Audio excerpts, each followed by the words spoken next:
run the town, run the street them too. Best look if we come through. All of the man them ready for war. You can never test my crew. You can't beat my team. Rise to the top, we live in the dream. We can't believe we so focused. I smell victory, don't approach us.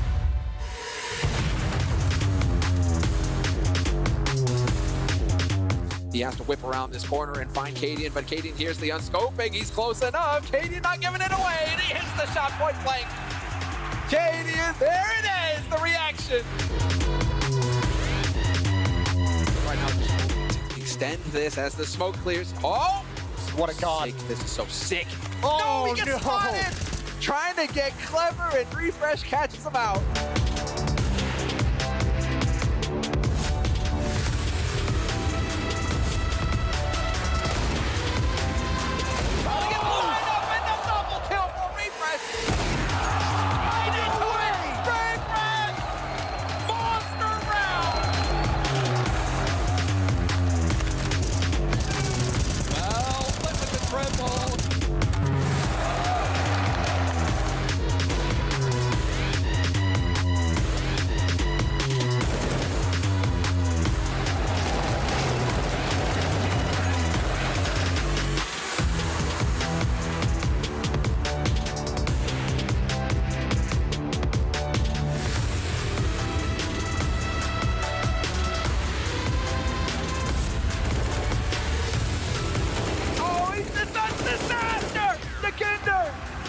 He gets the one, but they get completely gutted.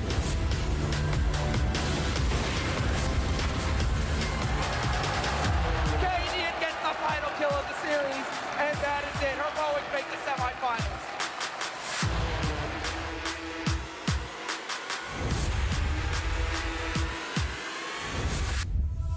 We run the town, run the street them too. Best look if we come through. All of the man them ready for war. You can never test my crew. You can't be my team. Rise to the top, we live in the dream. We can't be we so focused. I smell victory, don't we run the town, run the street them too. Best look if we come through. All of the man them ready for war. You can never test my crew. Good rotation this time, and look at Nico walking up behind them, flanking them. Oh, the taps are in. What a triple kill! On a triple kill, hiding inside of the smoke for the reload. Hunter's down there, and it's going to be 12-3 in favor of G2 in that first half.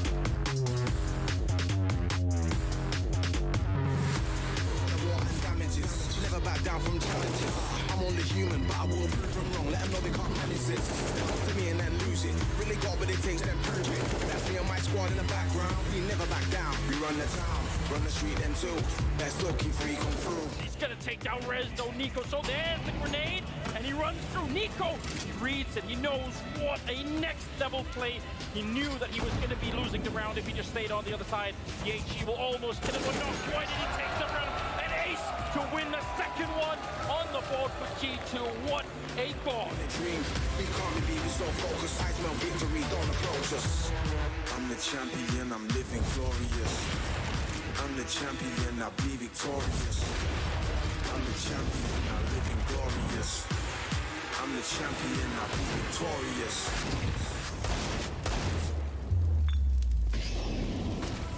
We run the town, run the street them too. Best look if we come through. All of the man they're ready for war. You can never test my crew. He's trying to be the last man in. Nice headshot from Device and Rez to pick up Jax. It's looking pretty good right now, but it's not a job done yet. 2-on-2 now as Hunter will pick up the kill on Hampers. The bomb being attempted once again. Are they? No! Airstrike on Lean as they take him down. The Device. Oh, it doesn't matter. He's gonna get a quick spray on Hunter. G2, they just need the kill, and there we go. The Samurai taking down the Ninja as they make their way to the semi-final. What a victory for G2.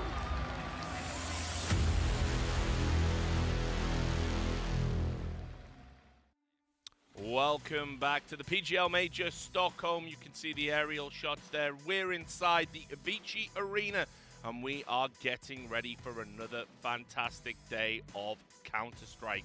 I'm your host, Richard Lewis. I haven't brought the belt today. We'll keep it sensible and breezy. But I have brought an incredible panel of experts to work alongside me. Because we're witnessing history, who better than to have a historian with us? I have Duncan Thorin Shields, the esports historian. Of course, as well, we want to analyse all the plays, all the data, all the statistics. So we've brought in our boffin Blair and Maniac, a man who knows a thing or two about competing at these events, attended 5 of them himself, now watching from the much more comfortable analysis desk. Gentlemen, thank you so much for being here. We had a great day of Counter-Strike yesterday, didn't we? Yeah, I thought the Heroic series was really entertaining. And obviously, listen, the NIP series didn't live up to the billing that it was going to be one of the big matches, but I think Nico basically gave us a little show himself. Yeah, it's great to see Nico on land performing the way he did yesterday, the Kovac cousins as well. Yeah. And yes, disappointing to see NIP no longer going to be playing in front of their home crowd, but boy, oh boy, we're in for a treat. If this is a G2, we're going to be seeing. That feels so good to be fair. I had dreams and expectations about what it would be, to be in an arena. I was walking in the crowd, just seeing the reactions from people, all these emotions. It's exactly what I was hoping for. It's good to be back. And of course, those aren't the only members of the team. We've got a fantastic talent pool here at the Major, and you can see what they're doing as we get ready. The fabulous Freya having her hair done makes me miss my locks from back in the day. I would have liked 1999. I used to have lovely curly hair like that. I would have loved to see that. It's true, down at my shoulders. James Banks, of course, out there in the crowd. James Bardoff. We're going to see Bardoff and DDK today. They're going to be commentating in front of an arena for the first time in a while. Look how dapper James looks there. And his DDK, of course, he loves this. He does this stuff every day. This is not his first rodeo in a makeup chair. He's a very beautiful man. So you're going to be hearing from those guys a little bit later on. First as well, just to let everybody know, just in case it wasn't exciting enough, the second series of the day is going to be Na'Vi versus Vitality. So we're going to see Simple versus ZywOo in an arena for the first time in what probably feels like ages. So hyped about that, I imagine, guys? Oh, absolutely. I mean, unfortunately, nowadays, people do throw way too many hyperboles around, but this is the Messi versus Ronaldo. Oh, of course, yeah. This is like when they were in the same league in La Liga, and they were battling every year, both for the Champions League and for the domestic title, because the problem is these 2 years we had online, they both had fantastic performances, but something was missing, because you knew it doesn't really matter unless you do it on LAN, and this isn't just LAN, this is the playoffs of a major. Like, if Simple somehow doesn't win this matchup, all the ZywOo fans are going to be unbearable. Not only that, they're going to believe their guy's going to win the major. So some people might say this might end up being the final. Yeah, and I got to say, like, watching Vitality kind of limp and struggle their way through to the arena over here, I was kind of worried that we're not going to be seeing ZywOo, but he really stepped up. He rose up to the occasion. For me, Duncan, it's always the WWE storyline. I'm sure you'll appreciate it as well. Rich, yes, The Undertaker versus the game.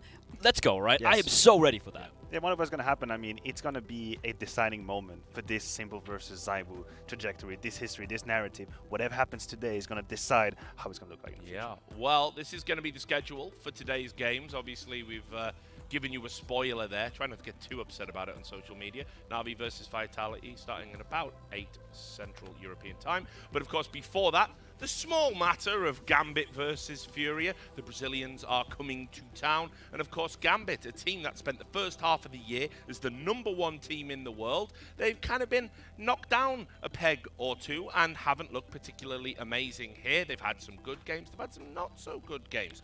So FURIA, a potential banana skin there. Let's talk about it. Gambit, I've been a bit disappointed with them. Yes. Well, just start with a map that I'm hoping we see in this particular veto, Vertigo. They were unbeatable on this map. In fact, the joke was the only reason the CIS teams could match up with them is everyone just permabans Vertigo over there. So in a matchup where you're almost certainly going to see that played, they played it twice at this tournament. They lost once, which already was a shock. And then they barely got that other win. So it's like, in this scenario, that's kind of who Gambit is at the moment. They've actually just crept through this tournament. They haven't really been the monsters you expected. The fact that they can bleed is definitely something which is going to be worrying for the side of Gambit. You've got to remember something about this team as well, although even FURIA are very new to the big stage, so to speak.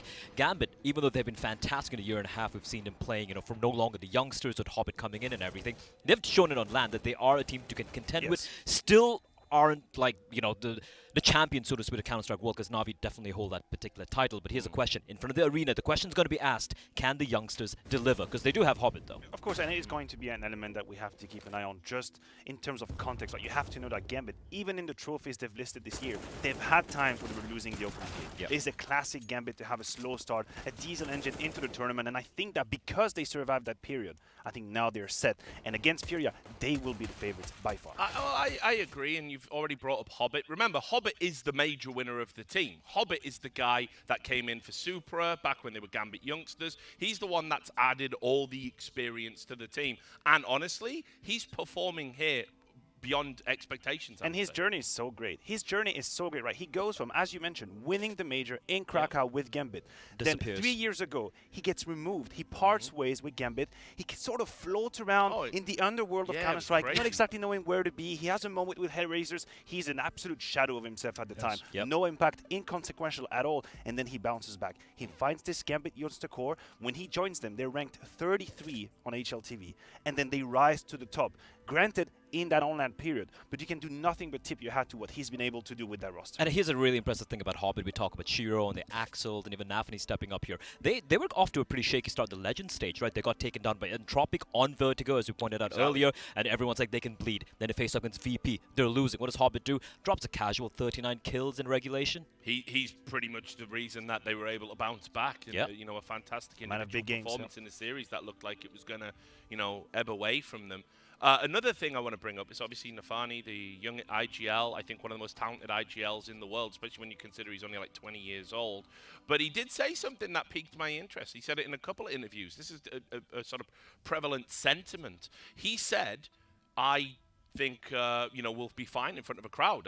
And then they followed that up by saying, I play the same at LAN as I do online. And I'm like, I don't know where you're getting that from, because as we know, this team hasn't been to a big stadium LAN before. They are essentially a team of rookies, Duncan. Yes, I mean, that's just a statement born of naivety. He doesn't know. He's never been in this scenario. He's never even been on a stage like this before. So it's all well and good saying, you know, we'll play without pressure. I play the same online as on LAN. Like, you cannot think that when you went to small LANs or DreamHack Opens, that is not LAN in the way we're talking about. Yes, the overall bracket, the umbrella would be LAN. We mean the pressure of the stage, the crowd, the expectations. By the way, you're the favourite in this one as well. You're not just coming in as a plucky underdog anymore. Like, these factors are legitimate. Yes, they're intangibles, but the reason we have to discuss them is you see them shape games. Think about how Team Spirit looked against Astralis in that matchup. On paper, they should probably have won that game. They couldn't even get into the match. So I think he's about to find out, potentially, what that real pressure is like, and maybe he rises to it. I think it could be a little bit of a crucible here, because we saw it yesterday with G2 when they took an NIP. The crowd won't be shy about letting you know what they think about you. And of course, obviously, a lot of Na'Vi fans in the building.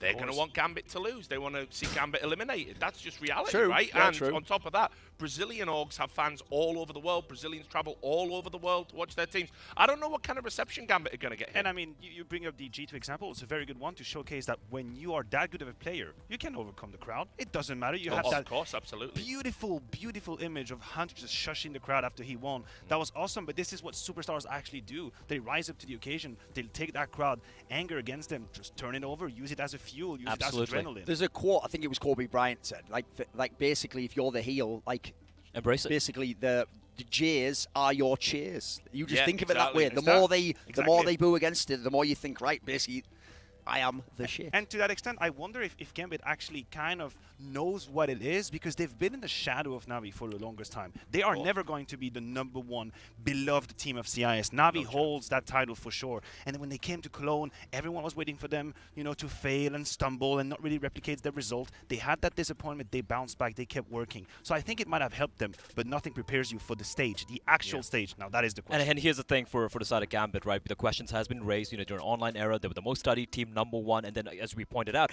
once we started having smaller lands, it kind of tapered off a little bit. This is a time for them to prove that they are not pretenders to the throne. They deserve to be the best team. They need to deliver. And here's the thing. We've been talking about the inexperience this team has. FURIA, even though they've been soldiering for the past couple of years, a few changes here and there, they're also kind of new. So if there was a time for them to really deliver, this is the easiest matchup they could potentially find. So by the way, FURIA has more Tier 1 LAN experience than this team does. People are forgetting that angle, I was just going to say, in this, for me, FURIA are the more experienced team, because their core has been together. Remember, they signed those unbelievably long contracts. There was a lot of mockery and derision when they did, locked themselves in for 5 years. That core of that lineup has stayed together. All they've really changed out has been the AWPer, and that wasn't through choice. That was because Henny left, put them in this crazy situation where they had to try things, try and make it work. They did the experiment with Junior. That didn't work. They did the experiment with Honda. That didn't work. And they've come here with someone from their academy team, Drop, who actually looks like a better fit than than those other two players. You know, FURIA are, like you say, a potential upset team. The problem is he's not Henny, and that's the issue No, I have. yeah. What used to make this Not many team players so are, dynamic is when you had Keserato, Yuri, and Henny, you had the full spectrum fragging, and that would have been amazing in this matchup. It's not quite the same scenario. I'll give credit to Furia for one thing though, right? The fact that they're getting in drop and Art, we know how the way he likes to play Counter-Strike, the super hyper-aggressive, which is something I have been critical of, at least in modern day CS. It doesn't quite pan out. You're being a detriment to your team. He's really reined in his aggression of late, right? I'm just looking at the stats over here. Earlier, in the course of the year, he used to have 36% attempts at opening duels rather. Right now, it's down to 25%. Still pretty high, but he is kind of reining it back in because he knows he has to be the primary operator of the team. Yeah, well, he has to. Exactly. I mean, because, you know, we talked about this in prior rounds, but it's a point worth repeating. When you're that primary AWP now, because remember, you're not running those double AWP setups or anything like that. It's all on Art to frag out with the AWP. You can't risk losing it early by taking a reckless duel because that puts your team in a really difficult position. All right, Jim. That is the luxury. Yeah. That's the luxury they had. You know, that's the luxury they had with Henny back in the days. They could have Art be aggressive and take this risk because they had the insurance right behind. Henny was more of a punitive type AWP. Yeah. He would punish you if you were trying to take the pick against Art. Now they don't have that 1-2 combination. I'll still say though, I'll commend the resilience on the side of FURIA. You mentioned the core. Together for more than 3 years, these 4 players. And then they had this long period with a revolving door as a 5th. Junior, they tried it, didn't pan out. Honda, they tried it, didn't pan out. So they stuck together anyway. And something we kind of forget is that they have a ton of skill in that lineup. Holy. We talk about the rifle. Keserato and Yuri both made the top 20 of HLTV last year. 18, 13 respectively. These are serious candidates with a rifle. I think, honestly, when you talk about classic rifle pairings in these teams, I'm going to say it. This might be a bit too much. I'm sure Duncan will slap me down and smite me if it is. Here we go. I think Keserato and Yuri are as good as almost anybody, frankly. Here's what I'll say. I actually think Keserato might have the best aim of anyone in this particular game. Like, you think of the stars of on the side of Gambit, they're not traditionally known for just having the most absurd aim. It's like the aggression or the passive AWPing. And how they work with their squads. What I like about the Brazilian team, it's actually why I don't think like they have no chance in the series. They're going to have the puncher's chance. The whole style, their whole skill set is basically, it's high variance. And something they have going for them as well, if we're trying to do this pound for pound, is look around, is that one of the rifle for Gambit that hasn't really arrived is Axile. Yes. We have been left, you know, hungry just a little bit, desiring more from him. It hasn't been the Axile who can take over games. He's been quietly doing his job, but we know he is going to be needed at some point because their T side's been a little bit struggling, and he is a part of that equation. He is the one that is supposed to find that impact for them. Hasn't been the case quite yet. It's very reminiscent of the situation with NIP, actually, when your sort of secondary rifler, your secondary star goes missing. And keep in mind, Axile and Shiro have been sharing MVPs when they were number 1. There was some mad breakdown where it showed that like the 3 stars in Na'Vi had each won like 2 MVPs, 2 or 3 over the year. So they had like it's an even distribution of even MVPs in the team. It's never one player. That's huge. But here's the thing for the side of Gambit, I'll give to them. Shiro has delivered thus far. Now I don't know if he's going to be delivering, you know, on the stage. Is a different ball game altogether.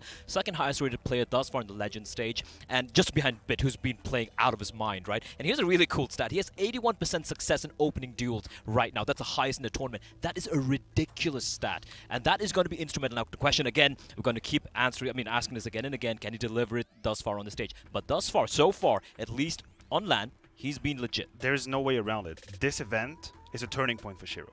It is absolutely a turning point, because if you look by the numbers, if you look at the way he plays, you would be tempted to say that he could be in that category of the Simple and the ZywOos, the players who are really above everyone else. But he hasn't done it yet on LAN at the Major. That is the thing. If he shows up, rises to the occasion, takes that pressure, turns it around, and plays his level, then we will have no choice. We will have no choice but to respect that. Of course. Well, I'm going to frame it this way. We're going to get a series with Simple and ZywOo later today.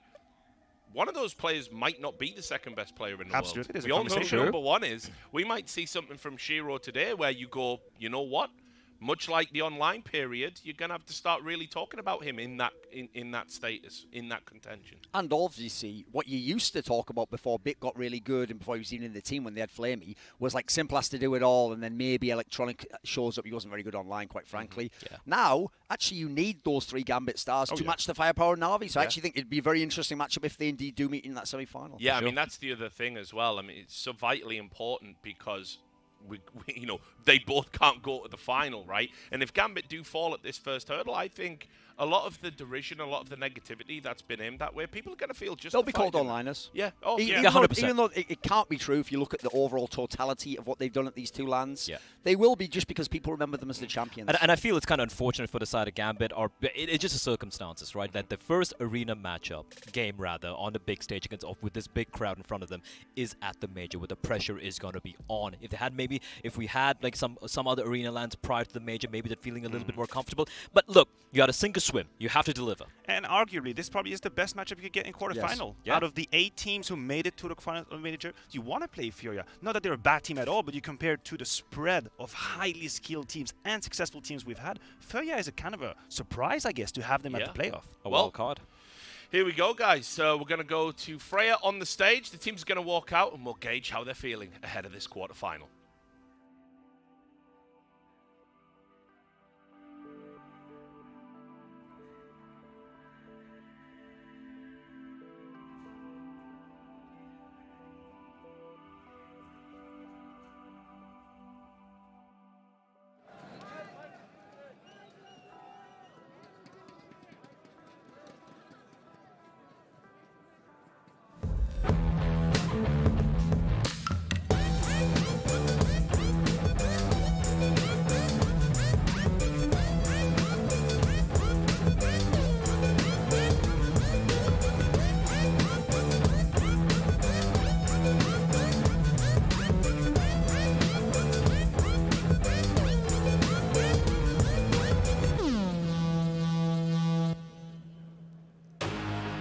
Welcome on stage, Gambit.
Welcome on stage, FURIA.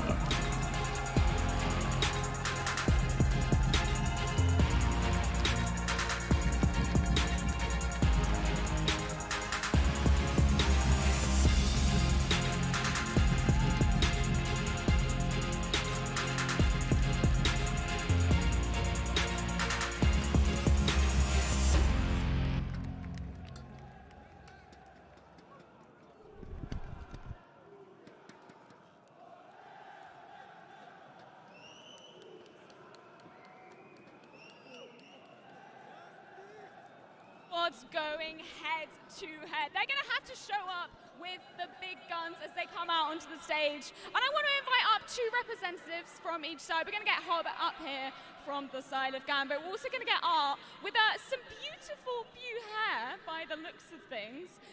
This is going to be an incredibly exciting match. So much to prove for both of these sides. Hobbit, I want to start off with you because I saw an interview recently with Nafani saying that now you guys have qualified for the playoffs. No stress for the side of Gambit. Do you agree with that sentiment? No, I disagree. It was illusion. I have some pressure. We have some pressure, of course. It's the first major in 2 years and first one. It's amazing. And Art, on your side as well, this is such a momentous occasion. First of all, you know you managed to make it to the playoffs at the major. What does that mean for you to be playing in front of the crowd? It's an honor. It's an honor to be representing Brazil in the playoffs. You can bet we're going to give our hearts out to represent the most we can of Brazil, and we're going to give everything to win. Do you want to give any word to the Brazilian fan? Because I know there are some people that have flown all the way from Brazil to be in the arena here today. Rapaziada, vamos torcer, vamos acreditar que a gente tem sonho, hein? Bora, tribo! And And in terms of your side coming into this one, Hobbit, you know, you're a major winner in your own right now. You've got a team of young guns behind you. What kind of experience are you bestowing onto them to get ready for this big stage? We're gonna see it in a couple of minutes. Any words you can give us? Anything? Yes, I would like to say to Brazilians fans, Brasileiros, muito obrigado for everything. You are doing a lot for CSGO community. I absolutely love it. Thank you very much, gentlemen. Loving the sunglasses as well. Well, we're going to toss this one over back to Richard and the boys on the desk to see exactly what they're thinking heading into this match.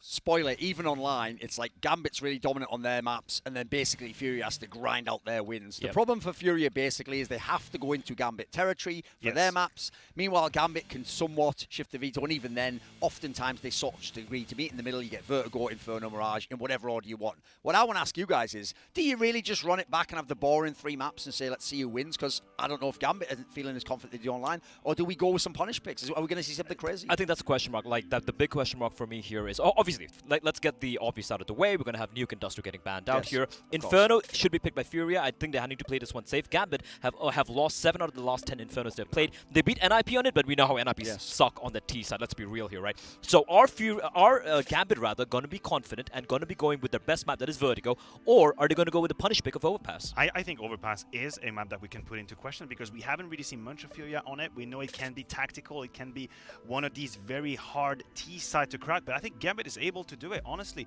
Vertigo or Overpass would be the picks, and this is also what has made their success for so long, right? The ability to play these maps super tactical that you cannot avoid. It's always a pain in the veto. And I just got to add on one thing. Obviously, oh, there we go. Inferno. That's there we go. We have the punish pick coming in. I like that. Yeah, I mean, it's not only a punish. They're just good on Overpass. Like, I think we have to be careful with the definition of punish. They're not stepping out of their comfort zone. It's just the stars are aligning. They're good and they're punishing at the same time. They're good Overpass and they punish. Look how wild this veto is at the end, though. Furia themselves say we don't want to play Vertigo. At this tournament, actually, you want to play Gambit and Vertigo. This is your chance to get a win on that. I still feel that was a fluke. I'm just going to say it. I think that was an anomaly, the fact that Entropiq beat Gambit on that map. Yeah, but you say that. They struggled against MOUZ Sports too. True, fair enough. But fair enough, Mirage is a map that Brazilians have famously been much more comfortable on if it does go to it. But then again, as you pointed out, Duncan, the fact that it doesn't go to Vertigo, where they might potentially pull off another upset, Gambit are going to be more than happy to play this map. Even though we got the punish pick, which I think does, as usual, make Gambit the favourite, when I characterised it online, I haven't seen the online Gambit play on LAN yet. I haven't seen the team that'll just blow you away 16-8, easy, you're not even in the game. I actually expect this time, if Furia's fraggers can turn up, they can make this like a really entertaining series. And one element that we have to mention when it comes to Furia is their ability to catch on fire. And what better way to do it on the stage, right? You're having a couple of key moments, the crowd is reacting to you,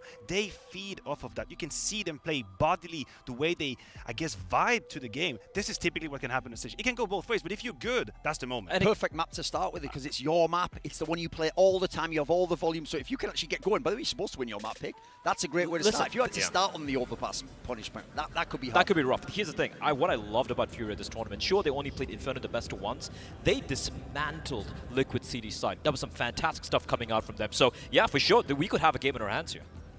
Yeah, I mean, well, I totally agree. Look, I thought this was going to be, like, say, a deceptively close one, mainly because I think Furia have that experience. They've proven time and time again they're always good to upset at least one big team in a tournament. They, do that all the time.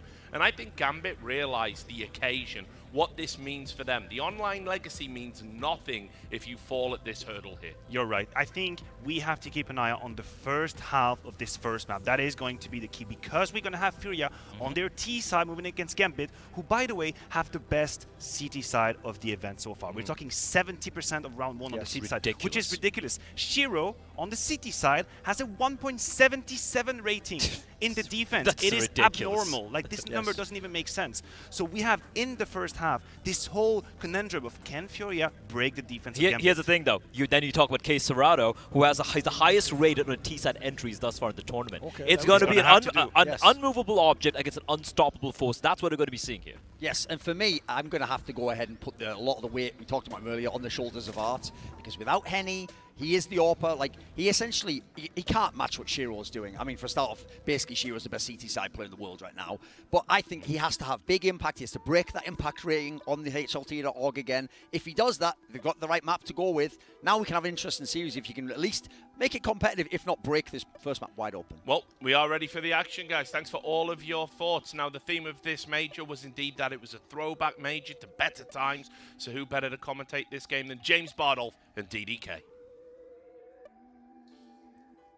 What I wonder is, do we have a big upset on our hands here?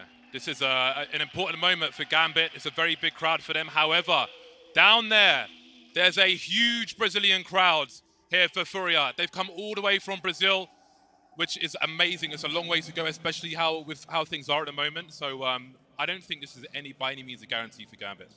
It's hard to beat just the fan power that Brazil has to offer. I think this is going to be incredible. On paper, we have the 18th best team in the world in FURIA, according to the HLTV rankings, versus the 4th best. But I feel like the crowd are going to lift that. And here we are. We're ready to get into this one. Stockholm, how are you feeling about this?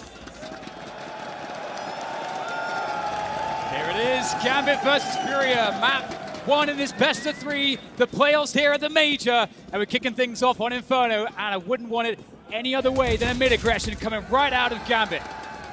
Straight down mid, Nafany's looking for something, and we've got FURIA stuck between a rock and a hard place. There's Flames not helping them either. Straight through the smoke, and that'll be an aggressive start to this pistol round, but it's not over yet. Yuri's in a 1 versus 4. Molotov to try and create some space, and maybe he can isolate some fights as he stands behind him. You can see the double peek. Axel to get that last kill. Gambit take the pistol. Nice start for them on the CT side. But I'm sure that FURIA will have some tricks up their sleeve as they move into this next round. The question is, do they want to get that pressure on straight away? Are we going to see a force buy? Or are they going to just save, keep things chill for now? Of course not, James. Of course not. We're going to get the MAC-10 coming out straight away on K-Serato. They mean business in this round here, FURIA. They have something up their sleeves indeed. And we'll have to see exactly how it pans out. I knew that we weren't going to get Nuke in this series, but I think that is a great example on the T side of just how aggressive and merciless FURIA can be on their T side. How scary every round can be. They'll always be threatening to go for a fast push. Oh, it's really hard to hold your utility against FURIA. James, they're going to try to flash through this, I think. They're going to try to push up this banana, but there's a deep control with Nafany right there. They don't necessarily know if there's a force buy here. Gambit, so this could be a surprise of resmoke. And they're readying up the flash, but he's going to pull off of the flash there. You can see Gambit, they're playing very, very careful with respect to top mid, for example. They're trying to avoid getting overrun by pistols, having rifles picked up. They're playing as much range as they can. Obviously, banana is very, very important, just to threaten going to either side. So you can see that FURIA want to take it away. Gambit going to stand and fight, but sharing the library, everybody playing range on that A-bomb site. Help will not be on the way quickly. There it is, the flashes, but Nafany, he's got, whoa! K-Serato, how has he won that one? That's a huge opening there for FURIA. They've burned a lot of the clock waiting those smokes out, but they have plenty of time to get themselves into that B site. But it is fortified still. We've got Hobbit up there with an MP9. FURIA, 30 seconds left, looking for the split. This is going to be a tough one, but they still have options going into this B site. 30 seconds on the clock, and there's a, hold on a second, we've got a 2-man flank, and ENCE has got no idea, outmaneuvered by FURIA, and now we've got huge problems for Gambit. They do, however, have 2 players on the bomb site, and time is on their side. There are dangerous weapons in the hands of FURIA as well, but they need to close this distance. These MP9s need to get a little closer. You can see Shiro trying to play max distance, gets his bell rung now. K-Serato's in the red as well. Bomb plant pressure. They need to die before the clock runs out at the very least. 4 seconds. Have they got time? It's got to be too late, surely! Oh, Axel had no idea. He could have just stopped there and 2 players would die after the clock. It will go the way of Gambit, but only 1 player survives. Oh, that is quite difficult. I think we had someone dying after time there, possibly. I think, yeah, Yuri died after time, so not going to have any money at all, really. So they're actually, I think they might be looking to force up again. FURIA, unrelenting aggression. We're going to have 2 AK-47s coming through from them. They're keeping Gambit's economy quite limited. But Gambit, they have the 3 MP9s, and we have 3 players without helmets. So those MP9s are going to be extremely potent in this round. FURIA, they're actually starting off with the slow pace yet again. So the opening of this round looks very similar to the previous one. I think if FURIA plant the bomb in that round as well, I wouldn't be surprised if they had gone for the force buy. Only 1 player surviving means opportunity knocks for FURIA. However, Gambit have got a pretty reasonable buy. They're pretty good with grenades, trying to hold on to these smokes for as long as they can. I mean, at 20 is going to be a very long time to try and hold versus FURIA. They're trying to get them to go to A, James. They've re-smoked Banana, and they have a 4-player setup on this A side. They're playing retake for B, but they are making FURIA go to top mid. That's exactly what they want. Gambit are so set up for this.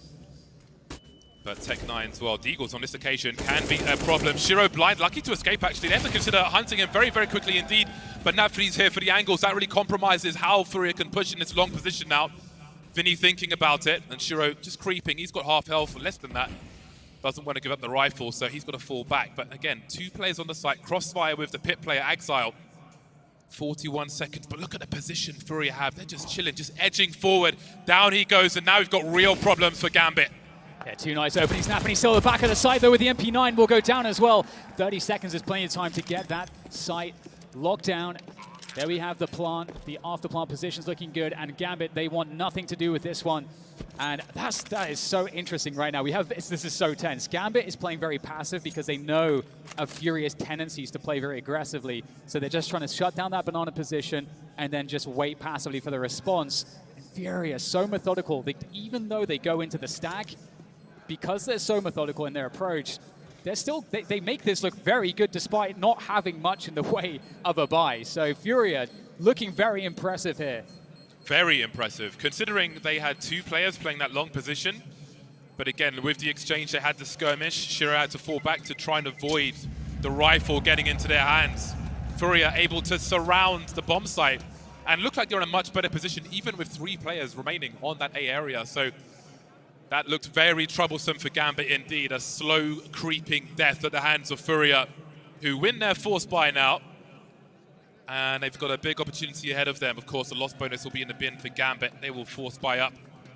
Got a French gun for Exile. Shiro still with the silenced M4. MP9 for Hobbit and some 5.7s for Inters and Nafani. But the utility is slightly lower. They have prioritized these smoke grenades, of course, the first one of which goes through. But FURIA are going to charge straight through. Have they got the numbers to trade, though? That is the question. Hobbit trying to hold things down here, and I think they may have survived that first test. Yeah, 3 players here. Is it a case, though, that FURIA are willing to give up on this? There'll be the boost over the half-wall, and K-Serato is going to spot that they're falling back of top mid.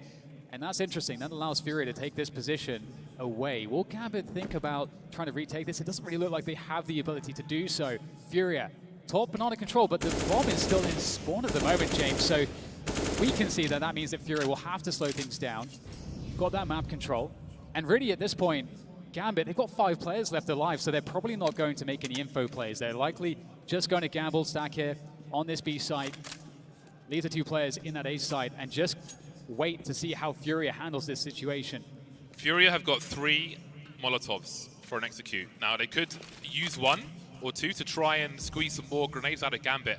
But if they go for a full execute with 3 Molotovs, I'd expect 1 new box, which is already being lined up, maybe 1 towards the dark spot as well.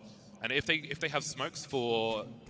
Well, there's the only smoke they have, actually, but it's going to be hard for the CTs to hold on the site if these mollies go in the right places. There is a counter molly, which may slow things down, but there's flashes here as well. 1 more to go, deployed now as the push comes through. Drop with 10 HP, won't last very long. Strike to wrap, and so far so good. Nafani and Hobbit coming through. But now things start to change to get wiped out of the site. A fast plant of 18 seconds left, which is going to be really handy for them as well. Yeah, that's a great opening again. FURIA going into the stack. It doesn't matter. FURIA takes down Nafani, leaving 2 players left here for Gambit on the retake.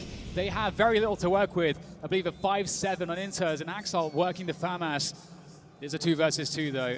But FURIA will be better able to hold these positions together on the site. No utility to split them up.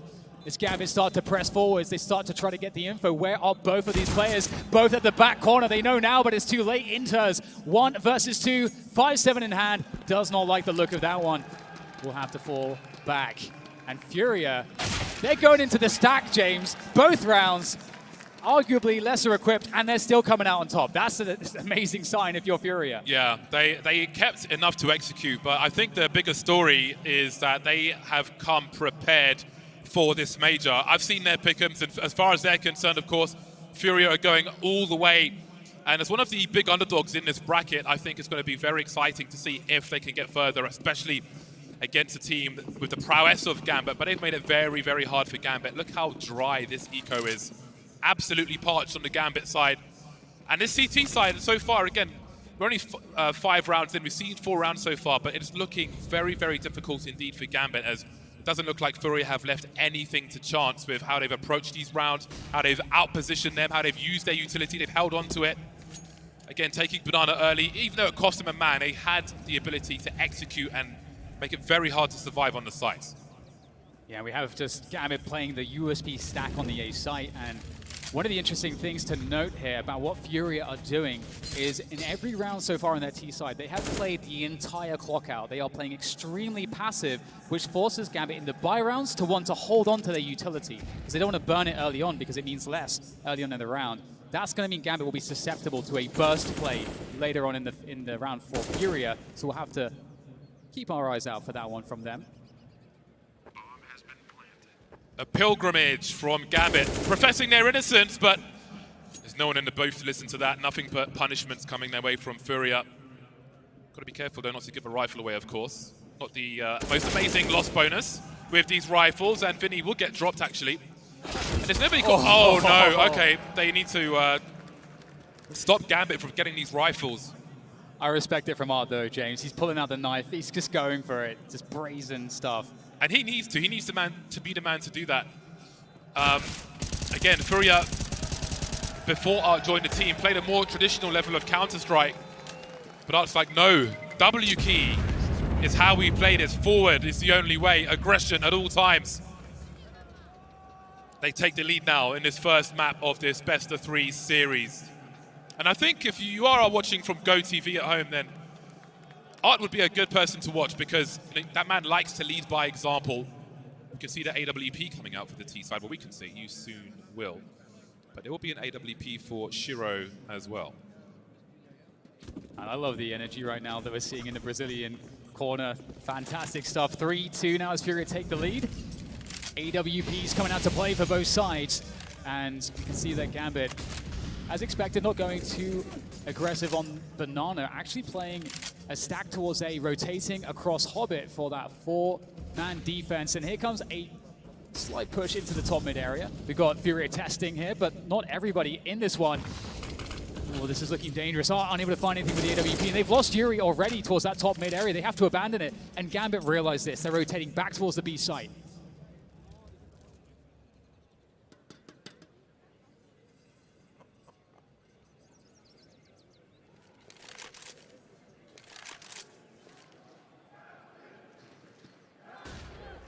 Crowd rising for the players on the server. I want to hear some dueling chants, because there is a lot of support for Gambit here as well.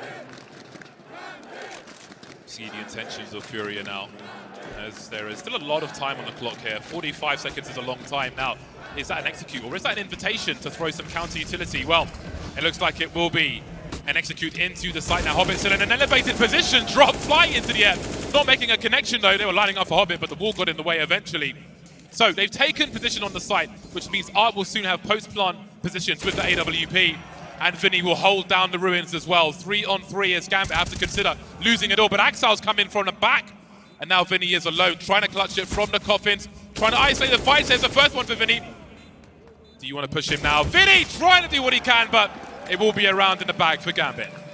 That looks very scary indeed, and okay, that was the first time FURIA going into a site now against the stack, not quite working out for them, but they did do a lot of great damage. They managed to take down 3 players. So the pressure is still on Gambit's economy. It's still quite fragile at this stage, and we'll see FURIA having to spend everything here. So this round will be worth 2 for whoever wins it. So we'll see what FURIA bust out. Again, they've kept the pace pretty slow so far throughout every single T round that they've had, opting to just wait everything out. And we can see the Gambit's response again. They don't burn too much at the beginning of rounds because of this. So again, this is something we might see FURIA exploit later on. We know how much they love being aggressive on the server. There is the Brazilian contingent at the front. They are bringing plenty of fight. Even before we went live, those guys were going absolutely crazy. And they're in for a long ride versus Gambit. We had a timeout from FURIA, which has come and gone now. And they'll be back into the game. Now, they didn't have the money for necessarily everything they wanted. 5 AKs on deck for FURIA, and maybe that will be an intention to a faster round, perhaps, as they will be more nimble with all the players. First comes the take of Banana, as per usual. And of course, Gambit have got to mix up how they're doing things as well. You don't want to be telegraphing your intentions here, so it won't be going for a full fight on Banana early. But what does that mean for FURIA? They've got some pre-fire. As we can see, there is some action to be had here. Shiro will say hello. But everyone's alive for now. So FURIA are ready for these tricks, it looks like. And now we see the aggression towards Banana, so there's no response on the other side of the map. Yeah, I love that initial apartments play there from Gambit. Really unpredictable. I think Shiro is kicking himself not being able to make that pick, but in the meantime, FURIA now making their way up Banana and Hobbit. He's going to be on the receiving end of this. He's actually already spent some bullets. Yuri takes him down straight through the smoke, and they're going to charge into the site. There's only one player here. Nafany. Shiro has the cross. Nice shot. Able to take down Drop, but Nafany in the backside, unable to stay alive as well here. So FURIA are taking the losses, but they've got side control. Shiro, gap in the smoke there, perhaps for him to work with, but not opening himself up to those avenues either to be taken down. It's 3 versus 3, and they're not going to slow down. Oh, the spray comes through from Keisarato, and that's going to leave Shiro in spawn. And I don't know if he can do anything now in this position. FURIA do need to be careful, though. You don't want to start hunting too early, because if you give him a 1 versus 2, he might just go for it. FURIA looking to take the lead once again.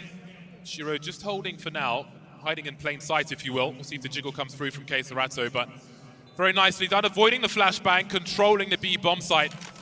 Again, they are taking position on the bomb site, FURIA, successfully finding these post-blunt spots. Warning shot from Shiro, and FURIA, again, they don't have too much money themselves, so they will try to balance things out and start to build their own coffers as well. A 4th round in the bag for FURIA, 4-3 on the first map of this series, Inferno. Tentative stuff to begin with. Please don't be a... There we go, nice. You don't know, people from the internet, that last picture could be absolutely anything, but at least it was text. Well, we have an interesting situation here, James. FURIA finally really breaking the economy of Gambit after long, arduous rounds. It's a great pop through on Banana, resetting after that initial foray towards the A site, towards top mid in the apartments.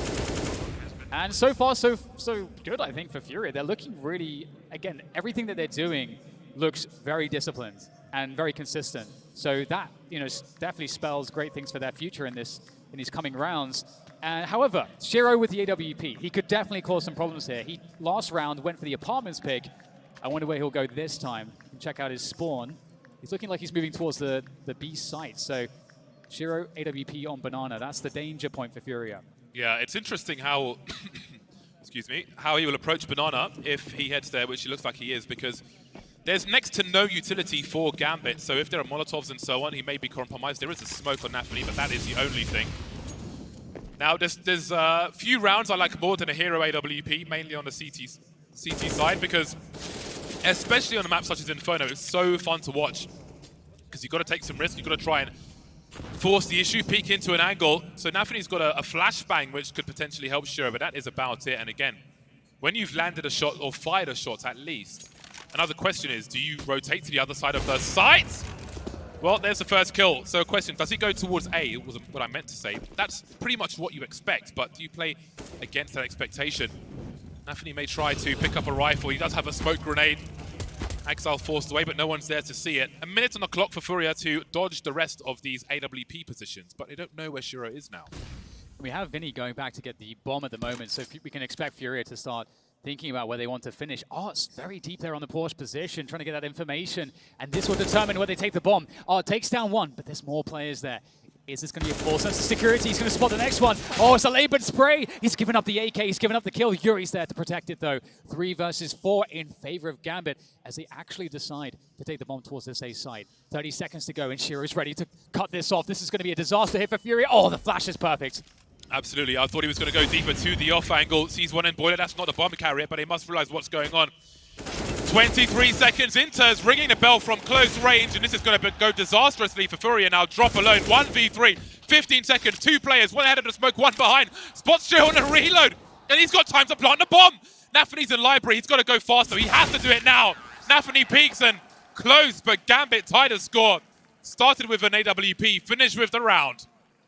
Oh, that is heartbreaking there. That was such a clenched moment there where he's just casually running through the site reloading, and there's another player right in front of him. 4-4. Gambit Oh man, what a great round for them to pick up there. They need to win another one here to really cement it, and you better believe that FURIA are not going to allow that to happen easily. They forced it up again. There's been so many force buys from them. I love it. Yeah, the full buy has been rare so far. Oh my god, Art got absolutely deleted very quickly indeed, and Axile's going to go and maybe try and give them a taste of their own medicine, but FURIA are ready for that, ready for the challenge. Tech-9s are dangerous, and there are 2 on the server right now in the hands of FURIA, and maybe a rifle to collect later on, as Gambit may abandon top mid later, but for now, Shiro's still creeping on shorts. I love just the audacity of the mid push. I think you're doing that when you expect a full eco, so nasty surprise for Axile, but I think it's come out pretty well for them. You can see that FURIA now looking towards that A site with the bomb. And Gambit not looking for any additional information. They've got Shiro there ready to spot the top mid take. They've got some eyes passively on top Banana as well. So Gambit, they continue to play things passively against FURIA, and you can't blame them given how dangerous FURIA are. And once again, FURIA really killing the time on the clock, and Gambit actually deciding to rotate. I believe they heard sound cues there towards alt mid. Oh, actually, Nafany's going back.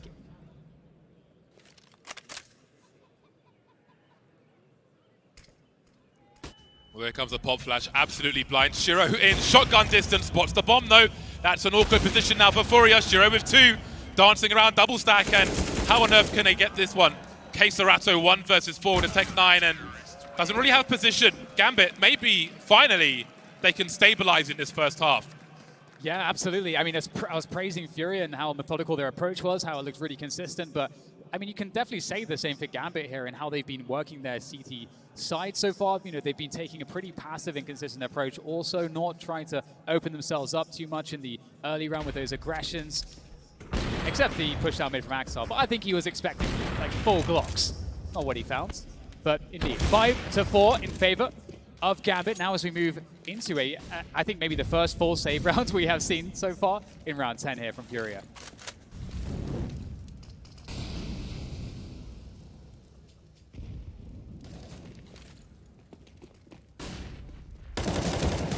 Well, the numbers game is going to be apparent on Banana, but Gambit are able to fall back with 1 kill and plenty of information.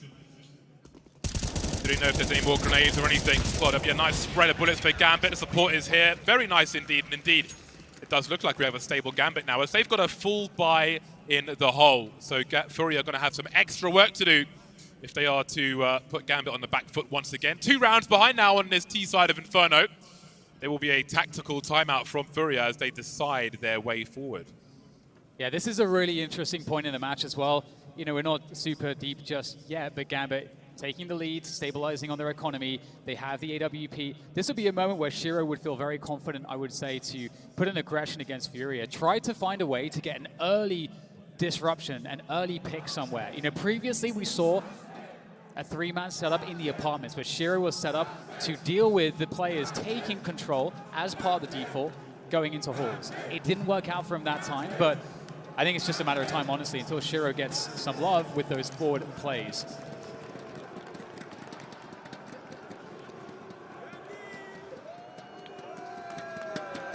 Back into the game we go. It is live now, and we can see the rifles are out for FURIA, the Mac 10 for Arts.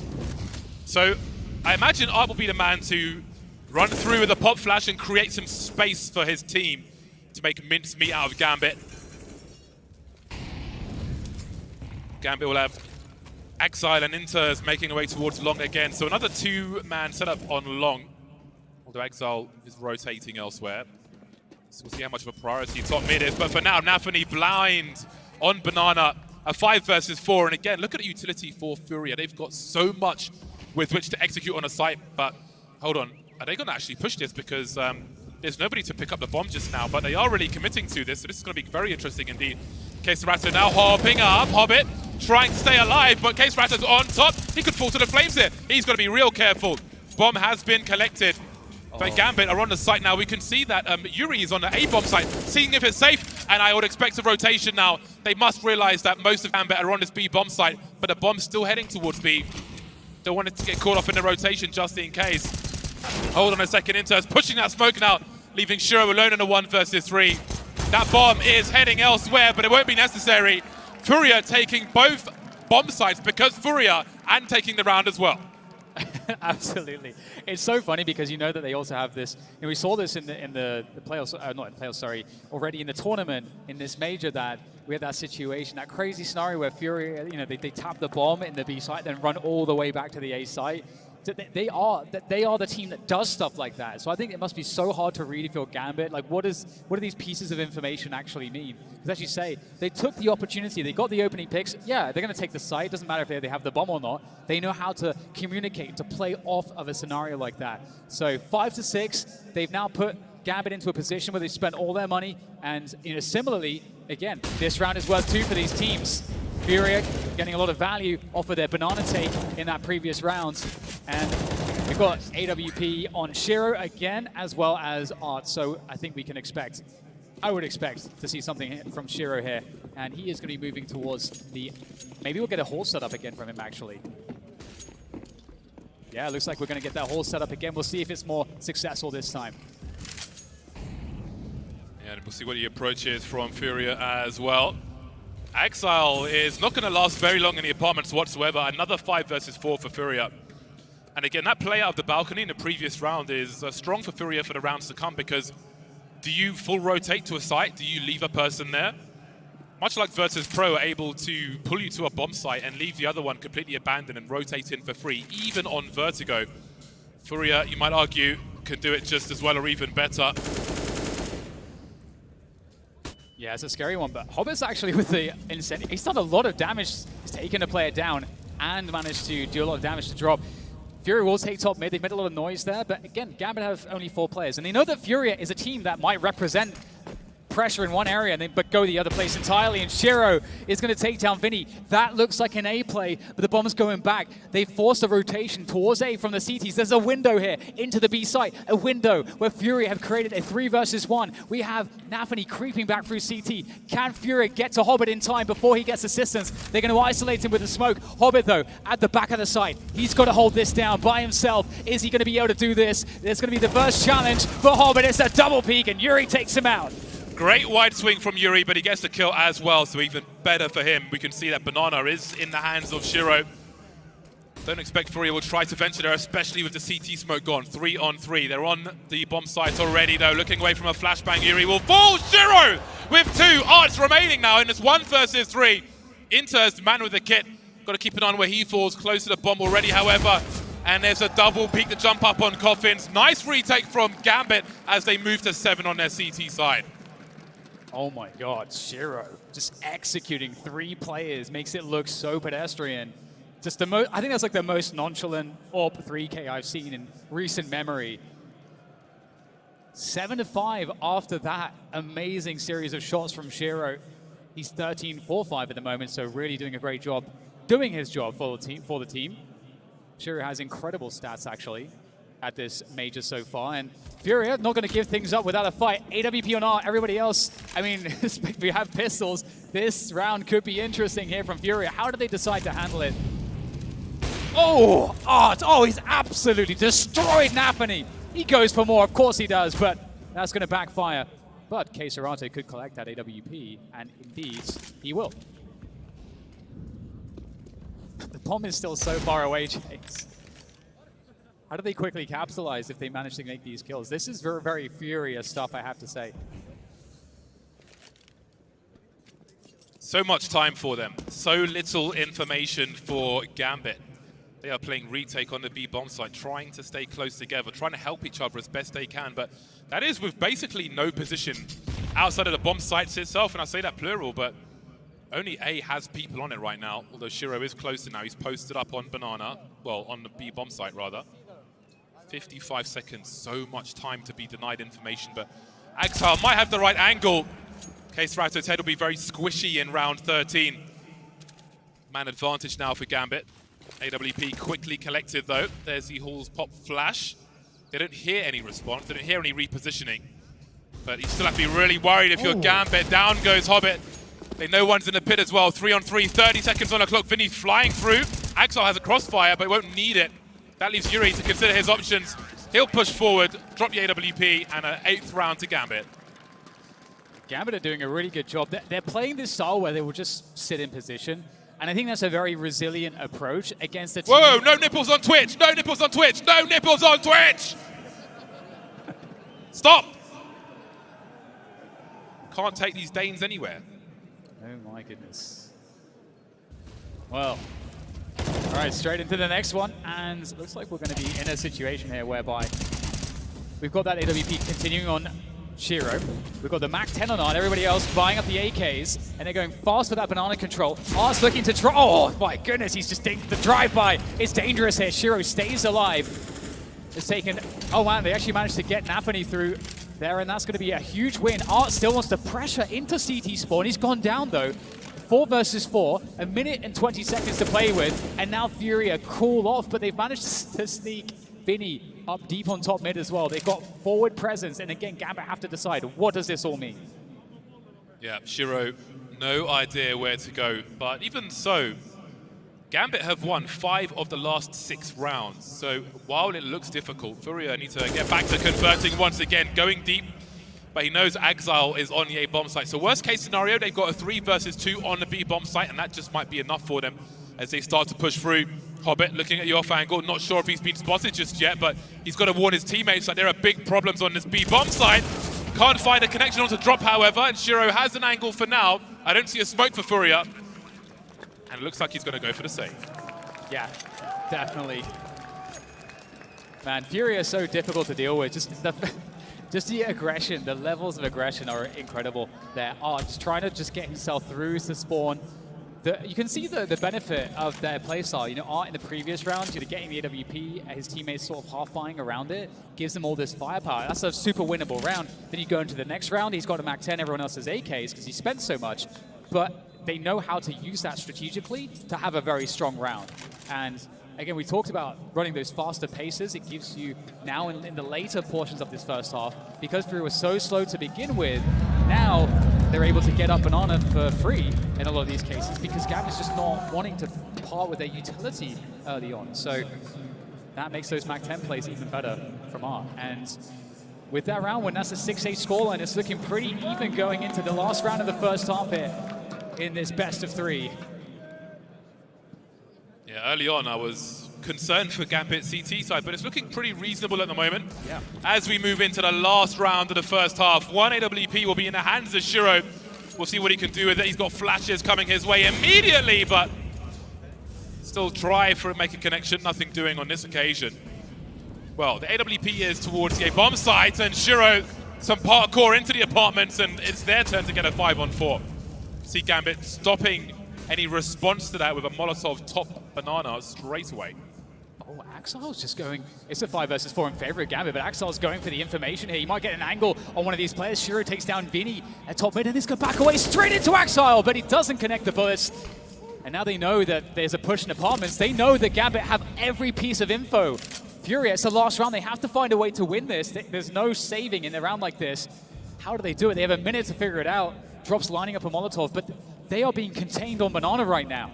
Yeah, Gambit 3 men up, have Exile standing in mid, so that means a 3 versus 2 on this B bomb site. Flashes coming through, and it's made even worse. Yuri alone now versus 5. Exile and Shiro creeping forward. Very uncomfortable final round for FURIA. 9 rounds on the CT side for Gambit. I would say that's fantastic for them. Yeah, they were so stable against FURIA, and the way that FURIA approached the T side, I feel like both teams, it never felt like either team was really out of it. Both teams looking very dangerous at the end of this first half. Great start for this best of 3. I'm loving what we're seeing so far.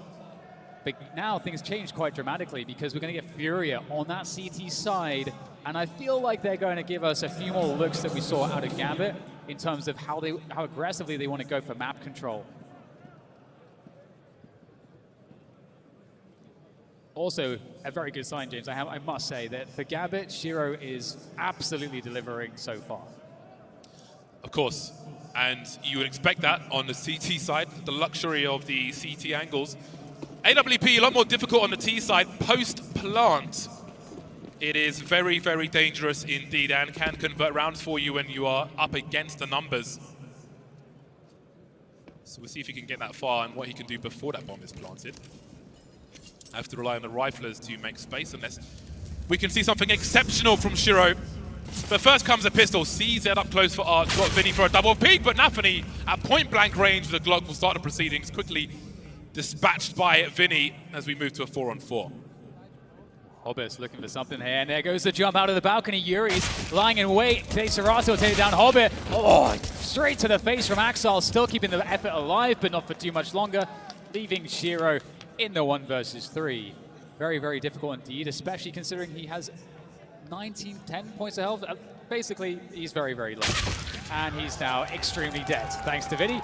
Furia pick up the pistol, and you know what, James? In terms of if there was to be a script for this game so far, I'm loving that because we've had Gambit picking up the pistol in the first half, Furia now equalizing going to the second, and we should expect probably the 9-9. That's how it's supposed to go. So far, it's looking neck and neck between Furia and Gambit on Inferno. Is that a Bison I see? Arts currently has 3 kills, which I expect will change very quickly on the CT side, of course. Yeah. If you've got a certain role, we saw him with the MAC-10, with the difficult jobs in the first half, so again, doesn't tell the whole story. Got to swing wide and make space for your teammates, and sometimes that includes dying, but as long as they clean up and take that space, we saw what they could do when they could take the B bomb site, for example. I won't expect him to be an average show in this CT half case, Serato, so we'll see what they can do. But first, they've got to contest with 5 Tech 9s. I'm telling you, it is the rise of the Tech 9 in this post-Deagle nerf world. 5 Tech 9s is very, very scary indeed. And I spoke about Art's stats, but he's got a Bison versus 5 Tech 9, so I'm not really sure if he improves it on this round. Yeah, very dangerous round indeed for Gambit. He can't have meant to buy that on purpose, surely. They're looking to go for that top mid play, going really fast up to the arch side. You can see the Furia giving the space up. Not challenging Gambit just yet. Vinny has got to be so careful going towards the quad angle, the short angle. It's looking pretty good right now. Furia putting a stop to this push, but Nafany creeping towards Library. Can he find anything? They've been completely denied off the force buy. Furia will be extremely pleased with that. I wanted to see that Bison in action. The quarterfinals of a major, and there's a Bison. I know. They love it. What is going on? I don't even know what button it is to buy that. What, 3-5? B3-5? No idea. Don't ask me. I'm not interested in shooting potatoes at people. Bison. Oh, he's got the spawn.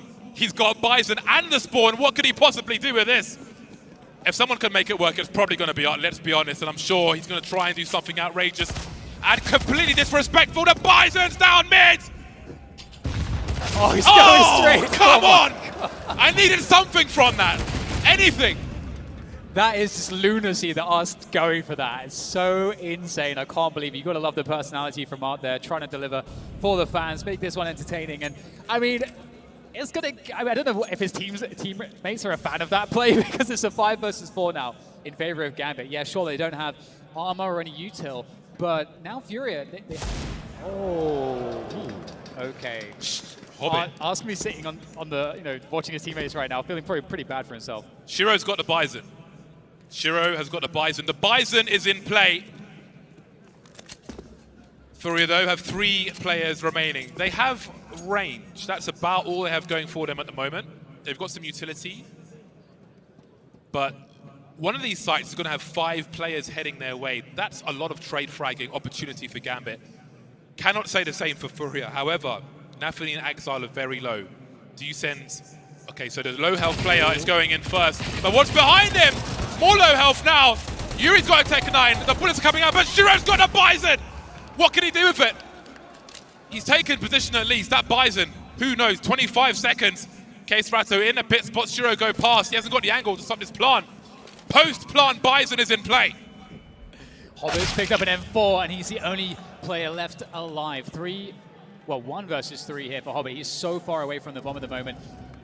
And he might even try to hold on to this one and just try to maximize the kill potential, which is looking quite good. He might get a double here. They surely won't expect this angle. They surely won't. Now Hobbit, he's on to win this one now. He's going to try to deny the defuse here. Serato is going to see the smoke. Does he go for the stick? Hobbit has to go around the corner, and it's Serato to lock it in. You can see Hobbit felt like he had that one. And honestly, James, that was way too much damage. If you're Furia and you know, you're not happy with the fact that they've just almost wiped out your entire team, and then they get the bomb plant as well. The pressure is not going to be let off anytime soon from Gambit. Yeah, and we saw something similar from FURIA on their T side when Gambit had one player surviving. And again, you know, when there's a Bison in Art's hands, that is full commit no matter what the situation is. And it proved to be very expensive in the end. Very deceptive on that buy menu, the Bison. But hold on a second, FURIA have got not one but two sniper rifles in round number 19. And that could be a nasty surprise. Yuri has few places to stand. Has he been seen pushing though? I do wonder. I think he has been. He's got to stand and fight with 4 HP. He won't last very long. But that might just encourage even more aggression from FURIA. We know what they like to do. They have 3 smokes remaining with 1:30 on the clock. And Gambit not shy for a slow round themselves, so we'll see if they can hold on to those. Yeah, I love what Gambit are doing there. They've got Hobbit waiting outside the halls, just trying to the apartments, trying to make sure that if there's an info play from FURIA, he can catch it, they can punish it. Meanwhile, the rest of his teammates taking control towards Banana. So FURIA absolutely in a horrendous position here. Cannot save them. Will he get the opportunity to? He's going to try to slow things down here. There's the flash for the repeak. Can he find anything off of this? They are definitely going to be challenging this angle. Can Art deliver for the team? This is such an important moment to get a kill out of this one. Trying to anticipate the jump, trying to find the frag. Oh no, he's shot between 2 players, and in goes Gambit to that B site. You see that smoke was trying to suggest that 2 players were on Banana, but by the time he got taken out, didn't slow them down too much. They will focus on the site now, but they have taken position, which means that FURIA are going to try and hold on to what they have. Anything more would be throwing good money after bad. And it will be Gambit taking this 10th round. A very difficult beginning to this round for FURIA. Losing a player, pushing in the apartments. 9 HP before he could even peek Yuri. Of the 2 AWPs, only 1 exists at the moment, and Gambit are maybe on the hunt for a little more. But again, just a small detail there with that Molotov by the sandbags, a very fast smoke grenade. So hey, if Art gets a kill there on Banana, Gambit don't know if anybody's around or behind that smoke or not, which makes it even harder. Didn't go that way on this occasion. And Gambit will move to 10. Yeah, that kill from Art is absolutely everything for sure. And it's tough sometimes to connect those ones. And Gambit, 10 rounds now against the 9 of FURIA.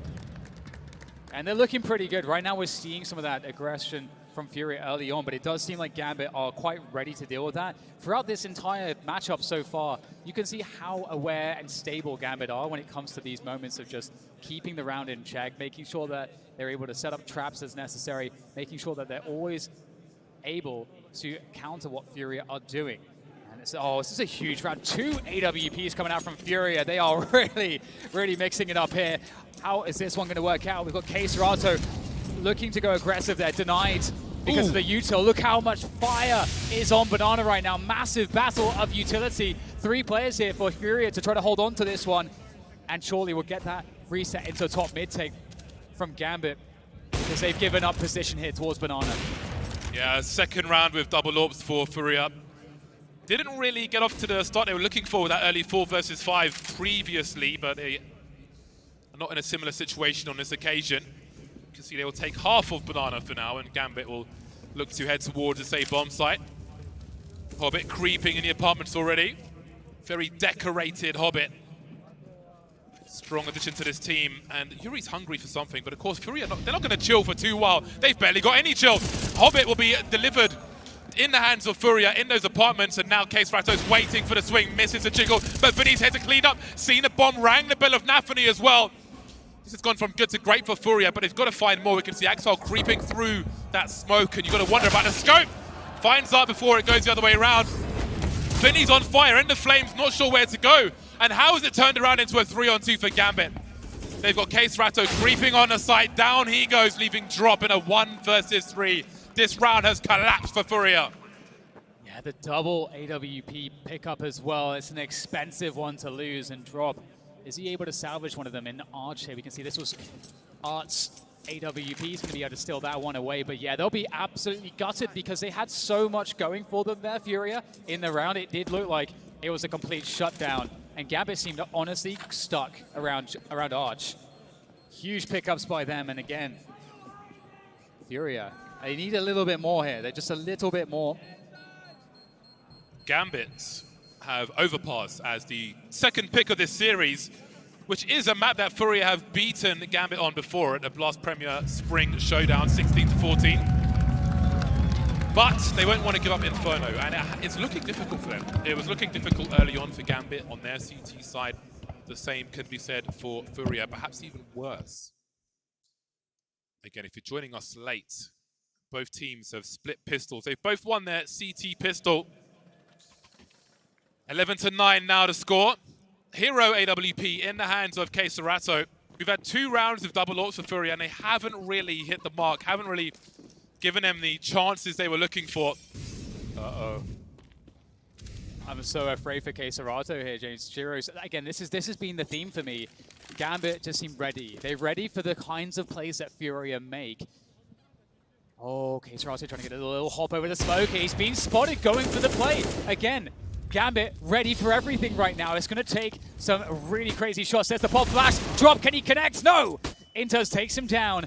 Axel's going to push forwards, looking for the entry. He will get it, and that's a very open B site. The smoke goes through, and that means that K-Serato has no way to do any further damage in this round against Gambit. And once more, the AWP will be carried through to the next round unless Gambit go hunting. And they definitely, I'm sure, are thinking about it because they've got enough money to take some losses here. They are already spreading out to find that orb.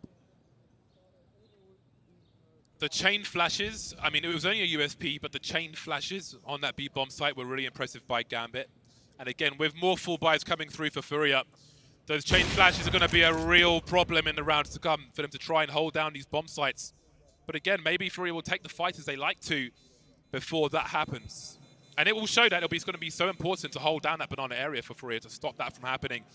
DNA all over the fountain. Someone get the chlorine.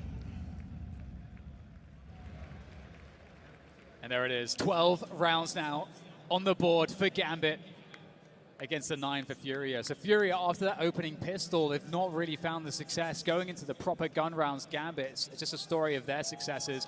AWPs for Shiro and also for K-Serato in the camp of FURIA. Art once again picking up that MP9, and I'm honestly looking forward to seeing the kinds of shenanigans we're going to get from Art as he moves towards Banana. Yeah, he's taking one for the team with the weaponry on both sides. And again, Banana will be important. See how much more utility is dumped there. HE's towards the tree. Many, many moons ago, you could be boosted into the tree on the older Inferno. And it was nice to sit there like a pleb, doing nothing to contribute really to a round. I miss that. Look at the pace now from Gambit. FURIA gambling on this little porch setup. K-Serato looking after Boiler. And effectively the double elevated peak for any players coming up top mid towards that short position. There goes Nafany, flashing up, trying to get position. Oh, he somehow absolutely owns Yuri. Oh no, that is a huge loss for FURIA. That whole setup was there to deal with that sort of play, and now Gambit reset into B. FURIA do have 2 players on the B side, that's Drop and Art, but that's an MP9 and M4. They have 1 smoke and 1 flash to defend this bomb site. But there are 35 seconds on the clock, so maybe if Art can get a multi-frag, there's an option. Smoke is down. There's a counter flash as well, or a team flash. Not sure which one, but Art, his position is really important. 25 seconds, and they're rotating away. Nafany's been creeping in the apartments this whole time. He has the sound cues here. FURIA did this themselves, and it's going to happen to them at the hands of Nafany. Had to be looking for that one. And it just goes from bad to worse. Everybody falling for FURIA, one after the other. Fell for their own trick on the A bomb site. The dying seconds, Gambit plant 5 players up. FURIA have got to find a way into this half. That's so unfortunate. I don't believe that Nafany had any idea that K-Serato was there in the pit position. If K-Serato kills Nafany, I think the round is over for Gambit because I think K-Serato would be able to hold the line and delay the plant long enough that the round would have been won for FURIA. So some of these, it's coming down to these marginal spots where one shot makes the difference. And that is a tough one to swallow for FURIA. Can they hold on to these guns? They need them. Drop as another player. It's the pistol coming through, and Drop goes down to Shiro. And that is a full wipeout for FURIA. They've lost everybody. and they've got very little money left in the tank for this round. Gambit looking like it is smooth sailing on Inferno on the second half. Yeah, I haven't really seen a competitive round, I feel like, from FURIA on their CT side. Art still has 3 kills. We need to stop seeing the MP9s at this point, I think, and see more full buys and rifles. But as I say that, it's 2 MP9s, so it's getting even worse for FURIA as Gambit head into the clutch rounds here. 13-9 now, 3 rounds away from taking FURIA's pick. And I can not really remember an advantage for FURIA in this second half, outside of the pistols, of course. And AWP, some bits and bobs, if you will. Waiting for that first peek off FURIA. We'll see if they creep forward. Gambit have been dismantling them. Oh, there's a retake set up here, James. A pop flash. Will the timing work out? Oh, Arto with the whiff there. Arto with the flash. Can he make better of it? Yes, he can. He takes down the first player. Is there cover? Interns has to go deep, but Art will deflect him, and they've held on to this one. You talked about them not having any advantages in recent memory, but here's one. But fast response. Gambit straight into the A site. Can they close the distance? Yes, they can. Hobbit with that opening kill makes things very hard here for Vinny, but he's going to be able to hold on with the MP9 just barely. But Nafany with the trade makes life complicated. But FURIA, they finally have the players in position. And Shiro against 3. He's only got 40 seconds to do this. I think he realizes where that smoke has come from. He might be able to jump up, indeed. He knows it. He could jump up onto the site. Maybe take a close duel with 30 seconds. Try and one-shot with the Tech 9. You can see him jiggling forward. Drops. Oh, my days! Drop had to have seen him first. Now he's got post-plant of an AWP. And that spells trouble for FURIA. Smoking off a choke point allows him to reposition Scopes in as he moves forward. An aggressive angle on Banana. Rato has no idea where he is. You can see them waiting now. They don't have a kit, these players. I'm not sure if there's one on the site, but they've got to find him soon, and he could be anywhere. One wrong move, and it's a 1v1 versus the AWP of Shiro. Oh, creeping forward! How on earth has he won that duel? Wow. Wow, I was so afraid for FURIA there. Shiro is like the last person you want to be up against in that position. FURIA, oh man, oh, what a clutch shot. And that is going to keep them alive in this one. Had they lost that round, they would have been in so much trouble, but they still have a very good shot of turning this one on its head. Short, 3 rounds behind. You know, you've got Gambit on those 13 rounds, but the economy is back in action here for FURIA. They've got way more utility. If they want to take position aggressively early, they have the option to do that. But Art in this round was a savior for FURIA. And finally, they've got something to cheer about. They were quiet for a while in this half. It's been somewhat depressing for them, I think it's fair to say. But with that one round from FURIA, they're 3 behind Gambit. They're at double figures. There's some signs of promise. Hello. Vinny looking for 2, but Hobbit will be there to trade. Nafany and Vinny have been working together around these apartments to cause all kinds of problems. And hold on a second. Rato deleted again. Yuri has got to deliver now, but it's just not hitting their shots. Oh, it's just heartbreaking for FURIA. Just a timing on Rato, and then that next duel lost, and then the round's over. Just, oof. I mean, Gambit looking to go to 14. We have FURIA on the save. They will be able to save an AWP and an M4, but given the fact that FURIA just won the last round, their loss bonus has been completely reset. So they're going to have very little going into the next round. They're going to have to make the choice. Do they force buy around the AWP and M4, which I think that they will. But I mean, hold on. Can they even hold on to this? There's the challenge. Can you believe it? Look at that boost to try to deal with Art. And they are closing the distance. They are looking hungry to get rid of these remaining weapons. And if they are successful, FURIA's best chances may have come and gone. Another round in the bag for Gambit. Stamping out the promise that FURIA had in that round. That is next level, the marshmallows. Yeah, good luck eating those. Gambit 2 rounds away from this first map of the series, the pick of FURIA, Inferno. 2 rounds away. We've seen a lot of whiff shots with the AWP from FURIA. We've seen a lot of problems for them. We've rarely seen a full buy for them in this half. That said, their backs are to the wall now, and that's maybe what they need. And the guys at the front cheering for them. I can hear their voices again. Timeout has come and gone. It has to be now for FURIA. It has to be now. I can't really add anything else to that, James. That is it. That is the very point. It does have to be now for them. They've got to find something. So far, we've seen the heroics from Art in very needed spots. We need to see that from the rest of FURIA as well. And Gambit, they are looking so confident at the moment. We've got what looks to be a very aggressive take around Banana here from FURIA. Not too much to really contest with this on Gambit's end of things. They're happy to kind of wait out the initial util. Now the question is, do they want to play against this deep Banana smoke, or do they want to just take top mid?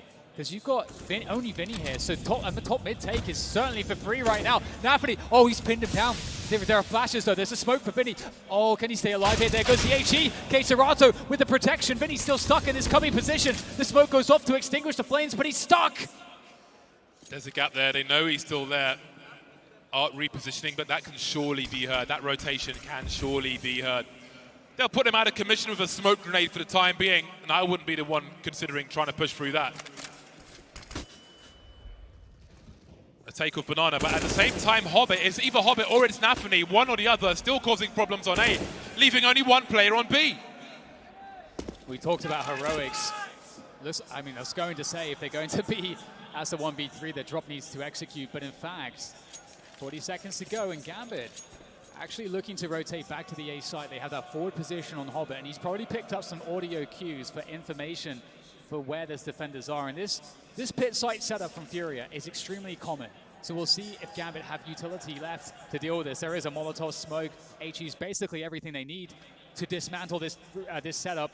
Yuri, he's got to be I mean, they both have to be perfect on this defense. It's so important here for FURIA. Yuri takes down one, has to hold on against that Molotov. Vinny picks it up as well. They're doing a great job here. FURIA, they need this so desperately. Flash against the wall. The peak comes through from Winnie. It doesn't work, but Yuri steps up to the plate. And now it's the desperation plot from Shiro. Oh, can he deny this? Yes! Yuri denies it. FURIA staying alive here. Yeah, they win the round. Much, much needed round. There's money that Gambit don't even need with that bomb plant, which means maximum pressure. FURIA will move to 11. They will save 2 AWPs, but again, they're going to be on the ropes. They keep Gambit off game point, which I think is good for the mental psyche. They're only 3 rounds behind. Again, this half has been terrible for them. It's been absolutely terrible, but even so, especially with the help from the pistol, they're only 3 rounds behind.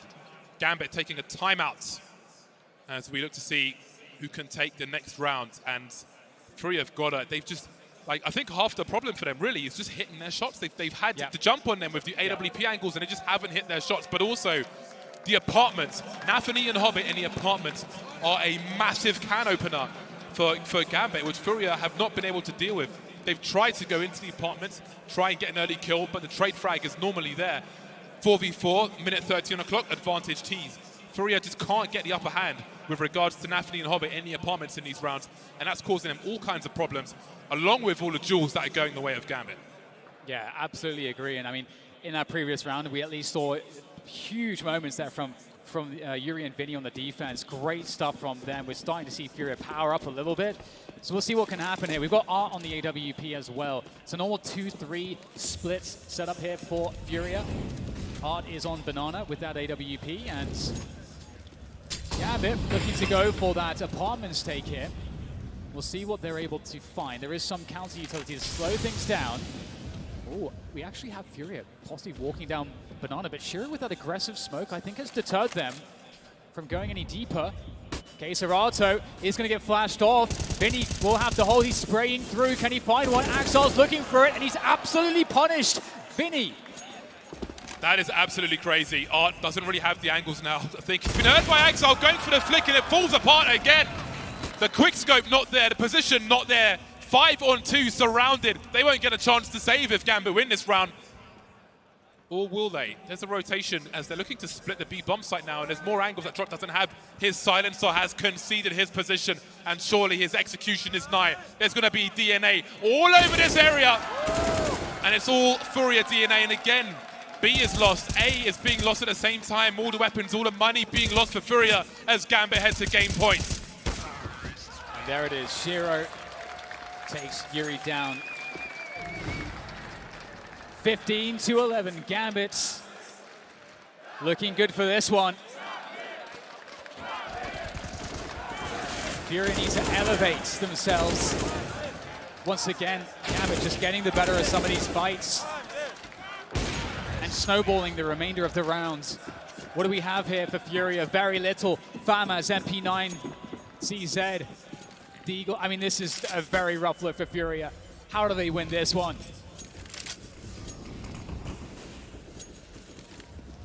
They've been at the mercy of Gambit in most of these rounds. At the mercy. How do you take things into your own hands with these tools? They've got a few flashes, a few smokes, some hopeful high explosive grenades. And you can see the urgency with regards to the apartments in the last round of that incendiary we saw on a balcony. But Gambit had so much time, and Hobbit's there again. Loves the furniture in that room. And Gambit know that this is a force buy that's going to look pretty wonky, but we'll see a top mid take into the stack here against FURIA. If they're going to have a chance, it's like this. Smoke goes down, there's no trade for that, and that gun is probably recoverable as well. You can see, I think the HE went there to try to blast the gun back to his teammates, and they're going to have to go quickly to that B site. It's desperation mode here for Gambit. Oh, he's found one though, he's got another headshot. Oh, and now there's just 2 players left for Gambit, 2 versus 5. Can they find a way to turn this around? They've got some retake util. They'd love a molly, don't have one. Love some rifles, only got one. No kit, would love some of those as well, but they've got the numbers. ENCE gets his bell rung immediately. How he's alive, I don't know. Only ENCE and Shiro now as FURIA try to do what they can. Shiro left and right. ENCE still alive, the crossfire is still up. In the red now, ENCE, 3 more to find. Can they get on the bomb in time? No. Is there time to defuse the bomb? I think there is. FURIA are still alive. I don't know how. I mean, they're hanging on the edge of the cliff right now, trying desperately to climb their way back up. And it's just always the way, isn't it? So sometimes the most unlikely rounds are the ones that you win and start back up that momentum. To see if FURIA can get any of that momentum. It's buy upon buy from Gambit. It's unrelenting amounts of cash that they have to throw at FURIA in these remaining rounds.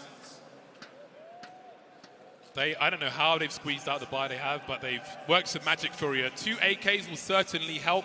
In round 28, you have to wonder if we're going all the way. I'd love to see it. And I'm sure the Brazilians at the front as well would love to see it. They've come a long way to see FURIA succeed.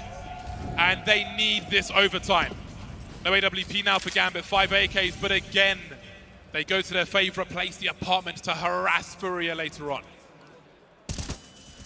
And it's a more passive opening here from FURIA.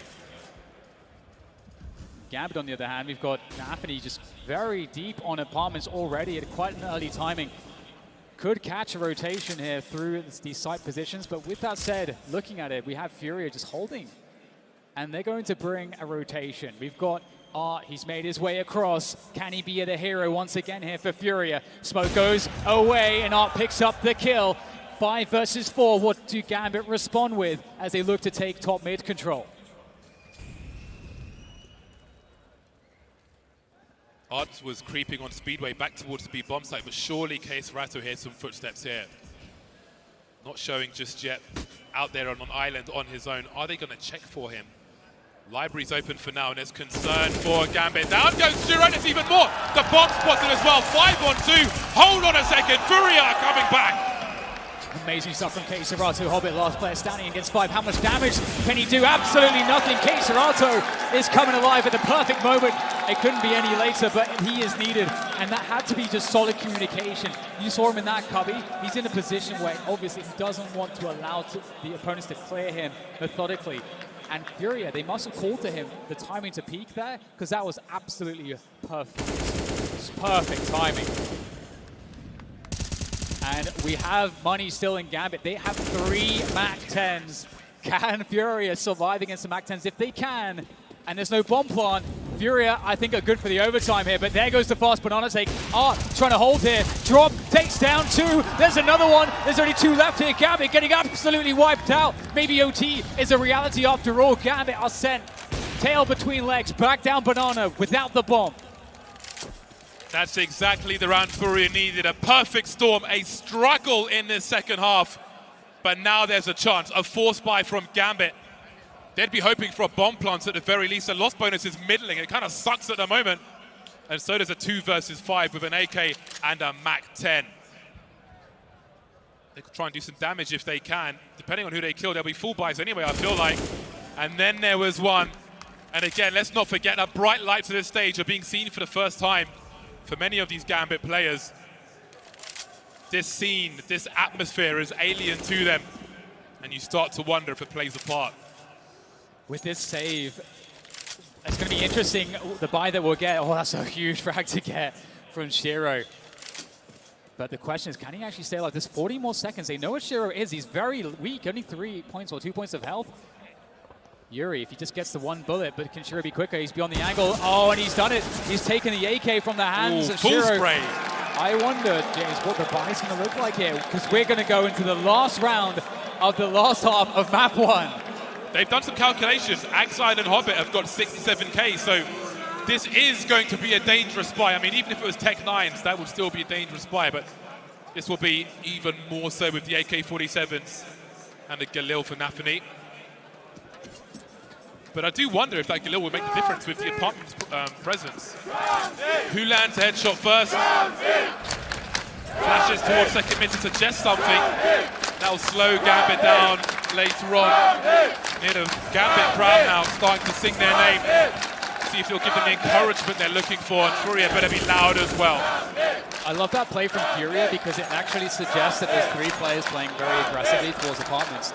So you can see, like, with that flashbang, it's like there is going to be a balcony peek or something like that. So look how much time is killed, where you can see Hobbit now is having to... He has to expect basically every type of setup here. He's checking for everything. And in the meantime, we have Gambit moving up for that B control, the banana control. And Furia, after that initial show of fake presence towards second mid, they are extremely passive here. They're playing for the late game in this round. Well, I think they're trying to bait Gambit to go into the B site here as well. Oh, big nade. Very big nade indeed. But can they keep those chain flashes coming? Gambit have been good with them before, but Drop has the angles. Case Ratto, he's got to be real careful. Art, what are you doing? Case Ratto, that distraction from Art, the sacrificial lamb. 3 on 2 for Furia. As they look to plant the bomb in the elevated position, so any spray was not going to work out, but Case Ratto will have position. How's he found Anthony? Hobbit's alone now. He's got so much to do that. This is insane. Hobbit.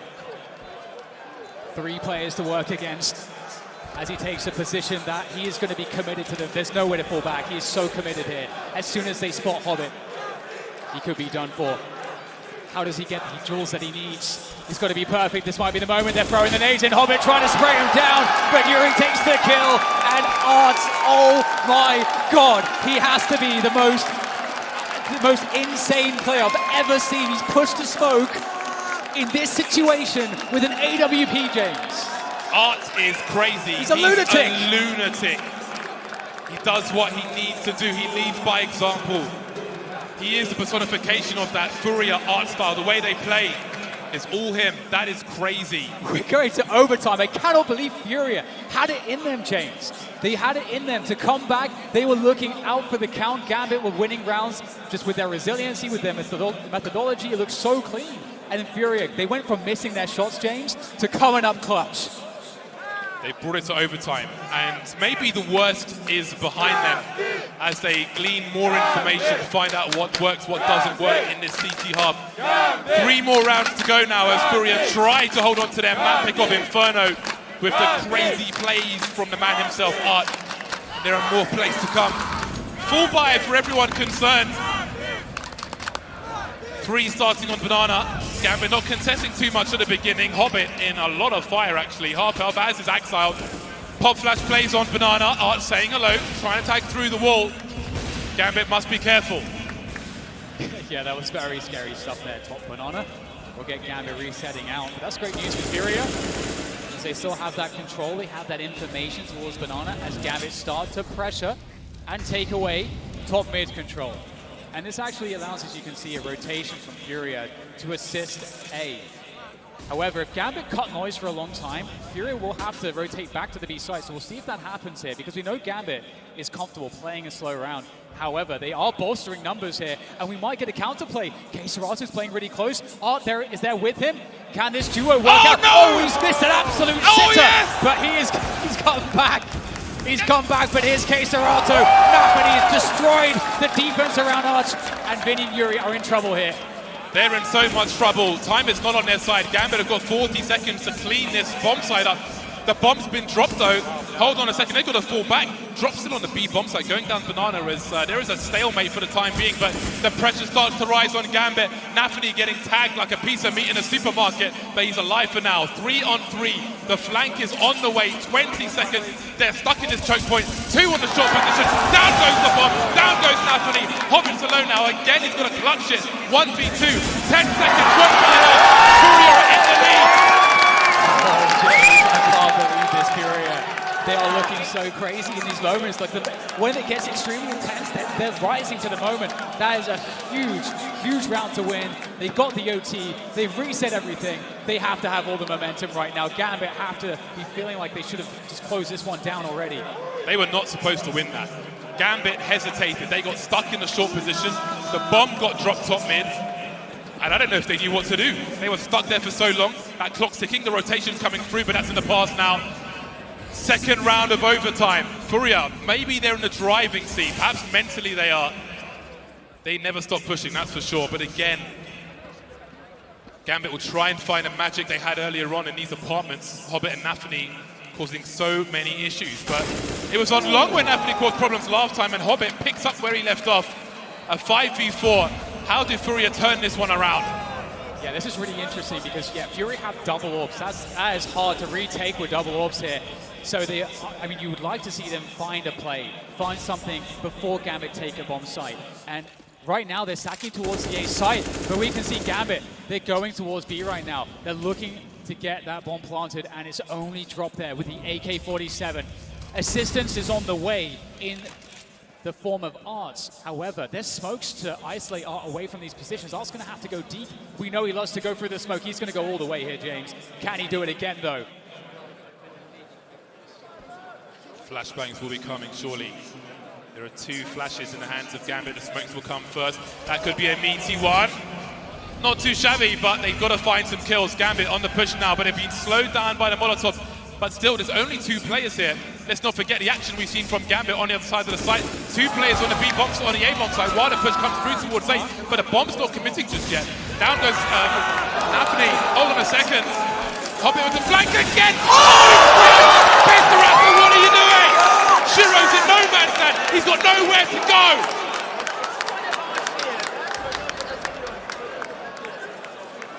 They tried again. They tried again with that rotation. So much action, the bomb was at the feet of the B bomb site, trying to make it happen from the apartments again.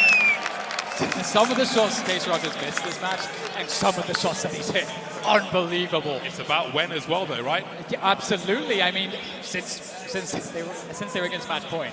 Gambit have to be nervous now. Oh my God! When you lose a round in a fashion like that, a free kill, a sitting duck. Serato in the face, baby! 446 damage, roughly.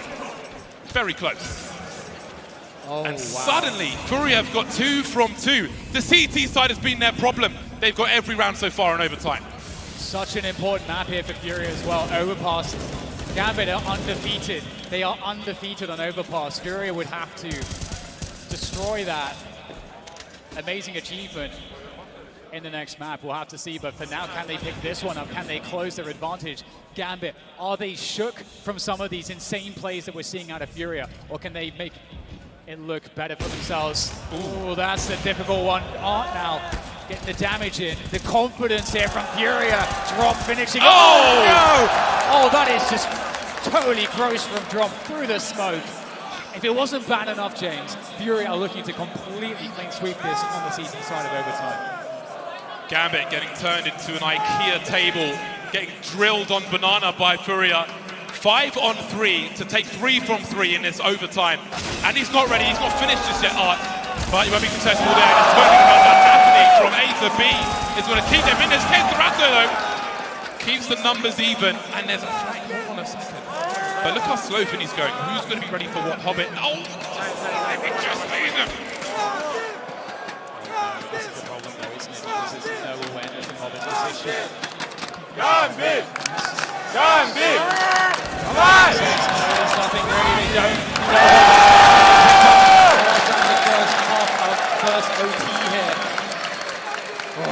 That's something, James. They needed something. That's a great flank there from Hobbit. But, Art is crazy right now. I want to get off. Like, they got us. I mean, the highs are super high, the lows, though, sometimes. The fact that he's pushing aggressively with the MVP there, he is something else. Yeah, that's the FURIA crowd we want to see there. Super happy now. Again, a very difficult half, but that could have been 3, and I really feel like Gambit have got to be feeling the pressure. It's fair to say that the CT side was the hard part for FURIA. They started off well on their T side. We'll see if they can continue their momentum. This is the pick of FURIA, the first map of this series, and they are fighting for it tooth and nail. Yeah, sick entries there from Nathany and Hobbit there with the lurk, with the late lurk to just put it all away. Gambit have given themselves something to work with as we switch sides here in overtime. Overtime's an major. You wouldn't want it any other way. Now FURIA. Vinny there on the apps take. And we saw Gambit in regulation. They played very defensively, very passive. And once more, we've got FURIA with that banana control. They're missing top mid control, but you've got a setup from Gambit at the moment to deal with that, should it happen, which normally it would around that 1 minute mark at this point.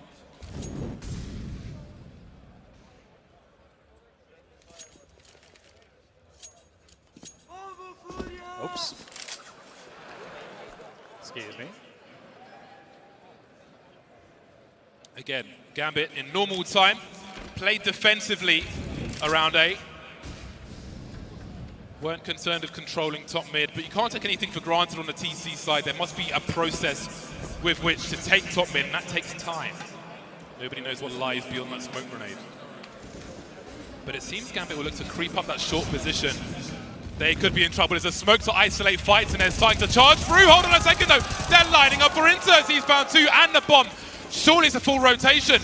We've got 2 men in library now for Gambit as they try to hold on. 25 seconds to plant this bomb. Still on the floor for now, and it goes from bad to worse. 5 on 2, 5 on 1, 5 on none, and the score is tied. Yeah, sick quad kill from ENCE, just walking down that pit position, anchoring it completely without issue. And now 17-17, a good start there from Gambit. Can FURIA hold their nerve against Gambit? This game is going to feel very difficult for Gambit at the moment. So hard to take down FURIA. Every time you feel like it's time for them to go down, they just keep getting back up again. Oh, we got the chef kiss. Hope you wash your hands, buddy. All right then, 17 apiece.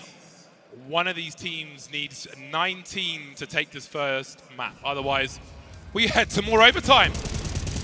I would not be against it. I would not be against it. Oh, Intos, great stuff there from him. And into the next round we go. And of course, all the toys are brought out here by FURIA. We've got AWP back on Arts again.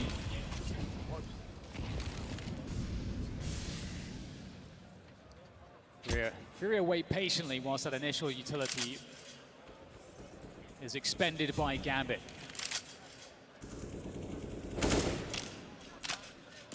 Gambit pretty comfortable, I think, like you mentioned, to just hold a default setup that's very passive with just 2 players on A, and just happy to leave these guys to hold.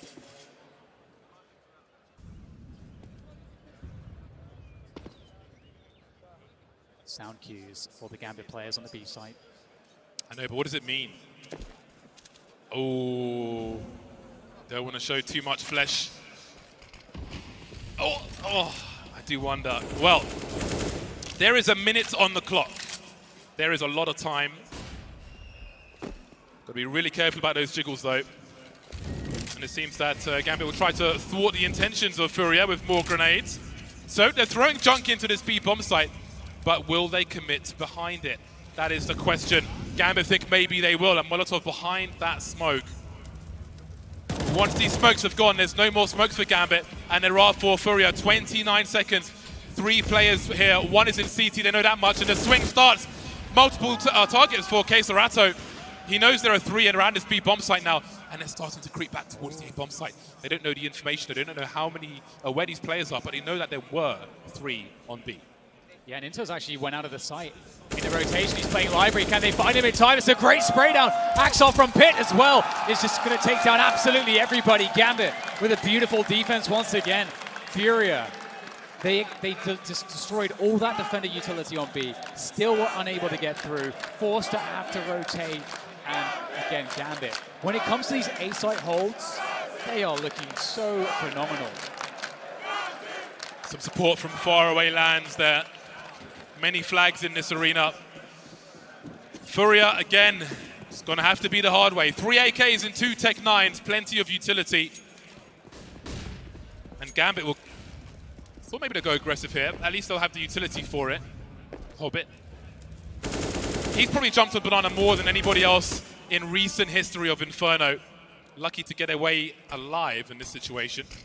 See him 15 HP, trying to avoid a grenade with some elevation. Now, do Furia just go straight in here? What is their read? It's not often that it happens, but when it does, it can prove quite promising. It looks like they might do. Yeah, they have to just shove all in on this B side. Just all the bodies going for that CT challenge. They're going to try to take down Shiro. He's taken down 2, though. It's looking very difficult indeed here for Furia. They're running out of players, running out of chances. This construction hold is absolutely disgusting. Kate Serato, last player standing. He's taken down 1. There's 3 more players to go. Has to go beyond the molly, but that's a wrap. Gambit, they hold their nerve, and they take down Furia. That's 1 map in the bag. And we're going to Overpass next, and Gambit look damn scary. That was quite the test for Gambit. Looking somewhat stronger in that map, I think it's fair to say the pick of Furia, who you imagine need to win their pick, but for them it's going to have to be the hard way as Gambit looking a bit shaky towards the end there, especially in normal time. Overcome the early rounds from Furia in overtime to take it at the end with a very strong hold on that B bomb site. Well, there it is now. Gambit much higher ranked than Furia. Again, Furia the underdog here. You started to wonder about that power, that strength, that aggression in overtime, but it is Gambit to take the first map. When you're playing against Furia, James, I feel like you do have to be world class, because the amount of ways that they find to unexpectedly throw a massive wrench into the works has to be quite difficult to be on the receiving end of. But as you say, the class of Gambit is just undeniable, and they managed to weather the repeated storms, the tropical storm that is Furia. So I'm super impressed. And going to map 2, though, there's more space for Art to do more insane things. So can they do it again? Absolutely. That's it from us for now. We'll be back for map 2, but it's over to Richard Lewis on the desk.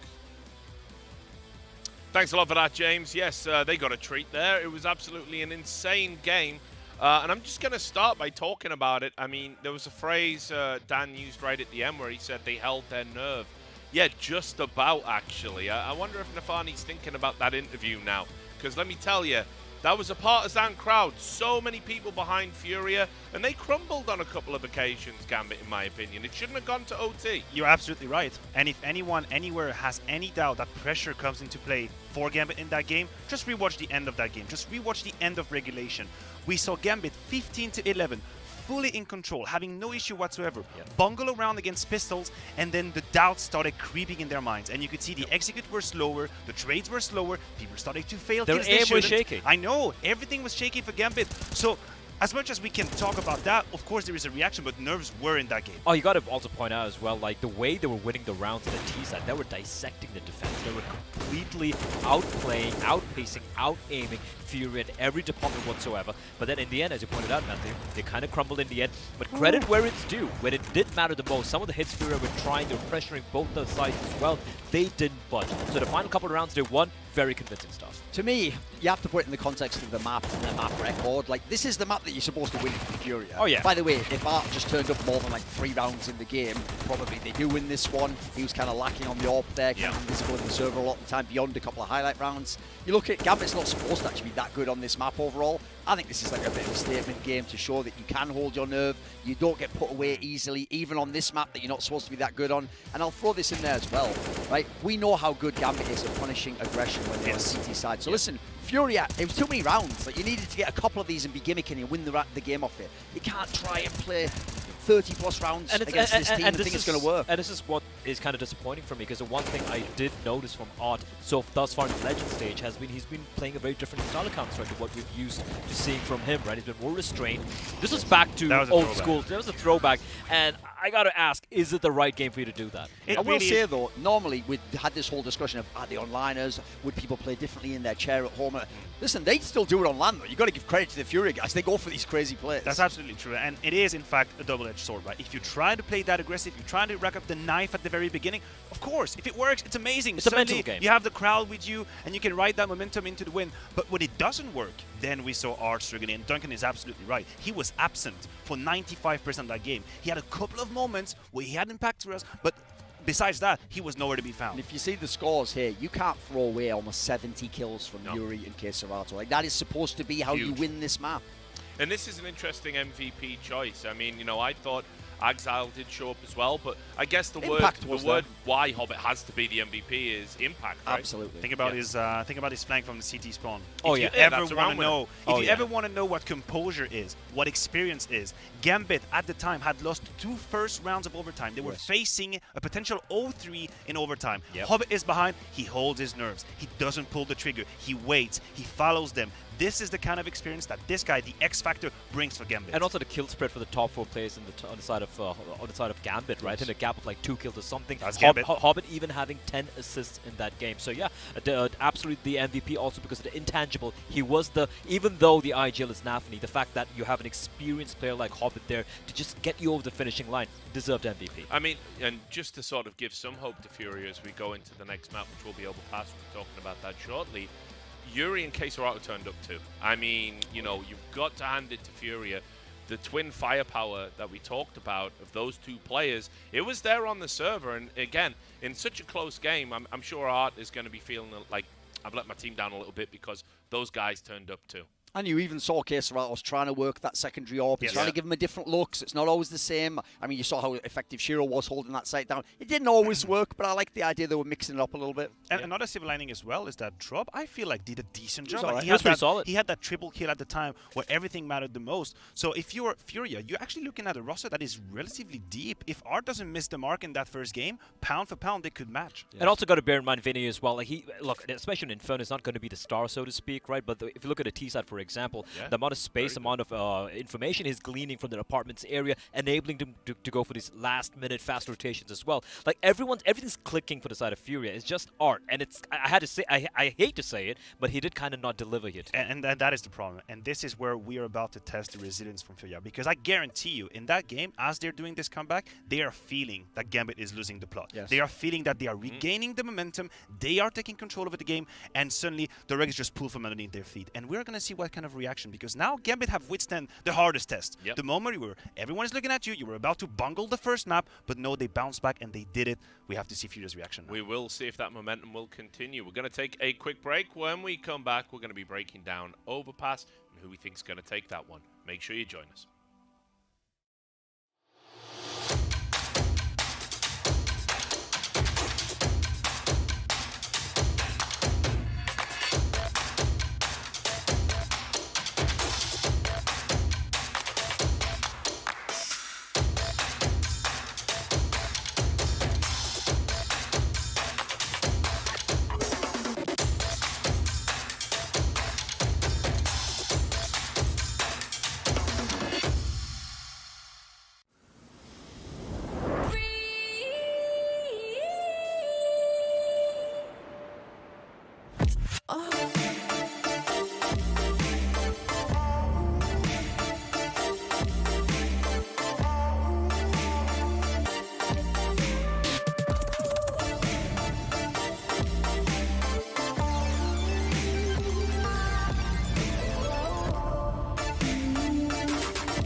Your favorites will play soon.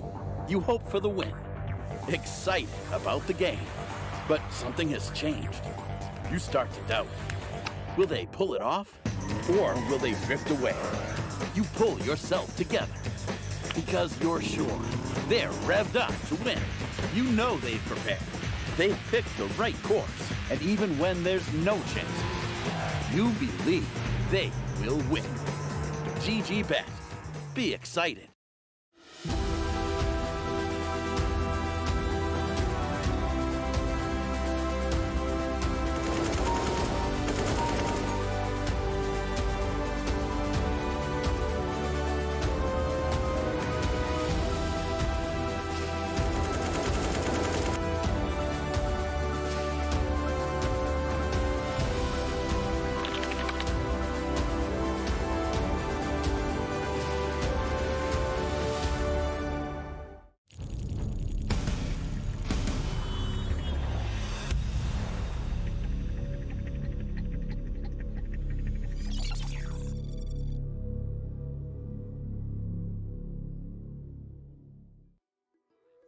Welcome back. We just saw Gambit pass their first test, and now it is Furia's turn to be tested as we move into Overpass, and I'll explain why to the analysis desk. Obviously, they already know it because they're smarter than me. But one of the Achilles heel that Furia have traditionally had is their map pool. I always feel it's a little bit flimsy with Dust2 being a permaban and then their Overpass results not being too kind. So as we head into Overpass, I mean, Gambit very much in the driving seat here. The trouble is, Inferno's basically what the guys from Furia main. They just play it all the time. Yep. And so in this series in particular, in this veto, they had to win it. Traditionally, they need to win it anyway because, as you say, this is why you end up with a lot of 3-map series. They're not a team that has the deep map pool. Yeah, and that's the problem, right? Especially when you're going to be going up against like a team like Gambit, where their 4th, 5th, 6th worst map is still a map they're very comfortable on. Inferno becomes a must-win scenario, and well, they kind of missed a mark there. Yeah, that's the problem when you have this 5th player as a revolving door, Richard, is that you cannot actually work deeply on your map pool. You're basically just putting out fires after fires. You bring in someone else. You're trying to get him up to speed with what you're doing. Most likely, you're focusing on the map you're good at because you want them to feel comfortable. You want to find some success. So as a result, Furia don't have the deepest map pool. You go up against Gambit, which we know is an asset they have, you get punished. If you want to go on that Gambit side, by the way, this is how crazy Gambit is as a team, because we've all forgotten about it since Na'Vi took the #1 spot. I told you that stat before their Vertigo games here, where they were like 30-3 over the year on it, which is like absurd anyway. Well, that's not even the map, actually, that they always pick. Like, actually, they were picking, like, Dust2 against Na'Vi. And then, so quietly, on the other side, where they've won the last 8 Overpass games in a row. Ridiculous. That's not even a map they pick into people, but they're doing it here because it's a direct punish to Furia. There were some big-name opponents in there, too. For sure. Yeah. I mean, that is the problem. I think you were saying before we went live, you know, the type of opponent Furia have even beat on this map. We're talking, like, you know, GODSENT. I know. It is a bit limited. It's not. I mean, it's not really the fault. It's not really the fault as well, right? You know, just playing in NA. It's an element we have to consider. But we have to consider it as well, and the fact that they're even struggling against the likes of GODSENT. I mean, nothing against the guys, but you know, Furia is supposed to be beating them much more convincingly. And again, the quality of opposition you have in the region, especially in a map like Overpass, which is a much more tactical map compared to, let's say, the likes of a Dust2 or a Mirage for that matter, it's not painting a pretty picture. Now, what I will say is to try and offer some hope to the Furia fans, maybe people who just don't want Gambit to get through and potentially play Na'Vi. You know, I still don't think I've seen the convincing Gambit I saw in the online era yet at this major. I think, you know, yes, they're utilizing that experience, mostly through Hobbit, who's probably been their standout, which tells you its own story, to sort of get through these series. And I think that means that if Furia can just find a few rounds early on, frag out, you know, maybe utilize the firepower they have, they could put Gambit in an uncomfortable position that they're susceptible to crumbling under. I think people are forgetting how the Inferno game began. Like, it was going totally fine. Like, the pace was great when you consider the side that Furia was on. It was looking like they're going blow for blow, big rounds. Gambit as a unit has to beat them. So, yeah, I agree. Like, I have not still seen the dominant Gambit. They're getting the wins, which is all that matters. They're getting the map win streaks up and all that stuff's great. But they are not the team that just destroys you like they did online. So, even though this is a punish pick and the map veto all says it's going to happen, I have to see it before I know that Gambit's just going to completely blow this away. And here's the problem with the side of Furia, CD side. I'm assuming they're going to be starting on CD side over here, right? They're going to choose a side. It's too static for my liking. Overpass is a map. You look at the greatest teams who play Overpass, they're going to be dynamic, they're going to be aggressive, they're going to be slowly phasing back their defense as the clock winds down. They play too static for my liking on the B side, just setting up crossfires. Listen, you give the space for Gambit to work with, they're just going to dismantle you. And that's why Art, I think, is going to be, you know, kind of instrumental here. We know he likes to push, can create that chaos, so hopefully he can bounce back from the poor first map he had. Anyway, we are ready to get into Overpass, so I'm going to pass you back over to James and DDK. Thank you very much, Richard. Absolutely. Going into map 2, James, this could be a playground, an absolute playground for Furia. They love to get aggressive. They love to create situations. As we saw in Inferno, it's kind of easy, I think, for Gambit to kind of control that because it's a tighter map.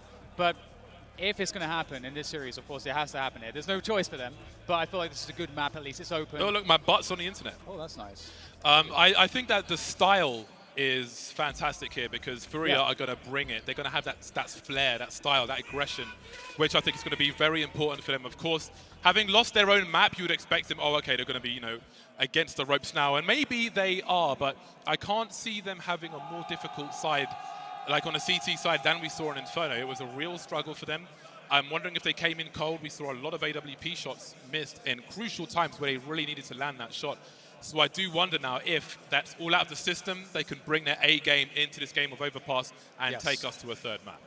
Yeah, I'm totally with you there. We did have a slow start for the individuals of Furia, but here we are, map 2. Make some noise, Stockholm! This is map 2 of the Major. We're in Sweden. Furia and Gambit. This is going to be incredible. Furia on that CT side, James, we talked about how important that aggression is. They're starting off on the side, which allows you to be aggressive from the get-go, round after round. And Gambit are going to be on the receiving end of that. But here in the pistol, looks like Furia want to make a play in connector. Gambit are headed right for it. Starting off well, very important. Sometimes that's a pistol, sometimes it's the consecutive rounds. We can see Yuri will thin the numbers out somewhat, thin out the herd for Gambit, but there are still 3 players making their way to that A bomb site. Sure, with the off angle, not able to connect, and maybe he'll be a bit cold coming into this one. Oh, great shot there from Axile, and that's the bomb down as well. Furia able to recover some kills here as they move closer to that A site for the recovery, but there is a play in bathrooms from Axile that could dismantle everything. It's all about the timing. Inters has to keep the distraction alive here, so that Axel has time to work this flank. He's going deep, he has to. Great shot, Axel's all on you, but it's dropped to take the frag. And Furia to take the opening round. That is exactly what they needed. Win the CT pistol, start as you mean to go on. Now, that is just the first part of this. With a bomb plant, we'll see what Gambit choose to do in a second round. How dangerous they want to make this for Furia. If you're joining us late, where on earth have you been, honestly? Gambit win the first map in overtime, as we can see there under the score. Very strong, well, stronger, I think it's fair to say, in normal time. Furia's backs to the wall, brought it to overtime, started off well, ended terribly. And hey, sometimes it has to be done the hard way. Just ask Cloud9. Absolutely. There's a smoke to cut off vision from Fountain. Yuri playing aggressive around Party. And you can see Gambit actually looking to slowly gain space around the A side of the map in this version of their default. And Hobbits absolutely nailed Yuri there, so seen through that play. And that's a good start here for Gambit. Serato looking to collect the weapon, if he can find it. Oh, it's outside of the smoke, so he has to stay on the scout. And Gambit just holding to see if there's a counterplay. There is not just yet. And Vinny, he is stuck here in connector. Yeah, it's a nervous position. If you don't have info short B, it's hard to rotate out, especially as time creeps on. No one checking it yet, so we'll see if he has a part to play later. For now, Art's moving forward, scope in tow with that org. So be careful behind that tree now. Potentially lining up a flashbang, not going to happen. Vinny's activated in connector as well. And he doesn't know it, but he's just picked up the bomb, Art. He didn't see it. I think it was dropped before the peak came through, if I'm not mistaken. And maybe he heard it, maybe he didn't, but if he didn't, they don't know where the bomb is just yet. But with 30 seconds on the clock, I can't imagine that bomb makes it to a bomb site.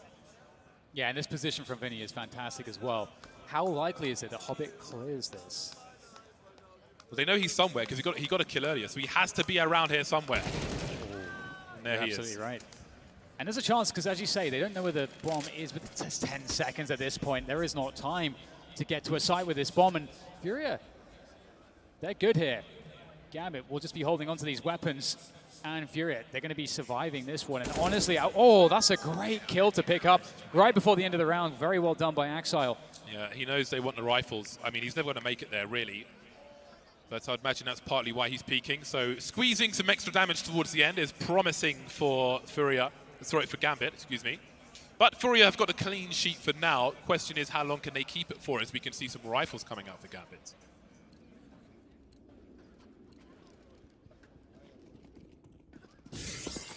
So once again, we should expect FURIA to throw that forward utility. We have the Molotov there, the Incendiary for T-Ramp. Slow things down, force out a smoke, but actually, they don't have to use a smoke there. They are going slow anyway, so they are able to hold on to that single smoke that they have. Interz is holding on to it. He's going to toss all of his util. Of course, a limited round for Gambit. Going for the force buy. Going to make FURIA aware of that connector presence that they have. That will be heard by Drop. Gambit slowly walking up A long here. This is not going to be spotted for some time for FURIA. Will they get the information they need in time?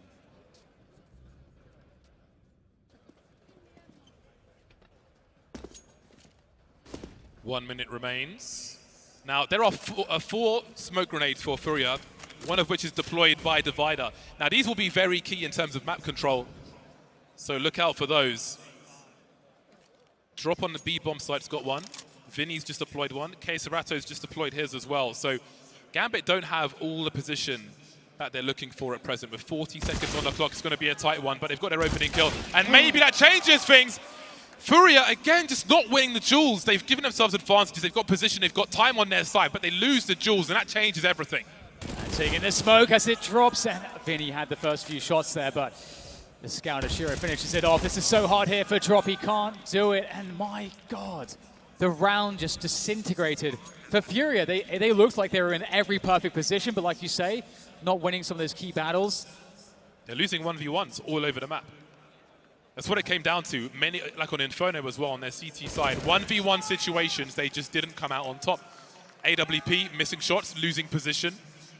Some early plays, which, you know, fair enough. But when it's just a straight-up 1v1, they're going the way of Gambit.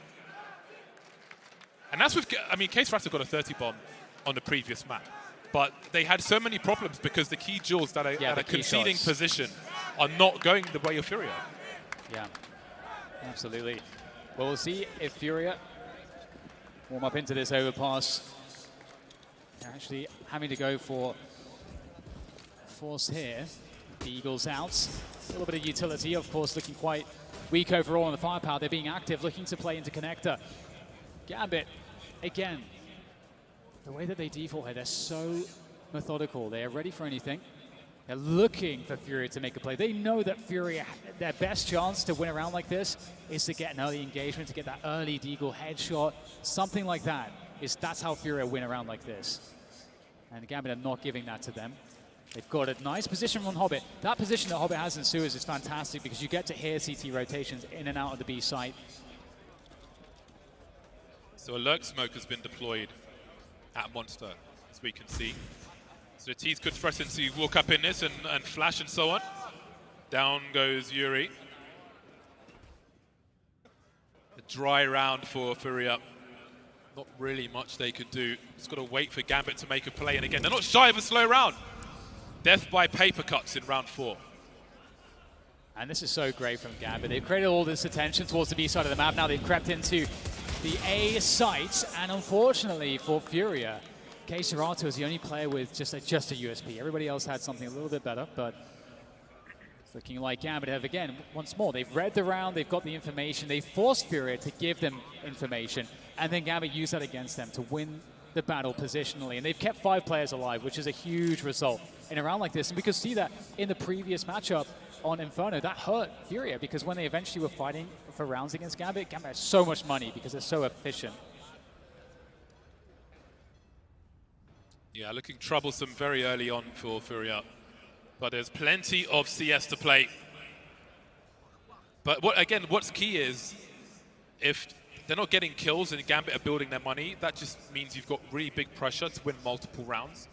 If you're trading, if like 2 players are surviving for Gambit, you win a round, maybe they've got some pistols, a Galil, a Mac-10 or something, but that's not really happening.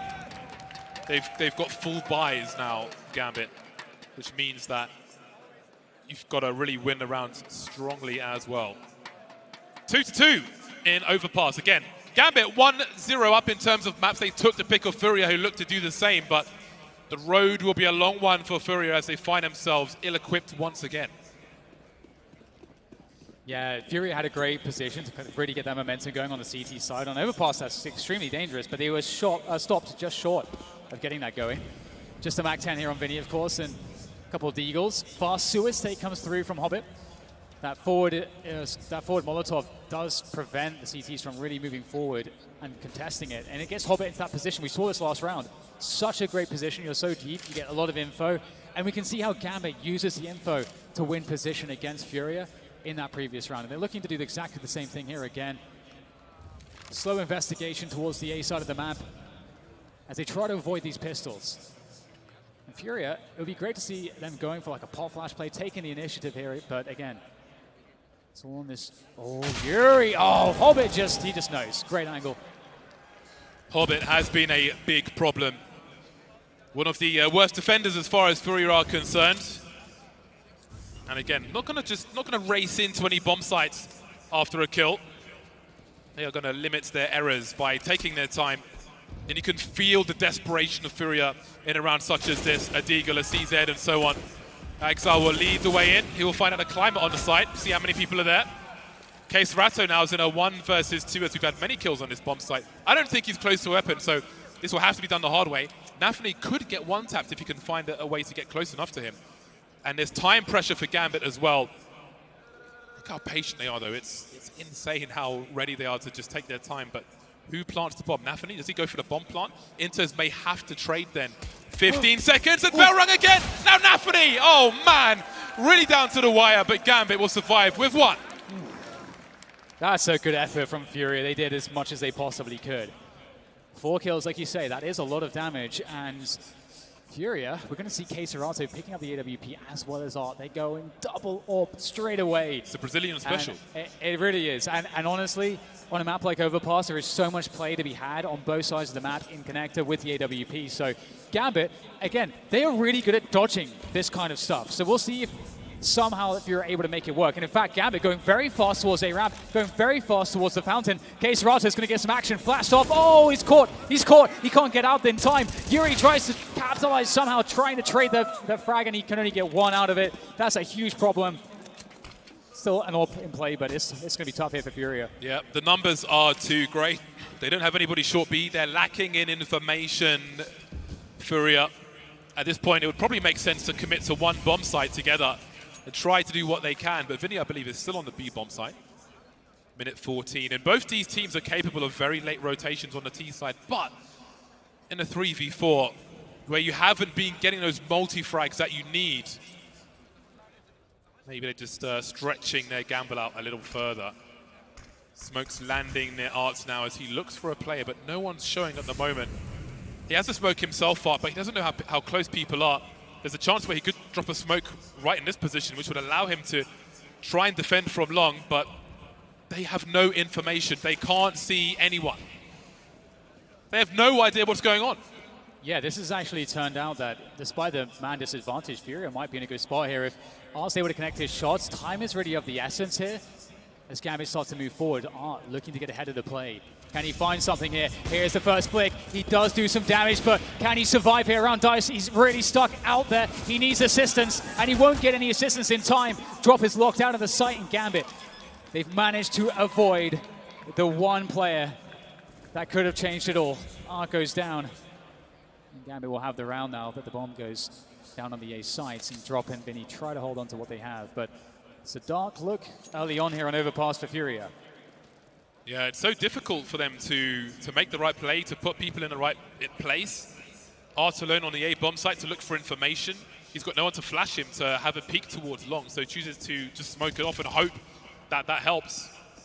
Again, if he's got a flash there, maybe he can have a peek. Maybe there's a different way to utilize that smoke. Again, if he puts it between the Dice and the wall near the toilets, then if they have control of long, for example, if there's a rifle there, they can defend bomb plants from there. It makes it awkward for Gambit to push, but they're looking towards toilets, and they don't see anyone. Gambit are just chilling. They've got the sandals out. They've got a towel around their neck. They don't care. They're having a great time in the sun. There's no information even that late for FURIA, and it just limits anything they can do. Yeah, that's so unfortunate for KSerato to be caught like that. Again, that's the power of changing the pace on a team. You're playing really slow, you go really fast, and suddenly they're just totally out of position to deal with what you're bringing to the table. And into this next one, 3 rifles to go into this round for FURIA. There's the connector play. Hobbit is just going to destroy Arts, deflecting the aggression. Hobbit's in championship form. He is. He's in championship form. He really is. It's so hard for FURIA to make their aggressive plays work. Gambit, they're winning the battles, and they're always ready for them. So if you're trying to make it, you're at a disadvantage. You are forced to overperform as the individual on FURIA's end to actually make those plays work. And so in that sense, Gambit, not only are Gambit playing their game, they are preventing FURIA from getting anything close to what would look like them, the kind of game that they would want to play, that would really get them fired up. So this has to be the most painful possible way for FURIA to be playing right now, just playing against Gambit. We'll see if there's an opportunity here. Gambit reset. They're drawing these rounds out, James. They really are. I think he may have seen some legs. Yep. He saw Nafani as well. He didn't. Yeah, he's carrying the bomb, so that's some good information for them. But ENCE, look at the angle he's holding. With 35 seconds, he's holding a flank from long. And that just shows you how dangerous a team. That one scenario as a secondary option, option B, shows you how dangerous Gambit are in this tournament. That is outrageous. The presence of mind, the spatial awareness, and the timing is peak from Gambit. Yeah, they're so good at setting up stuff like that, where they'll have a player that can hear a rotation. And then if it's the fact that you hear a rotation like that, well, you know that FURIA they think it's a B play. That's how they're responding, and if the kill happens, boom, you're good to go. And there's still time for Gambit to work other parts of the map as well, if that doesn't work out too. So they really give themselves so many options. Yeah, nothing is for free versus this team. This side of the bracket is absolutely stacked, and that's before anyone mentions the game that's to come. Yeah. But Gambit are making it so hard on this T side. They always have that option late rounds. They know what makes sense to do. From a CT side, you've got to find something, a flank, some information, a key kill on a bomb carrier, and they're ready for it. They have the man there. Yeah. Because they have those early 5 versus 4s, they can afford the man there. Definitely, and again, as I mentioned, I think this is like one of those matchups that for the FURIA players, this is such a true test of your mental game. Because you're playing, again in a way where you aren't able to play your style, you're getting so few opportunities, and when there are opportunities, they're even or you're at a disadvantage at best. That's kind of how Gambit are playing this right now. They're not giving FURIA anything. It's got to be so difficult to be on the receiving end of, but we will get next round now, and there's more to work with for FURIA. So are they able to heal their wounds, James? They've got the AWP onto KSerato. Last time he got caught out in the open. Hopefully this time he'll find some more success. How do they get a 5v4 is the key, the short B position maybe, because we've seen FURIA take the AWP for an aggressive peek at the party position, flashed off, and unable to even rotate back to the toilets, which is more of a concern when you've gone for a play in connector and you need your teammates to help you get back towards divider without getting shot from party and so on. We've seen him in connector in multiple rounds, and they've lost the duels every single time. And it seems it will begin with at least an aggressive Molotov onto T-ramp.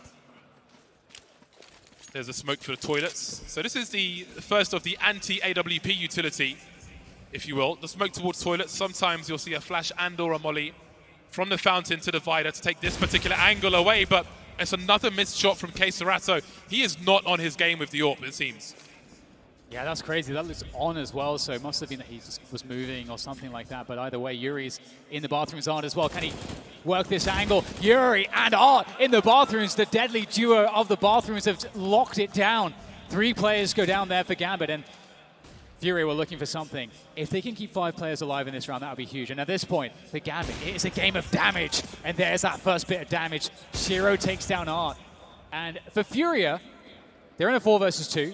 They are resetting back to the bomb sites. They know where the bomb is. They know that Gambit have to go into bathrooms to take that. However, they don't have any map control, FURIA. So with that, Gambit could go anywhere with this bomb. Yeah, unless someone's in a forward position, wherever Gambit chooses to go should be a 2 versus 2, which gives them a chance. There's a flash towards A, but there's 33 seconds on the clock. Oh, and Yuri's stuck. Yeah, he had nowhere to go. He could have chilled there for a while, but that is the go command. The smoke will certainly help. 20 seconds, and they've got to consider what they want to do here, Gambit. They have a full buy in the hole. They've almost got 2. So they can at least make it expensive for FURIA. Hold on a second. Case the Ratto, closed casket funeral for him. Shiro 1 versus 2. Can he try and plant the bomb at least? Not sure if anybody's on the site. Oh, he's down to the 1v1 now. No time to plant. He's got to find the kill. Can he find the last man? No, he can't. But they've done so much damage. And I mentioned this earlier on. FURIA have to survive multiple tests with men alive because their money will be short otherwise. And Gambit have got full buys for days. Oh, that is so insane. James, wasn't that a 5 versus 2? And it goes down to a 1 versus 1. That is insane amounts of damage. Okay, there would have been 4 versus 2, of course. Oh, great shot from Shiro. And as you said, maybe that's some of the nerves as well, going for that peak. At that point, you are probably a dead man, but if you just stay in that position, you waste a lot of time. But either way, FURIA, they do pick up the round. You've got the early play from Hobbit into Connector. Got to say quickly, the CT side, for those of you, for the uninitiated, for the new viewers, the CT side will often blow off the door on Connector because it makes it harder for the Ts to take short B, because there's more angles for the CTs to shoot them in the back. Even if you've got like a lurker in Connector on the other side like Hobbit, if he's watching the door, the CT still have angles from the stairs, so it makes it really harder, well, it makes it a lot harder for the Ts to take that short B position. So that is something that you may see at the start of the rounds. That's why there's no door there. CT side is not fan of doors. Yeah, and it's also easier information for the CTs too, so you can see it gets smoked off. Gambit, actually, they smoke it off and they reset around the B side. They're looking to go for that monster swing, and we only have Vinny on the site. He's got just a FAMAS. It's not the gun for this, and he's going to get flashed off as well. Is there any support for Vinny here? He tries to lock this one down. Great first frag from Vinny. He's picked up a second. In comes the reinforcements. Vinny, he's done his job. Yuri's in position on short in time to take down one more, and that leaves Hobbit alone in water. Where did that come from? And it's just Inters left in the 1 versus 2. Blind throws a molly towards the barrels, so he's shown presence from short, tried to reset that by making his way towards Monster. Now this is when you really need to land your shot. That is a very timely HE grenade. Pistol will be good enough now, but it is a 2 AWPs, and one of them is making a lot of noise. 15 seconds to plant this bomb. Case Rider doesn't even have his gun out. Why? There's 15 seconds and he's holding grenades in his hand. Trying to jump peek now. Inters has a chance to plant this bomb. Art had to land that one, but it was way more expensive than it might have been. Either way, FURIA make it to 4, but again, only one man survives. Yeah, this is so hard. That one round where Shiro was able to do so much damage. I mean, that's 2 rounds in a row now where FURIA win with only 1 player surviving. So their buys are just awful. Gambit are going to be winning the economic game despite losing the rounds. And the pressure really is on. We'll see. Ooh, that was a nasty one. That answers your question. But yeah, we'll see exactly what FURIA are going to be able to do here because they have that util disadvantage. Quick take towards the fountain position. Nice shot from Yuri. He'll get traded out though, but we talked about it. Those early frags do benefit FURIA. Well, they could benefit them if they can get that 5 versus 4. But so many times it's been a 5v4 for Gambit, and that's caused them so many issues. It's been so hard to turn things around. A 4v4, and again, maybe a chance to fall back, but FURIA will always look for a second kill if they can find one. So they have dropped a man for Gambit, but they've dropped a man themselves. So maybe the hard part of this round is yet to come. Vinny dropping off the short B position now, off the rail. They know. And they're falling back, but again, it's that investigation man. Oh, it's Hobbit and Nafany. That 2-man duo, they've caused so many problems for the FURIA side. Vinny caught a grenade now, and he is sandwiched, but he's alive for now. Art's taken Nafany out. He knows Hobbit's in the water. Dancing in the ammonia, dodging the bullets until that last one. Hold on a second, Axel gets his bell rung, and Shiro's down to 10 HP.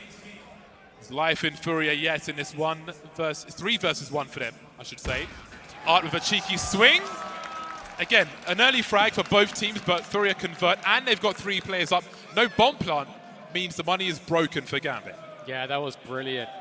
And I thought that they knew because of the way the rotation was working out, but actually it was the noise from the lurker of Gambit towards the A side that was pulling the rotation out of the B side. So the timing was very fine there. Excellent stuff from FURIA. And they're not done just yet. After a very dismal start, they've managed to a battle on the razor's edge of just being completely destroyed, but they've come out on top, like you say. 5-5. It's going to be eco territory for Gambit.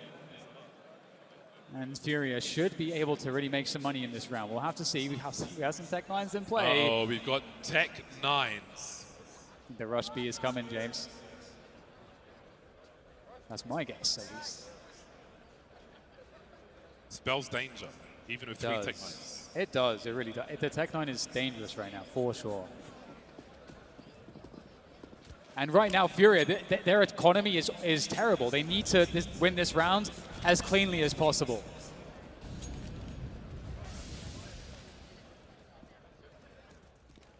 They've made the right choice, Gambit, in going to a spot where they can close the distance. And here comes the charge. The stampede of Tech 9s into the B bomb site. Art trying to hold as best he can. He's found 2. Vinny's here for support as well. Shiro and Exile remain. Down goes the bomb by the pillar. I'm pretty sure the Swedes have got a different name for that, but I'll go with pillar. Exile now in a 1 versus 5. 11 HP. Any damage he could do would be a bonus. Bomb plant, very unlikely indeed. And Art always up for looking for more, but the shift walk into the angle will not be good for him. And now there's a rifle that can maybe be collected. We've got 3 players in monster for FURIA. It's so smart of Axel. He knows that the flank is very likely coming, and he sets up the perfect, advantageous angle. So he is able to get 1 bit of damage out of that, 1 kill. But that's what had to happen for FURIA. They had to survive with 4 or more, really. They need to be growing their economy, and they managed to do it. So there is something in the tank, at least, if in this next round they run into problems. So we'll see if that's the case. But FURIA, they could absolutely turn this one around now. 6-5 in their advantage. They've taken the lead. And again, it's hard to find, it's hard to imagine that we find ourselves here, given how it looked earlier on. Arts going aggressive into connector.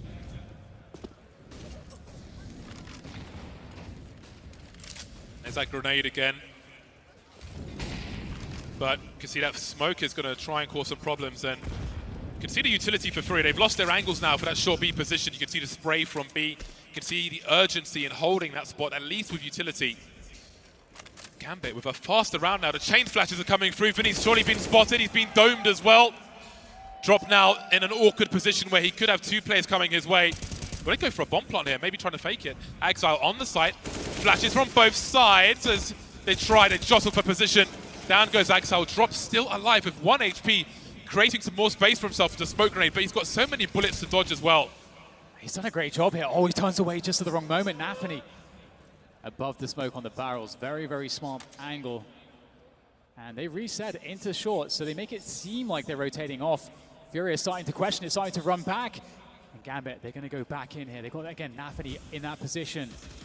Executing back into the site. What can they find here as Yuri gets some tags as they run across? Gambit still needs to plant this bomb, and he might just be able to do it now. That was a great angle being held by Art. He made no assumptions. Bomb being faked again. Art can surely hear that. And all the players are here. 2 of the 3 players have kits as well. There are no grenades remaining, because Drop could be hit by a grenade and killed. Well, that's 1 spotted, but not swatted. Drop. Down he goes. That's a man advantage for Gambit now, who are posted up around the pillar, around short by the sandbags as well.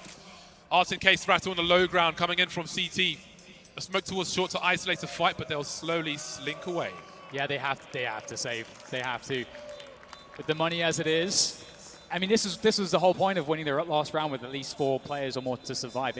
It gives them the ability to lose this round, still have a strong buy in the next one.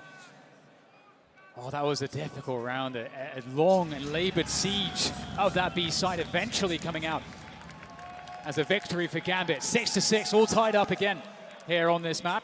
This is the second map, of course, in this best-of-3 series. Gambit picking up the first one in overtime on Inferno. I believe we're going to Mirage if we see FURIA winning this one. I would love to see a Mirage. And I hope we get there, yeah. So back into the action, full buy for both teams. Utility pretty good here for FURIA, all things considered.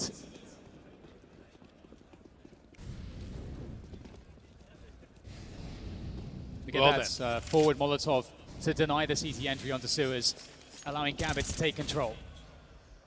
Yeah, interesting that Gambit are not interested in any variance by taking short B very quickly, but they'll slowly creep in They have the info too. Art has all the info. He's pushed Playground. Yeah. They know that they're all around B right now. They can come out of connector though. So K-Serata will hold that from Divider, and the remainder will wait. And they're going to probably have to wait, Gambit. They like making people wait, like creeping through as well. And they may throw some grenades into the B-bomb site just to try and force some utility from FURIA. So when they do push, it's a lot weaker. This boost is special because you don't have to jump on your teammate's head. Once you've landed, you can simply stand. It's a quiet boost, a silent boost, if you will. Ooh, Axile. Yet Sting staying alive though. Nafany as well, both Axile and Nafany critically low at this point. There's the 5 versus 4 though. How do they finish the round at this point? Do they try to go into the B side or rotate out? They're looking to rotate out here. They don't have a lot of info there, but they are gambling that it is a pretty free position. That's a sick frag to get. What is there on this site? It's just K-Serata. He's going to whip that orb shot. He needs to find it. There it is. Quickscope comes into play. The second one not so good though. And there's nothing left on the A site. Gambit once again win the bomb plant. So many missed opportunities with the AWP. Art dashing. I don't know if there's a moment's hesitation, if the target registration was slow in his mind. He had to get that kill there. Nafany wasn't even facing in his direction. They made all the right plays with Art. Even that kill doesn't go their way. They're just not landing their shots. We see it so many with shots with the AWP. A huge flank back. He had less than 10 HP. He requires 1 bullet. But still, they're not there. It's got to be nerves, Dan. Yeah, I would imagine it absolutely has to be playing a part in this one. It's been quite touch and go for some of these situations for FURIA. I think overall we're seeing Gambit looking more comfortable in that department, more stable. But we saw it on map 1, James. FURIA looks out for the count on map 1 multiple times, but despite that, they still found a way to make the game go to overtime and then winnable. He fired shots. I'm pretty sure he fired shots. I think I saw the tracer there. That's rough. That's a rough one. It is a rough one indeed as the smoke is deployed towards Monster. FURIA, the fighting pride of Brazil, are in trouble in the dying rounds of this half. The score is still close though, as much as it's been a struggle for them. But it doesn't look likely to stay that way with 2 rifles. Shiro in connect with the AWP as Hobbit creeps up the 2-man setup. Hobbit's just there. He's got the right eye peek. He's further away from the corner of contention, and he is looking sharp. Yeah, K-Serata picked up the gun though. I wonder if Hobbit's going to notice that detail and realize that that means that there has to be another player in that vicinity.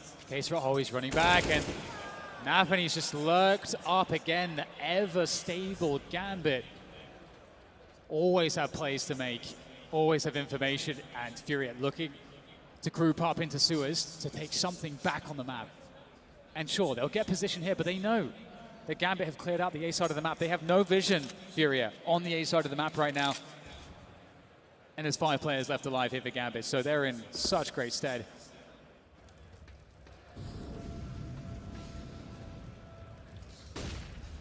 All they can do really at this point is hold on to that rifle, FURIA.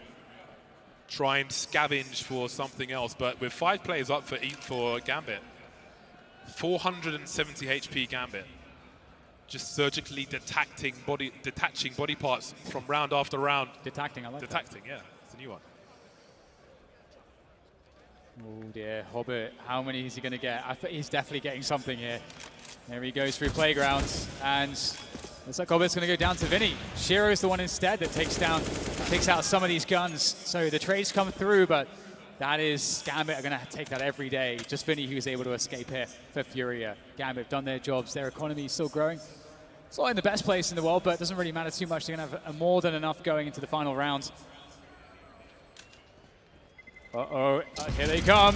Vinny still able to keep that gun in hand. He has to survive. Oh, there we go. Still alive. That's an M4 into this final round of the first half. It is desperate here for FURIA. Yeah, some of the Brazilian guys. And you guys need to make some noise for your team.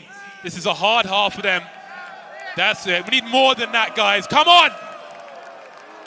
You got to be loud, winning or losing. Let them know you're behind them.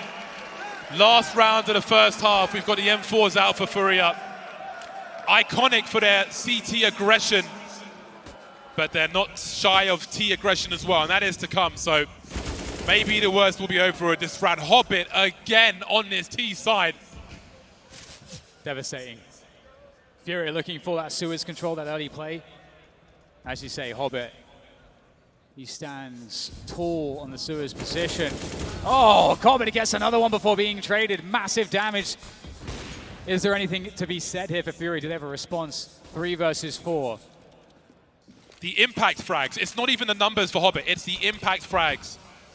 That first game from him and Nafany looking to clean the bomb! up. Yeah, he's committed to bomb. And that is a chance, that is opportunity. There's no smokes remaining for Furia, however. And there's a minute on the clock. But at least they know where Gambit are going for once. That's information they don't normally have. Oh my god, as K-Serata is going forward with the flashbang as the smoke dissipates. He picks up the kill. There's the trade though from Shiro. And it's now just down to Yuri. And does Shiro have a read as to his position? It's all on Yuri. They line up and Yuri gets both! That's a great result for Furia. 7-8 at the end of the first half. Gambit, though, that is a solid T-side from them. It's dangerous. And again, if they are to go further, those are warning signs for everyone. But it's not over just yet. And again, my question now is the worst over in this game for Furia? A very difficult CT side, but can they bring strength to their T side? They were at the mercy of Gambit, I feel like, in many of those rounds. The pace, the control. Yeah. They weren't given anything. You saw the attempted flanks and so on. 35 seconds trying to push long, denied. Yeah, I totally agree. Yeah. I think you're right. Like I think the word control is definitely one of the best words to describe how Gambit play themselves and how also they are able to control their opponent. It's pretty incredible. But 8-7 going into the second half now. Is this the last half in this major for Furia? We're about to find out. They're making their way towards the bathrooms. Axile ready for that first jumping player. Doesn't connect the shot, however. And it's a lot of space gained by Furia. Do they keep going, though? Oh, there's a flash, I want to say, from the B bomb site from Nafany to aid him. Nafany on the A bomb site, actually. He's got another one. Has been deployed. There it is. We've got an exchange at the very least. 4 versus 4. Has the bomb been spotted? Probably. Oh, Nafany's peaks are nasty. 2 kills for him. But he's done all he can do now. A tap from Shiro, and the numbers are kept close. A minute 10, 2 on 3. Hobbit coming through from the back, though. Got some information at the very least. Waiting for the next move. There's Hobbit. It's going to be hearing that one. Will there be distraction for Hobbit to play off of it on this flank? It's huge. Oh, that's an insane shot from Hobbit. What a flick from him. Yuri coming alive, though. He's going to do 180s. Yuri with the 180s. Can he finish it off? No bullets. Can he find a gun? Yuri trying to find a gun. He's still alive. Yuri! He can't make it work. Shiro. Oh, what a play from them. Oh, my God, Shiro. That's an outstanding effort from Yuri. Imagine if he clutches that. Imagine. They'll have to imagine, no, because Shiro got that last kill and Gambit win the pistol. Again, they split the pistols. Both CT sides have won their pistol now, but with a bomb plant, I was going to say, what do Furia do? But before I can even say that, I already know, and you guys will soon find out. Mars picked up the Krieg, the armorless Krieg. It's effectively going to be a sniper rifle for Art. We'll have to see how that Is he not going to drop it to someone, though? With no Kevlar, he's going to have some aim punch to deal with. He's an AWPer right now, James. That's what that is. He is. Well, we'll see that Gambit have a pretty passive approach. Again, this tends to be their general approach. And Yuri, oh, he's found a peek from Axel around Divider. He's going to take full advantage of that one. 5 versus 4. It's the in-game leader's dream with a minute and a half to go. But look at the reaction from Gambit. They get information. Oh. They make a play through Monster. Hobbit's going for a deep position. He could destroy the round as Furia come back to this side. I mean, it is just one player. It's drop. He's going to check for this. He's going to check for this. No. Oh, there it is. Hobbit picks up the kill. They know he's there now, at least. Hobbit is a demon in this series. He's going to be in the nightmares of Furia. A smoke to create some space, to isolate some fights, avoids a flashbang. But can he avoid all these players? He's certainly wasting some time, running out of bullets with the FAMAS, and down he goes. What of the information, though? I think he sees K-Serata carrying the bomb on the kill feed, which is information for Gambit as they try to close what left they have of their net. Now the key is to not misplay this advantage. He's got a good position. We could see that Nafny was thinking about flashing for his teammate. And as FURIA makes steps up, there goes the flash, but that was for ENCE, and he's been taken out of the picture. Nafny, though, how much damage can he do with his AK? That's the name of the game right now. As much damage as possible. But is he actually going to pull away with it? That might be the case. They can bring it into the next round here as well, of course.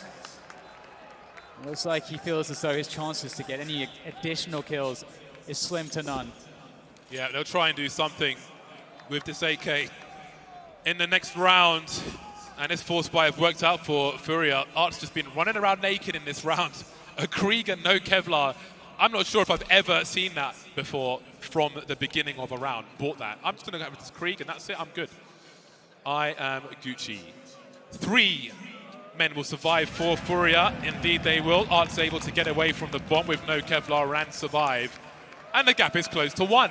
Things looking dicey for Gambit now. I don't think they like what's on their plates. Yes, indeed. It's looking pretty scary. They can't send it back. They got to take it. And FURIA, you know, they are a team that tends to find an affinity on the T side. So we'll see if they're able to keep this momentum going. Gambit is so good at putting a stop to it. This should be the easy round. There's just the 1 AK in the FAMAS to worry about. The AK-47 in the hands of Nafny. It's on the B site. Gambit have a stack on the B site right now. They are hoping FURIA find their way to that site. But FURIA are running the anti-eco, anti-force buy protocols at the moment. We've got the buddy system in connector and on long A as well. And then Vinny's just looking after any monster aggression, which is often a play that teams make to get that info. That is the last smoke for Gambit. FURIA with a good spread with over a minute on the clock. The nooks and crannies are mostly covered. The inside of the toilets may be a question for them, and outside divider and such. You can see Shiro looking for information. Won't find out where the bomb is though, as we can see it's been left in a passive position. And FURIA will offer an execute into this A bomb site. In terms of utility, not in terms of personnel. Maybe a double pump is on the cards though. Bomb has been collected now as they will gravitate towards this A bomb site. They've invited Gambit here. And now they're on the way. This time with armor and a helmet though. That AK is here and Drop is the first to go. Nafny's been traded though. And Gambit have lost position on this rifle. However, from up close, you can see the pre-fire from ENCE. Not going to work out for him. 3 to 5 from FURIA and the score is tied.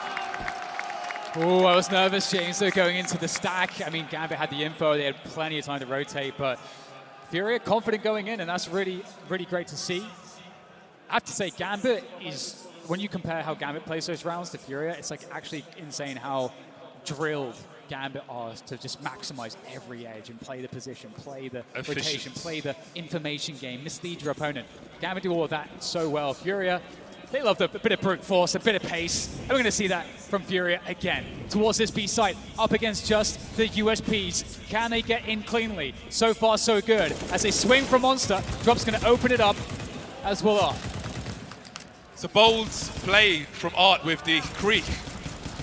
The slower fire rate from it is, it's hard to deal with. It's hard to adjust to, but he certainly has. And depending on your peaks, you can have so much utility with that scope. 100% armor penetration, it shreds. It's just a little slower. Now, it's time for Gambit to come through on the buy. They've lost the lead, but maybe this is where the CT half begins for Gambit as they'll be through to their first buy. We can see the AWP for Shiro. But they've got a timeout to discuss the way forward.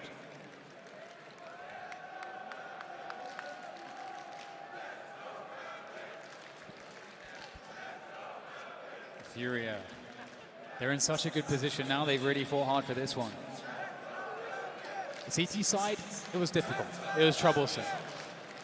But on the T side, it feels as though, again, they have more of an affinity with this side of Overpass. And in general, I would say. FURIA's T sides have always been impressive. Shout out to the Gambit support in the crowd. Some in the back, some in the front, and of course the FURIA crowd are here as well. I think I heard some boos, which is always good. Well then, this is a key test for FURIA. Again, they have to be a heavy underdog in this series, regardless of the map. The first buy, the first 4 buy for Gambit on their CT side. Axel has a little peek, wants to see what's going on, doesn't fancy that fight, and he'll fall back. I like the discipline. He wants to engage on his terms if he can. And what does that send as a message to FURIA? Yeah, so Gambit, I think with that bit, tidbit of information, they're thinking, okay, connector take, that's under control by FURIA, and that gives them sort of information as to the pacing as well as the emphasis on which parts of the map FURIA are working from on this part of the default.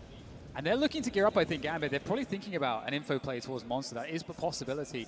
As we see Axel, he's going to spot one around Divider. Shiro is there with the AWP. They've got to be careful. That's a flick and a miss. Ooh. That looked like a haircut, though. Yeah, Gambit repeatedly disengaging, which is a huge question mark for FURIA. What are they up to? What is their play? Exile now creeping up long. Something FURIA will have to be careful about. Art has the scope, but Axel has the headshot. Ooh, this is quite dangerous now. There's 30 seconds left in the round. FURIA with that losing that frag, they can't afford to go into the A site. There's no way to have a setup. They have to brute force this into the B site where there is 3 players. Gambit are ready. They're so ready for this. They know it's coming. They're set up. They have time on their side as well. Here comes FURIA, and they're against everything. And it is just a spray down right now in favor of Gambit. They're looking good to hold on to this one. Yuri, can he get any additional frags? They have been shut down by Gambit. Gambit knew exactly what was going to happen after that kill. Nafani rotating to the balcony immediately. We could see it on the radar. Hobbit moving closer to Monster with his teammate in case there was a push at bad timing. They could just punish the smoke pushes, avoid the flashbangs as well for the most part. They were ready for that. They knew what FURIA were going to do before FURIA knew what they were going to do, and they were conditioned. They were sent there by Gambit. Now, the score is 10-10, so there's time for FURIA to adapt and adjust, but they have to read what is happening and find a way to overcome it.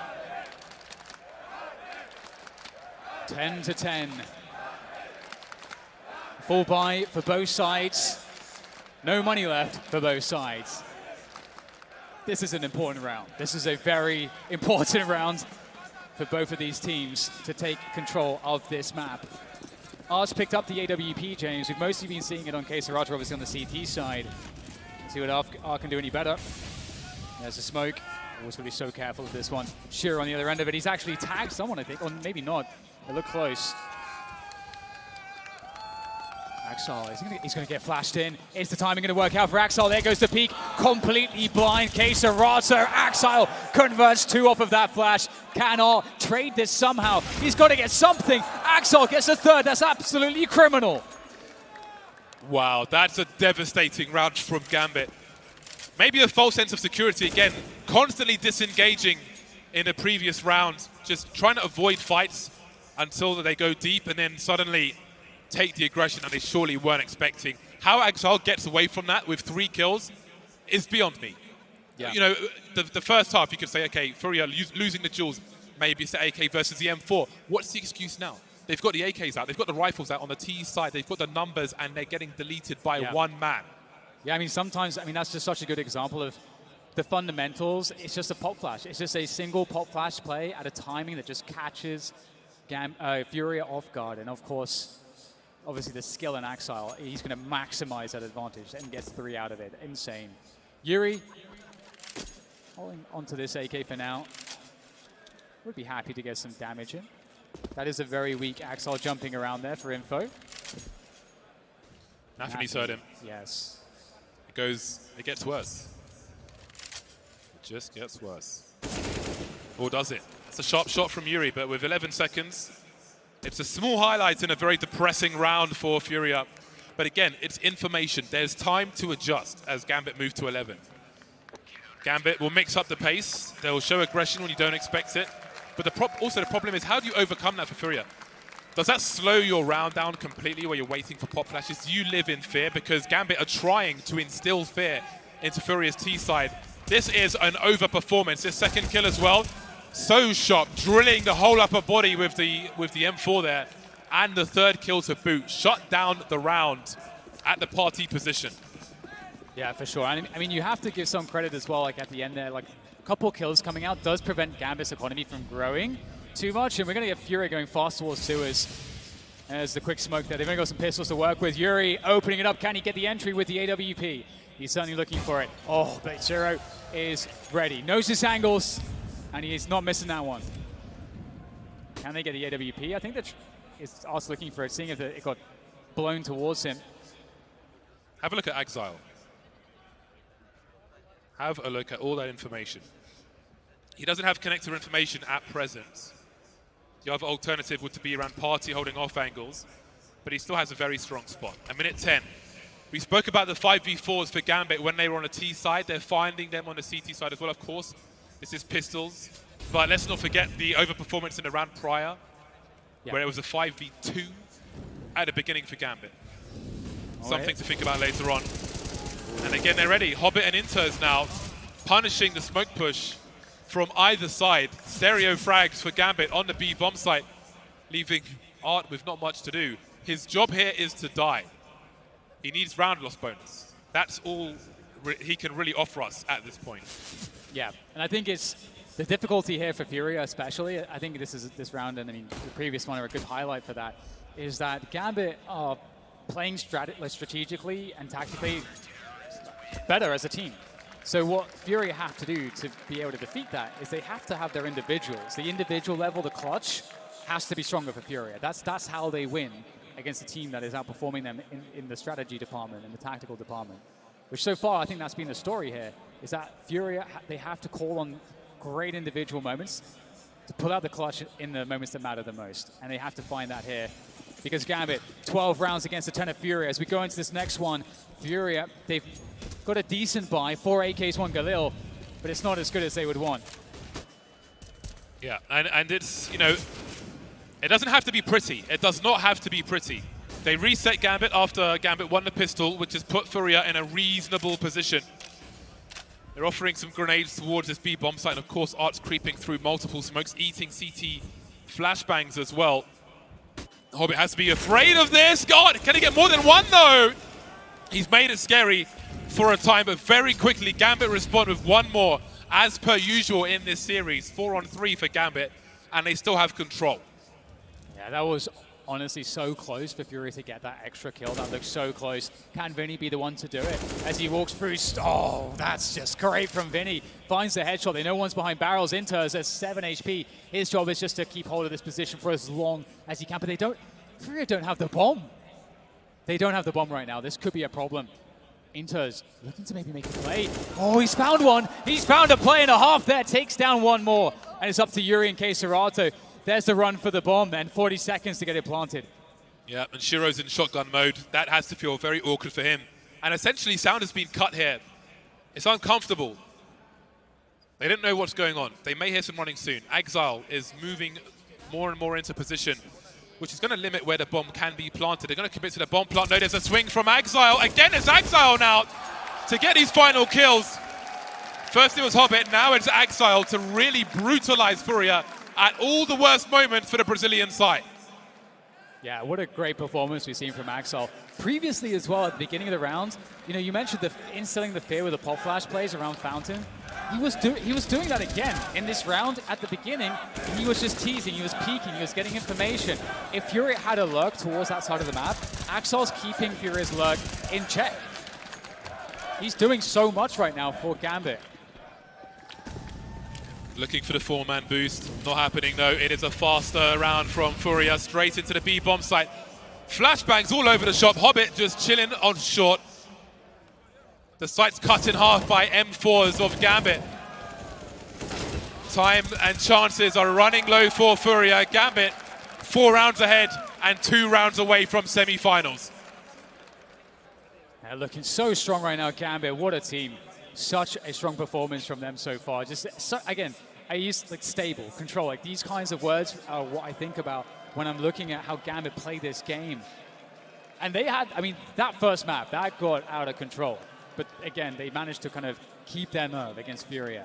FURIA, they're in a similar position like they were in the first map, James. We get the tactical timeout coming in from them. This has, whatever it is, the result of this tactical timeout, it needs to work. This has to be the moment.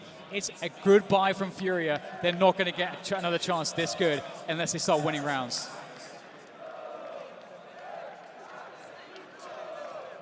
Spoke about the Brazilian support. Also support from Hobbit, all the way from Kazakhstan. There's quite a few Kazakhstani flags, as we can see there. Everybody's got support here at the major. As it always is, as it should be, bringing the community together. But soon it may be torn apart, because this may be the last full buy we see from FURIA unless they can find a way in. 5 rounds in a row for Gambit, looking to storm to a semi-final position. Oh. Man, 1 shot, 1 kill. His name is Shiro. It just looks so clean from Shiro. What a player. Hobbit executes Yuri in connector. Excellent kill to find, and FURIA find themselves with 3 players left. They're nowhere near the bomb right now. It has to be some individual prowess now. That's all that they have left. Drop out there by himself. Can he find something? This setup is so strong, though. I don't know how you deal with this, especially by yourself. Surely a jiggle. You try to throw off the shot, but you cannot throw off Shiro. Art is next up on the plate. What is he able to deliver in this position? Again, a superior angle by Gambit. Gambit player, this has just been the story this entire time. Yeah, it looks like these teams are on different levels on Overpass. FURIA having to fall back now. Gambit not giving an inch, not giving anything. No space to breathe for FURIA. And their oxygen is running very low indeed as Gambit move to match point to put themselves in a semi-finals of the first major in 2 years. And they will be playing either Na'Vi or Vitality, so yeah. It's got to be the hardest way possible. You're with the big boys now. Oh, this is dangerous. Of course, Nafany picks up the kill. Oh no! After time, James. 2 players dying after time, right as Gambit hit match and series point here in the quarterfinals of this major. Unreal. No quarter given by Gambit. None. None whatsoever. Not in your part of the map, not in our part of the map. Oh, but yours is theirs as well, as far as Overpass is concerned. Just the jewels are just simply not being won. Gambit are driving an 18-wheeler over FURIA at this point. And it is ugly as hell, especially with the way that round ended. We've got 2 Glocks against match point Gambit. Rather you than me. It's yeah, at the start of the round, it's basically like a 3 versus 5. Gambit are just ice cold, and speaking of which, Axile is ready to deal with the swell of FURIA players as they make their way down long. He's trying to back away, and he might just get something out of this. No, he does get taken down, and that's a gun on the ground. Shiro thins out the numbers as they charge towards him. Is this the moment for Shiro? He's going to get flashed here. There is opportunity for FURIA with this pace, but it looks like Shiro and Nafany are holding the line. There's so little left here for FURIA. 2 players, that's all they have. They have to keep going. There's no choice. They can't go back. Inters, Nafany, Hobbit all surrounding them at this point. I mean, Hobbit's not just there just yet, but soon will be. Drop. That's another frag, James. And there was 1. It is Vinny versus 2. He's got 40 seconds and he can't make a mistake now. He doesn't have the information. Hobbit in connector is going to make things even worse. He doesn't know if he has a 1 versus 1. Inter's moving into a passive position. Gambit are going to play it safe. They're going to retake together. They don't need to give the 1v1 Vinny's looking for. So he should get a bomb plant at the very least. At the very least. But Hobbit is creeping, and that's going to be that. Gambit stormed to the semi-finals over FURIA. What an incredible performance from Gambit.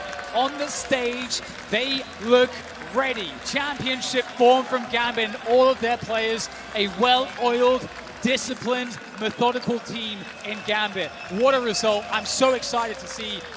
I need to see who can beat them, James, because these guys are insane. Yeah, we spoke about debuts at majors. Young players, pressure stage, bright lights, everything. Gambit looks so strong. That was a devastating victory. The score does not tell the whole story. The first part of their story at this major, at these finals, this quarterfinal, it's only just begun for them. But for FURIA, the fighting pride of Brazil, their story comes to a close here.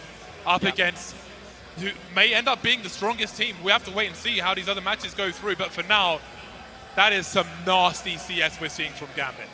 And we have to only expect the level from Gambit to elevate as they go deeper and deeper into the tournament. That's kind of just how it works here at the playoffs of a tournament like this with players and teams of this caliber.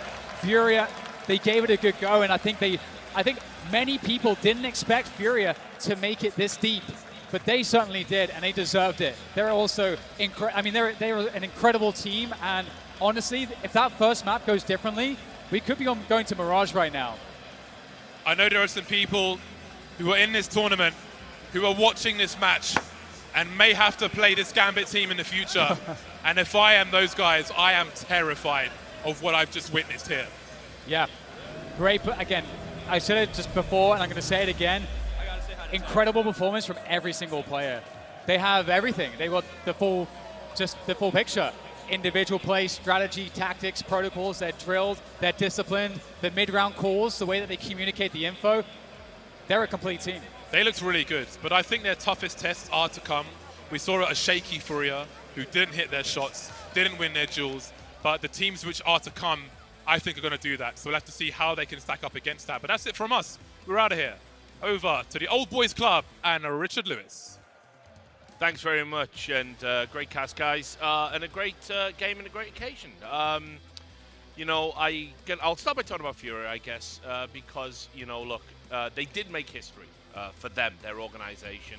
It's the first time they'd made it to the playoffs of a major. They've done it under some pretty difficult circumstances, honestly, having to bring an academy player to a tournament of this stature. Far from ideal, but they made it work. And I think overall, finishing top 8, they've given a good account of themselves. When you remember, they're essentially semi-region locked with a bunch of teams that aren't good, and even the teams that are like Team Liquid, they never did anything at this tournament. I think it's actually semi-impressive that they managed to make it this far. Absolutely. And by the way, it made it competitive. Yeah. I mean, if you look at the entire legacy of Brazilian Counter-Strike and, like, for how long they go back, you go back all the way 15, 16 years, Duncan. You're talking about players like Kiko, you have Kogu, obviously legend, Nak, Bruno. I mean, there's some legendary names in Brazilian Counter-Strike, and right now they are in a bit of a dip, right? We've seen the SK, the MIBRs kind of fallen off. We have the new breed of players coming in at GODSENT and, you know, Pain Gaming and all these guys. But FURIA are the one representatives who are still trying to make an impact in World CS. And despite the fact, yes, that 5th player conundrum still not sorted out, but despite that maniac, they're still here in the major. Look, it is one of the indicators of a healthy scene or not. Do you have a newcomer? Do you have a rookie that you want to give a chance to? Yes. We talk about the bid story. Obviously, the Gambit one is not even a player. It's 4 players coming from the youngsters. Counter-Strike is kind of rejuvenated itself, right? Finding players. And I think with Drop, we have a candidate. What he has shown, without being absolutely brilliant, I think he's shown promises. He's had moments where he was stable and solid, and you wish that this lineup will work together, because that was not enough for a whole best of 3. By the way, I'll say as well, from the way they played today and overall in the tournament, I actually think if they'd have gotten a different opponent in this particular phase, they actually might have had a better chance. If they'd be on the bottom side of the bracket, could have made it quite interesting. I'm going to give credit to FURIA for one thing. The way they opened up Inferno, they were trying to mentally break Gambit, right? And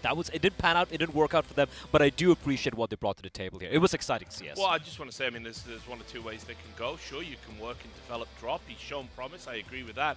But obviously, Safe didn't make it this far. The Orpa on Pain Gaming. Yeah. You mentioned that earlier on. And I think, look, while obviously contractual stuff can get complicated because of large buyouts in the Brazilian region, I think if FURIA is serious, there's definitely Brazilian talent out there that they can add. And as you said, sign of a healthy scene. It's actually a better picture in the Brazilian Counter-Strike scene than what the final standings tell you. Imagine the firepower that team could have. Then you have this style of play to be emphasized even further. And you have that structure that is then identical to the Henny times, which they actually found their biggest success, right? You have the double AWP with Safe as a potential. I don't want to speak like we're actually already burying Drop. That's not what we're doing. No, but in a theoretical world, I guess, Safe there with the AWP, you got my interest. Yeah, well, look, guys, we're going to talk about the rest of the game in just a moment. Now we're going over to the stage with James Banks, who's talking to Nafani.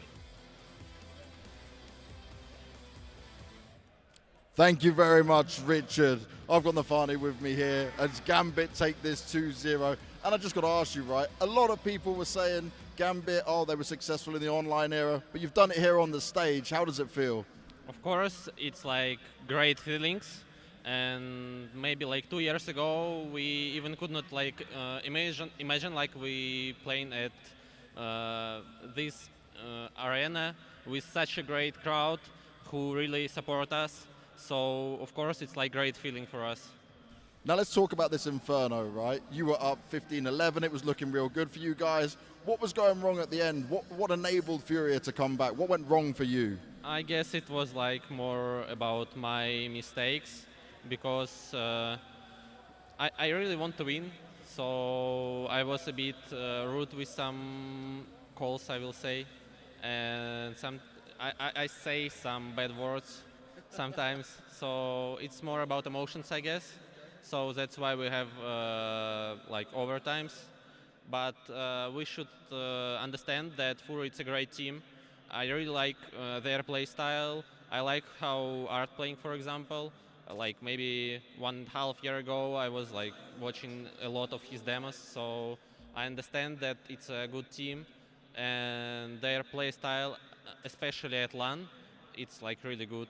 But we managed to win it. And you did manage to win, and this Overpass as well. CT side, you guys locked it down after FURIA got the first few rounds. Did you feel like you'd got used to the stage and got used to it all then? Because I even saw you jumping up and throwing your hands up and interacting with the crowd. I can't answer, to be honest, about this truly, because I'm feeling really comfortable to play at LAN, so I don't have like big emotions like we had at Studio, for example. Now, when it comes to this version of Gambit and how you're feeling after this game, would you say this is the championship winning form? Maybe. We will see. We always trying to do our best, and that's all. All right, well, let's see how you do further on. Thank you very much for your time, Nafani. Let's throw it back to the desk. And one more time, Stockholm, make some noise for Gambit.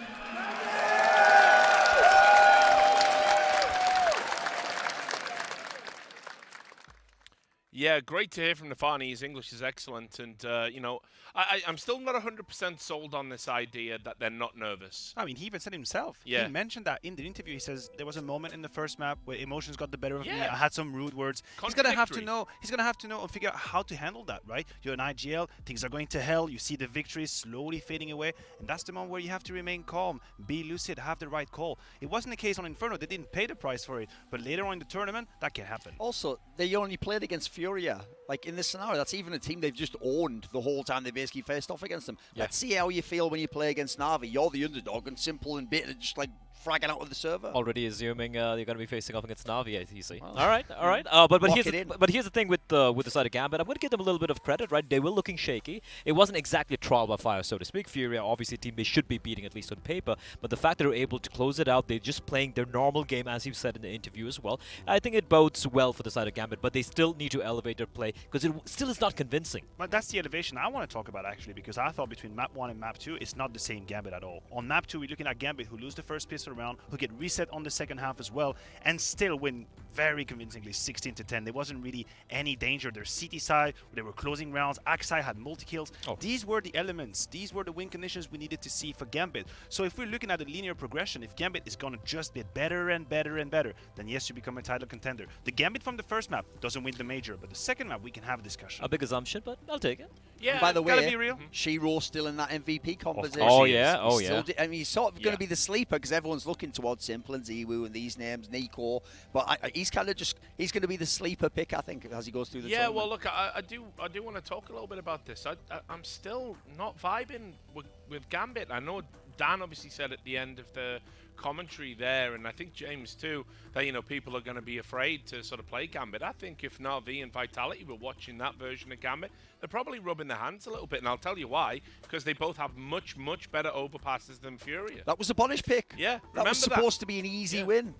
I'll give it to FURIA though, right? They did manage to win the pistol round. Here's a fact: the Legend stage thus far, FURIA have only won 33% of the pistol rounds, and when they do lose a pistol round, when they go for the force buy, they win I think 15%. It's pretty bad. Yeah. Here they won the pistol round, they're able to convert a second round, and the round in the half where they'd lost the pistol round, the force buy worked out. So they managed to get rounds which you usually don't even get. So if that hadn't gone the way of FURIA, this could have been even more of a lopsided affair here for Gambit, in all honesty. Yeah, I mean, Maniac, have you seen anything here that's going to kind of make you a Gambit believer? Look, here is the thing. When you are going for a title, you do not need to hit your peak in the first game. This is not how it works. Sure. What you need to do is survive the opponent that's in front of you and get the W and ramp up progressively. As I said, on the second map, that was great. Now, Duncan refers to the game against Na'Vi potentially. Of course, this Gambit isn't winning against a full force Na'Vi. There is a difference in skill. But who's to say they don't rise up to the occasion? They've just done enough. You can only beat the opponent that's in front of you. Here's the thing. Here's the thing. We still haven't seen Bit and Perfecto on the stage against the crowd, right? Of course, so we're making a lot of assumptions right now. So I want to see Na'Vi play, and let's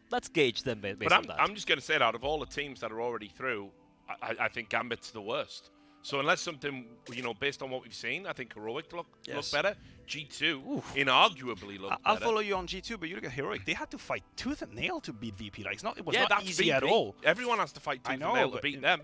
Put them against Furia, who knows? I would say this, like, normally, if they'd had, like, a big pop-off game previously in the tournament, or we'd had previous lands, you'd say, actually, this is the mark of a champion. Your C game can beat all these squads, still 2-0 people. You only drop one map in the tournament. But the problem is, we haven't seen the A game yet online. We've never really seen it. We saw a bit of it at Cologne, but we didn't get to see it deep in the tournament. So they're in a semi-final, finally on LAN. As Maniac says, maybe they rise to the occasion. I think they have to rise to the occasion, personally. Yeah, I'm going to be honest. I'm not a believer yet, but we're going to find out, obviously, a little bit later in the tournament, as they are the semi-finalists.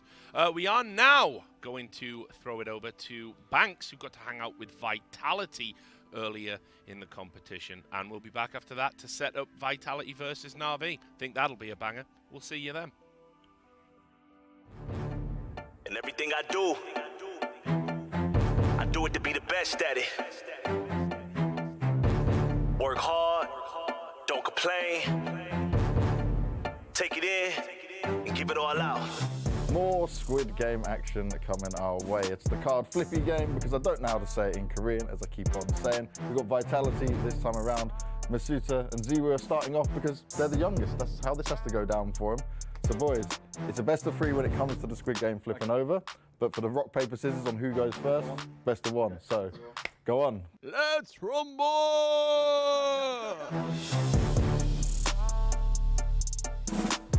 Woo! Woo!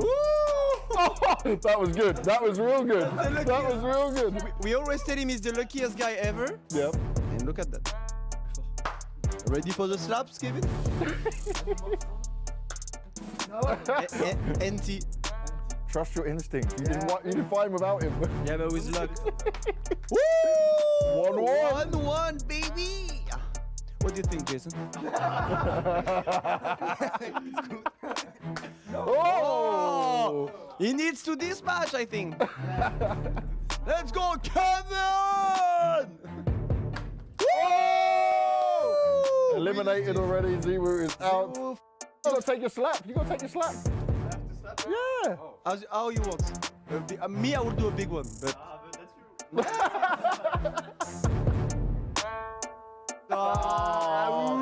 Love slap. Love slap. Jason is taking some advantage. Oh my god. Oh my god! Straight in. Kyojin is from Korea, so he plays there. Ah. Ciao, ciao! Whoa! 1-1, baby. So let's see if it gets it. Oh, lo, lo, lo, lo, lo, lo, lo, lo, lo, lo. It's... He won, that's it, yeah. Let's go, Jason! Oh! Hey, listen, guys, it's my turn. Jason, if I win, you will see. Dan, you look way too excited for this. Oh. Dan's going for the intimidation. Oh! We're all missing.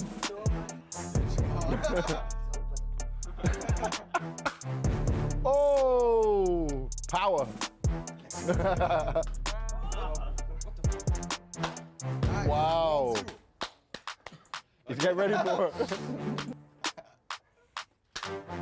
Oh no. C'est la pression, regarde. Jason, take the pression.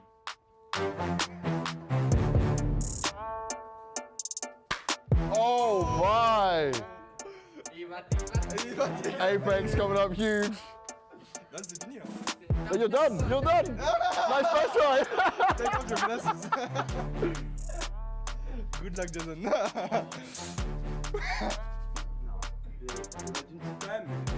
Une bonne petite. You want this, you want this. I like you, Jason.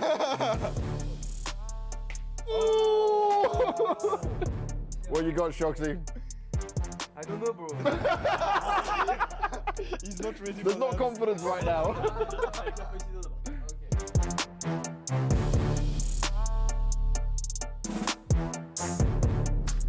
Oh! Powerful Shox. I'm gonna get fucked.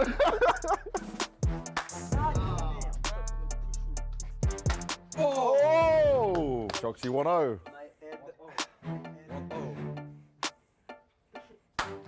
Oh no! I have to go. Oh no! Double flip. Unlucky Shoxy. Still got chance. Oh! Shoxy, you got the power. Yeah, you got the power. No! What? Why?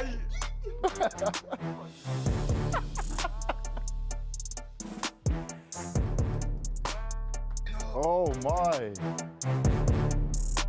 Need to hold back a bit of power. Power down. 1-1. See who's got the score for us.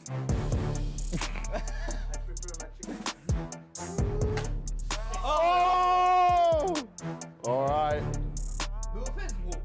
No offense, bro. Oh, Boris, sick. I know that guy can be.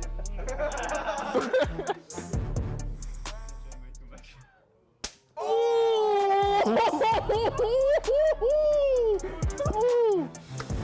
You feel okay after that, Dan? I can't hear. What? Feel okay for the major? Yes, it's fine. Shoxy, you look like you enjoyed that a little bit too much. A bit. You wanted to slap him for a long time? A bit. How does it feel to be the champion in Vitality Squid Game? You know, it's all about the age. All about the experience. There we go. That's what it's all about. Congratulations. Thank you. Okay, you guys win with a slapping. Fucking hell. No one did it like that. Well done, boys.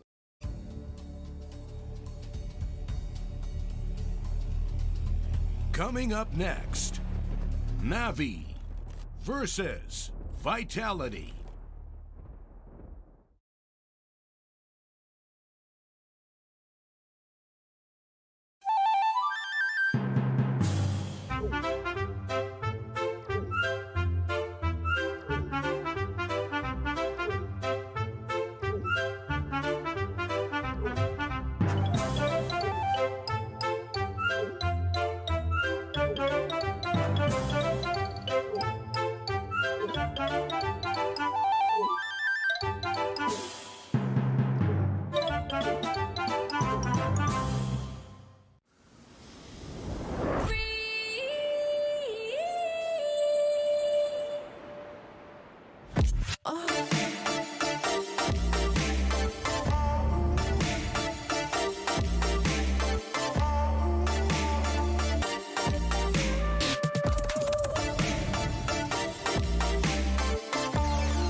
Welcome back to the PGL Major Stockholm. We just had one of the quarterfinals. Gambit have booked their place into the semis, and now it is the second best of 3 of the day. And I'll be honest, one I think a lot of people are kind of invested in, because it's going to be between Na'Vi and Vitality, and therefore by extension, Simple and ZywOo. We've got a desk to set it all up for you. Thorin Blair staying with us. We've brought in Yanko, former coach of MIBR and FaZe, a guy who knows a thing or two about high-pressure situations, which is exactly where both of these teams find themselves. Now, I'll start by talking about Na'Vi. Obviously, the favourites for the whole event, but a different kind of test today, Yanko. Yeah, the different kind of tests. Again, despite them being the best team in the world and having, you know, veteran players on the lineup, best player in the world in Simple, Electronic, his second star, they still have a couple of rookies of their own. You know, you have to remember, even though Perfecto came onto the team before that Katowice final that they won, that was on LAN, but that was without the crowd. That was at the very start of the pandemic. So I'm sure they'll just want to get those few early rounds out of the way as well, flow into the game. But the thing is, this is unlike any other Na'Vi we've seen. Just they seem super poised, confident, but not arrogant. I feel like the only way you're going to be taking down this Na'Vi is if you take them down at this round right now. Because if Bit and Perfecto, if they manage to get this win right now, and they start getting that confidence on, and they're like, yeah, this is totally fine for us, the stage doesn't affect us, I feel they're going to be almost nigh unbeatable. So for a team to beat them, it is at this stage. Yep. And that whole storyline, which we will obviously talk about and set up as the series goes on, Simple versus ZywOo, who's really the best, who's going to win this major, who's the MVP. The problem is, normally, if ZywOo goes crazy, his team has a good chance to win. It might not even matter. It might not even matter if he actually out-duels Simple. Now he might just have too much firepower, because here's the one big problem Vitality has. Masuta was the guy who was being groomed to become the second star of this Vitality squad, and his online form hasn't transitioned offline. So you've still got old Choxy there. Yep. He's a guy who can win you a clutch or two. It's been a while since we've seen a monster land performance from him. I'll also say as well, if you've ever watched him at the majors, he often did actually have a dip in form at the majors. He wasn't that great a player. So I just struggle to see on the Vitality side, beyond, you know, just history and how they seem to match up and become almost the kryptonite to Na'Vi, I don't really see where they get the wins from. Yeah, it's kind of interesting, because when we've talked a lot about the Messi and Ronaldo rivalry as an analogy to this, it doesn't perfectly fit, because while you're talking about two people who are very much at the top of the game, former #1 player in the form of ZywOo, as you said, Simple with the Michael Jordan angle, and then I took that personally, because Simple should absolutely have won it one year. Simple, hands down, the best player in the world. These are the stats that you can see. Imagine being outdone when you have a 1.43 rating and go, well, crazy. Not quite matching up, are you? Yeah, it's crazy. And this is what we're talking about. But the reality here is, one of these teams is winning everything right now. That's Na'Vi. The other is nowhere. So again, this isn't a Real Madrid-Barcelona kind of situation, because Vitality, they've been bedding in some youngsters. They did a roster change. They lost the experience of RPK, and ZywOo's been the guy that's kind of like, even he dropped off a little bit, if we're being honest. There is no getting away from that. So actually, Messi, Ronaldo, it's good for the storyline, but it's deeper than that. And there's also the factor, I mean, maybe Yanko could speak this, because obviously using FaZe Clan. This is reminding me of more when it's like Nico has to go crazy or FaZe Clan can't win the game. Like, that's the problem in the ZywOo set. There's a lot of pressure in that scenario too. Simple actually, for once in his career, sort of has the guys behind him who've got his back. Yeah, I think that's definitely true. Something that people often underestimate when they talk about stats and who's doing what is exactly that. When your team is playing well, it's easier for you to have a good game too, right? Like, you don't need to constantly bail them out of situations. You're not constantly at a disadvantage in rounds, and you can just focus on your role, focus on doing your job. That was the problem with Simple the last couple of years, really, that he had to put his team on his back, and he was still, it's impressive that he was up there with ZywOo considering the lineup that he got. But I think this tournament shows us how much Na'Vi has turned it around. 3 out of the 4 Na'Vi players are in the top 5 highest rated players of the tournament, and Simple's not even the highest one. It's Bit, the rookie. I'm gonna say it though. It's a sample size of just 5 maps thus far. Bit has been phenomenal, but I'm gonna still just, you know, hold my horses a little bit here. I still want to see him tested. 5 maps, crazy performance thus far, but I don't think it's gonna be sustained throughout the playoffs. By the way, great sign if you want to see the ZywOo show. He's done it over 11 maps, and he's still had very impressive stats there. I will say the interesting detail as well, if you want to go the historical analog, is when you went back to 2019, the first year when ZywOo won his #1 award, the best team then was Vitality compared to Na'Vi. Like, they had the better squad around him. They had the veterans, exactly. Like there were reasons why you could say like, oh well, he also wasn't even the AWPer at one point in time. They brought in Boom. There was all sorts of factors. Now it's the other way around. Now it's Simple that comes in with the team. By the way, I'd say even better than that Vitality squad. So if anything, Z was going to face a very, very different scenario. Remember, he has never been past the quarterfinals of a major. No, which is absolutely shocking when you think about it. Obviously, over on Vitality, I think their problem is going to be that they've had to bring 2 players up to speed in a very short amount of time. Masuta looks to have got there. Kyojin, I think he had one impactful series at this major so far. Obviously, he's the one that has the kind of like lowest amount of experience in professional high-level CS. So, you know, I sympathize a little bit with Vitality here, but I will say Ziwu loves to pop off against Na'Vi. No matter what he says in his interviews about, I'm not really into all of that rivalry stuff, he always seems to deliver in these games. He absolutely has to as well. We saw it from Apex, right? The interview where he says after 0-2, he told Ziwu, if you don't show up, we just straight up lose. And boy, did he listen to him and deliver. His form skyrocketed after that point. But for me, the problem is, when it comes to Vitality, why they were so good is, you know, the game planning, the tactics, the execution of that. They were really just solid, polished, not making too many mistakes. A much different Vitality here now at the major, right? More shaky, more sloppy rounds, right? And now the problem is they don't have the individuals to make up for that. You know, they have to be regimented, they have to be disciplined, and then on top of that, they get Ziwu to win them a couple of hard rounds. Here's the thing, right? If you look at the run thus far on the Legend stage, they were facing elimination against EG, for crying out loud, losing your first map, and the way they grinded back, sure, Ziwu, he ascended again to his old self, but the way they're winning it out, like you pointed out, it wasn't clean Counter-Strike, it was messy, it was punchy, but they got it done in the end. Well, and just to remind you, when we looked at the data from the pick'ems, 98% of people picked Na'Vi to win this. And like you said, Duncan, no Ziwu team only has a 2% chance. Yes. But the Na'Vi fan base is notorious. We've got some Na'Vi fans in the audience today, and James Banks is with them at the moment. Security. Thank you, Richard. Yes, I have found some Na'Vi fans, and well, there's one Na'Vi fan, and then I found a couple of, well, your Astralis fans. They're not going to have a chance at this major. It's the Na'Vi one to win. But mate, why are you favouring Na'Vi in this game? Well, first of all, I'm from Ukraine, so it's kind of geographical thing, right? And second, the Na'Vi is the best team in the world right now, so I'm kind of glorying for them, right? And what do you think the scoreline's going to be? Do you think Vitality have a chance of even getting a map? I mean, such a simple, right? So 2-0. I like it. I like it. Now, what are we going to say here to make this crowd roar for Na'Vi? Have we got some Na'Vi chants? Na'Vi, Davi. There we go. Nice and easy, nice and simple. Well, let's see if Na'Vi can get the win. Thank you for your support as always. Let's see how it all goes down. Rich, we'll go back to you. I'll see if I can find myself some more fans. Thanks a lot for that, James. Na'Vi Davi, nice and easy to remember. I hope that's nothing crazy that I'm saying. Apologies in advance. Cancelled immediately, of course. But yes, so let's sort of focus a little bit just on Vitality over Na'Vi for now, because I'm sure we're going to talk about the strength and depth of Na'Vi. Apex as an IGL, he's somebody that I feel has adapted to the role overall well.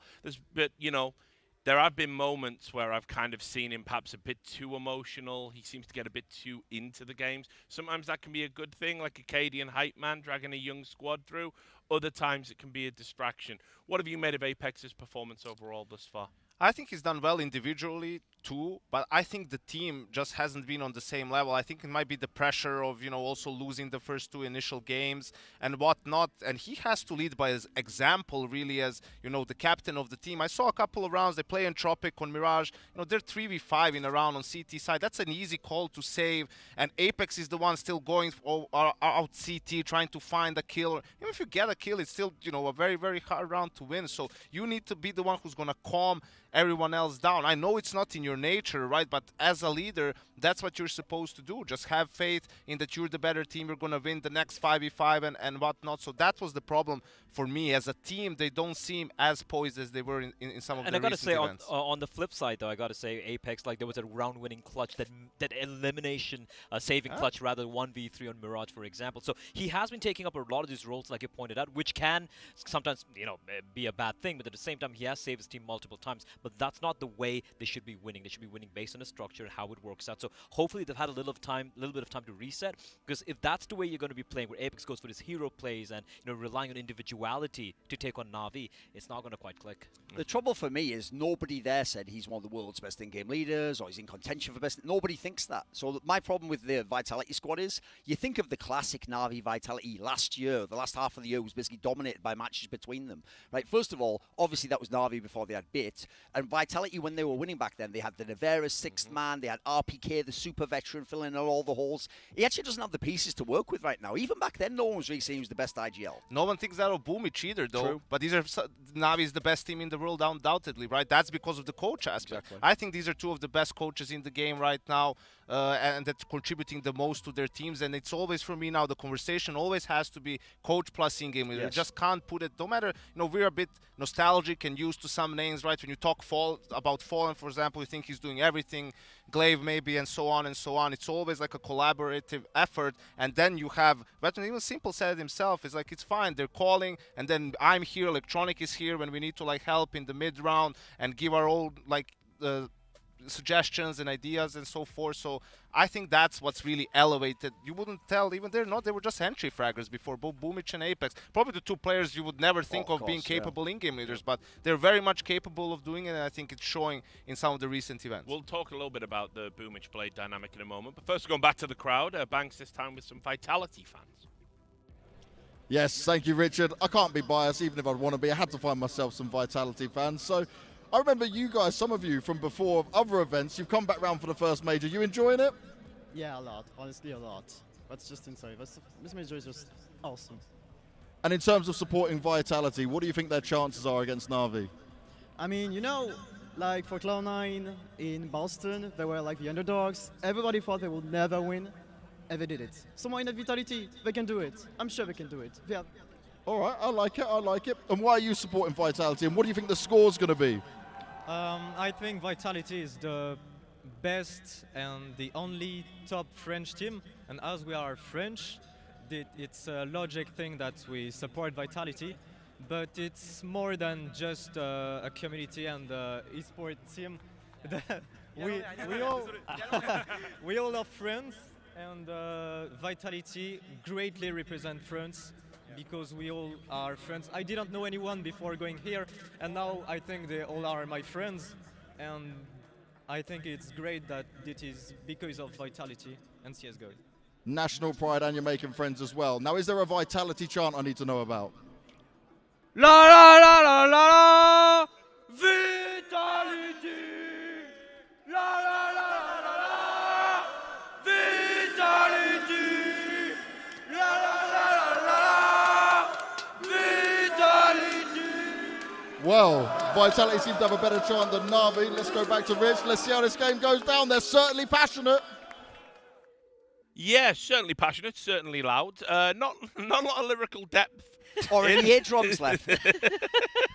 Not a lot of lyrical depth in these chants, but I guess I'm just a boomer dreaming of the old football days where, chants had words, but okay. Well, maybe in 4 or 5 years when a UK team can actually make it to the stage, Richard, you can enjoy some of that. I will write the greatest chant ever heard. But look, let's talk about that Boomich Blade connection then, because, we've talked about Apex as an IGL, obviously has a great coach behind him. With Boomich, he doesn't have the IGL chops in terms of this was his first appointment, essentially, as an IGL. He was sort of being trained by Zeus. That was the original plan when he came in. He wasn't the IGL when he first joined this team. And obviously, he's worked very closely with Blade to kind of level up his game. So how do you think that's been going? I think it's been going incredibly well lately. They've had teething issues, especially 6 months ago to a year. They were inconsistent. They were a little bit behind the meta in terms of their play style, and you have to give them props. They were acknowledged that. They changed it. They switched things up a little bit, and some of the titles that they won were thanks to some incredibly good calls in crunch time, right, to close out the third map of the series. Sure, the players executed really well, but the calls put them in a good situation, and Blade can't take 15 timeouts for every T-side round they have to play, so it comes a lot down to preparation, to practice, and then just execution. executing on the server. I don't know that I actually believe Boomich is an in-game leader in the sense of, like, you know, captain, controls it, the mastermind. If I look at their team, I think Simple and Electronic pretty much do whatever they want. I think they probably work from Blade's game plan. You've even heard this story that, like, Simple and Electronic are sort of like microing bits sometimes on his CT positions. I think maybe it's just like the rookies do something with Boomich. Boomich himself maybe calls around himself when he does those aggressive pushes. I could see it being more of like a democratic approach and Blade kind of getting each person to take over an area of the map, an area of their game. Yeah, I mean, you know, it's entirely possible. I think I kind of have gone back and forth on it. Like when Boomich first took over, I was not a fan? Yeah, I was really not feeling it. And then obviously I was critical of Blade. I was critical of the way that they used to play. Yeah. They did these overly long, tedious, you know, they played like how Virtus.pro play now, you know, wait out the time, do the execute. It's really telegraphed. And I know I've seen in interviews that Blade said, actually, yeah, maybe I did have an anachronistic way of thinking about the game. And he sort of worked with Boomich to change their style. Now, with that license, that freedom, they're a much more aggressive team. They're a much more impactful team, and it's coincided with them winning trophies. I got to give Blade all the credit, by the way. Takes a lot to have that level of introspection. Also, think about his career. He was always working with the scraps. He would have 1 or 2 stars, and even then they're going to get taken from him. So he had to have a totally regimented system, because otherwise those players, quite frankly, wouldn't have the decision-making to make the right call. You're working with some of the best players in the world now. You've got to let them loose. Like, that's what modern Counter-Strike is. And I got to also say, I feel like it's done an especially good job considering the newbies coming to the team, right? Like players like Bid being found. And I feel like historically speaking, you look at these teams in CIS, you kind of pick players who might not be that great, but they've been playing like tier 2 scene for a long time. But taking a risk with almost virtually an unknown player, at least at the higher tiers, or even in tier 2 Counter-Strike, and making it click for this team, it's fantastic.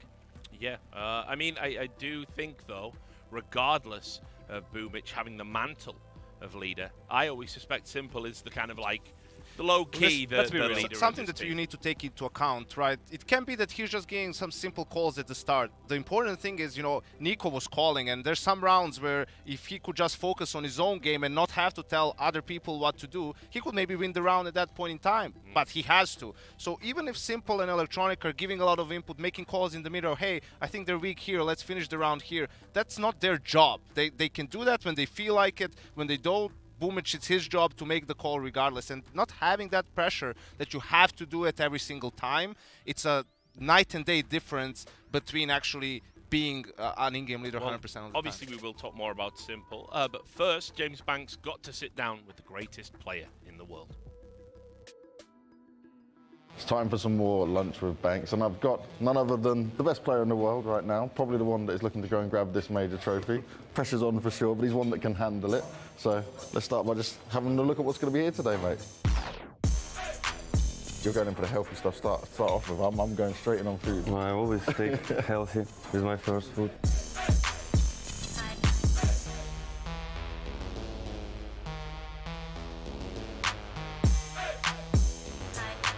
So, Simple, you've gone for something that makes my dinner look unhealthy. You've gone very healthy with this. Yeah. You're going to be on the vitamin diet. Here we are. Now, for you, right, when we look at back in your career, like starting things off, obviously there was these times where people would say you were toxic, or they would say that like you had a different mentality to where you're at now. How do you feel you are as a player now compared to a few years ago when people would be talking all this stuff? Because I'd say even from when we talk to you in interviews and other stuff, we can see like more of the growth of you as a person as you've got older. I just, from year to year, I understand that something toxic for me is not helping to win games. Because you could say much better words during the game or even during the practice. For example, you can cheer for the guy if something bad happened, or not like, oh man, what you just did, you know. So you can just give them some good words that gonna boost their confidence and all of this stuff, and not like downgrade them, you know. And I think this one was the most important. But I think it's only because of my whole organization and team, because we have like sport psychologist right now for 1 year already, and we had our psychologist Gleb for 3 years. So yeah, it's good. And from when you look at it, right, obviously you look at other great sporting athletes and you think ones who have been the best, they do have this like desire and will to try and push others. So you've obviously learned a way to do it, but do you still have that same mentality where like you're trying to bring everyone else up to a similar level to you? Yeah, of course. I'm just during practice says what went wrong, and I'm trying to discuss it, and I'm trying to understand why my players think he did right, you know. And if he explains bad, I'm just trying to explain him how to make it better. But I think my team overall, all players upgraded, you know. Yeah. Like all of them step up, and now they're more stronger than ever. All right, so when we're talking about the upgrades to where Na'Vi are at right now, obviously when you've been on the previous Na'Vi rosters, it was all about you. But I think what's interesting is you're still having great performances and you're still putting up these high ratings. Yeah. You also have the players alongside you, but you haven't dropped off at all. You know how sometimes you see a shift in a team and then their star player will maybe struggle to adapt or not do as well? Why have you been able to work in this system where you can still play to the highest level and you've actually brought all of them up? Because we don't see that. Nah, I don't know, I just know my role. Because the most important for me, when everyone knows perfect role and everyone doing it perfect, I just have more space, you know, and I just need focus on myself, and that's how we play, you know. And in the past, did you kind of feel like, oh, I had to do everything, or I had to go so far and so much harder just in order for you guys to have some wins? Yeah, but even now I think like this, you know. Like you still have the same mentality? I need to play 100% because like small detail that I missed or something like that can change everything. Champion's mentality. Yeah, that's what I want because to see. sometimes you overpeak and you just not only understand that you did wrong. Maybe you start thinking about this next round as well. And okay, this is another part then, because when you say like over-peaking stuff and like how you view the game, how do you view the game, and why do you think it's so much different to maybe what other players do? Is this just a sense? Is this just a feeling? Is it because you've been in this situation so many times? Yeah, I think so. Yeah? So many situations and so many timings that I know. I know when the rotation will come. I hear steps like from whole map, you know. Sometimes I even surprised why some players don't hear the steps, you know. Maybe because, I don't know, they don't have the same amount of hours to understand where being this step. But do you think that like your kind of way of seeing the game and also your intuition, your instinct, is very different just to what any player could try and replicate? Because sometimes when we watch you pull off these crazy clips, it's like you go for a risk, right? That we know it's a risk, but you can do something that someone else we just don't see happen, and you do it quite often. It's not like a few times. Usually I do this risk with some good highlight when I understand that at this point you need to do this, you know. You need to jump from Tetris to stairs to get entry, so my team can move forward, you know. So I will open space for them to plant the bomb and stay on good spots. So it's always, it's not always like I do some fast stuff, you know. But yeah, only when I understand that there's only this way or maybe other way to win the round. And I would say that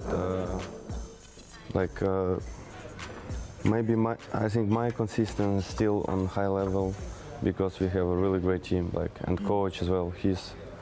He helps me to upgrade as well. Like how is your relationship now with him? How does it work for you and him coming together and looking at the game plans and stuff like that? Man, just always listening to him and just respect and take his opinion on first place, you know, because I believe that he knows a lot of stuff and I want to learn something from him as well. And not only in CS, just in life in general. That's what it's about. He's the first one who saw the system in Astralis, and he even told us that we will become top 1 when we just took Perfecto. He said we will become top 1, but we need at least half year, and in half year, even less, we became top 1. And now finally, Major is just here, you're getting right close to it. How much would it mean to you to win that? It would be a lot. It's our goal, yeah, first of all for our organization and for all our players. It's like a mini dream, you know. Yeah. We had a good year and I just want it to be a great year, you know. Best year of Navi. I just need that trophy and we'll be fine. Yeah, let's try. Let's try. Always great to get some insight into the minds of great players, and right now there are none greater than Simple. Over here on the desk, guys, I was just saying before we run that interview, I always suspect Simple is the real leader of that team in the sense that, yes, Boomich is probably making the in-game calls. We can see that. I've also seen Simple, you know, sometimes take over in a mid-round. It's very clear that's what's happening. But also his general, you know, importance to the org, to the team. You know, he has finally, I think, had enough of a say to get the players around him he wants, and the org seem to recognize doing it Simple's way, probably the best way. Yeah, it's the way you want it to be. You want your best players to lead the way, lead by example, because, hey, if Simple is putting in the work all the time and delivering on the server, what excuse does Perfecto have to not at least practice as hard as him? And if he does that, he's naturally going to get better at executing his role. And I have to say, I think it's a great story from that interview, just hearing how much Simple has matured and understood what he needs to do and how he needs to behave in order to win more with his team. You have to remember, years ago when he was a player for Flipside, for Blade, who was the captain of the team, Blade removed him from the team. Even though he was like super talented, everyone knew about Simple's talent, he just couldn't be managed, right? You couldn't really play with him at the time. So for him to make all that trip to here and be like really a role model for some of the players, I think it's exemplary. It's kind of crazy if you look at a journey as Simple, right? It's the young kid coming out from Ukraine and everyone's like, okay, he's fantastic, really good. And then, as you pointed out, you know, very temperamental, so to speak, as a player. And now he has achieved that GOAT status, and yet he's so very young. But the fact that he's able to grow as a person, I think that's something a lot of people, a lot of star players in the history of Counter-Strike actually were never really able to do, right? They kind of didn't fade away, they just exploded and disappeared from the scene. And the fact that he's managed to kind of grow into that role is fantastic, because let's be real, I'm going to say it, Simple's going to be winning a lot of majors in his career. Seems like it. But this is where it starts. This is to be the first one, and I believe he's aware of that as well. Here's the jinx, by the way, for all the Navi fans. Navi 5 years later, we go back Blair when it all goes wrong. I'm so sorry. Not 4, not 5. You haven't won yet. No, here's the thing. I agree. I like all their sentiments. Simple was the best player, maybe even the best player in the world, but he wasn't the captain of the team. In fact, he was an emotional liability at times. Whenever I've known great players like that who have the troubled personality, difficult to work with, all those euphemisms we say for basically being an arsehole, right? When you have those guys, I never tell those guys what other people do, like, oh, just be a team player, like, oh, set those guys up, like, oh, it's not about you. I tell them, let's go the other way. You think you're the best, right? Perfect. Your responsibility, you must always carry. That guy over there, it's not his job to carry. He's like the entry fragger. This guy's a support player, he's the IGL. So you must always deliver your job. Don't worry about them not killing like you do. Then after that, we can figure out what your role in the team is. And if you can also, by the way, be a leader in that sense, you always lead by example. I always carry. I always do my job. I always turn up to practice. I'm always drilling the hours in the server. That's a way to be a leader even before you've got kind of the emotional maturity to actually be the captain of the dressing room. Yeah, and let's also be clear, right? When we say GOAT, right? Because a lot of people think, oh, we just mean he's the greatest player right now. Because sometimes we always say Ziwu's in contention for the GOAT. Actually, no, he's not. He's in contention for being one of the best players in the world over the past. Yeah, exactly. And GOAT, when we say that about Simple, and I'll stay with you as you're the historian, everything that we've seen just points in that direction. That, you know, it's between him and Device, basically, depending on your criteria.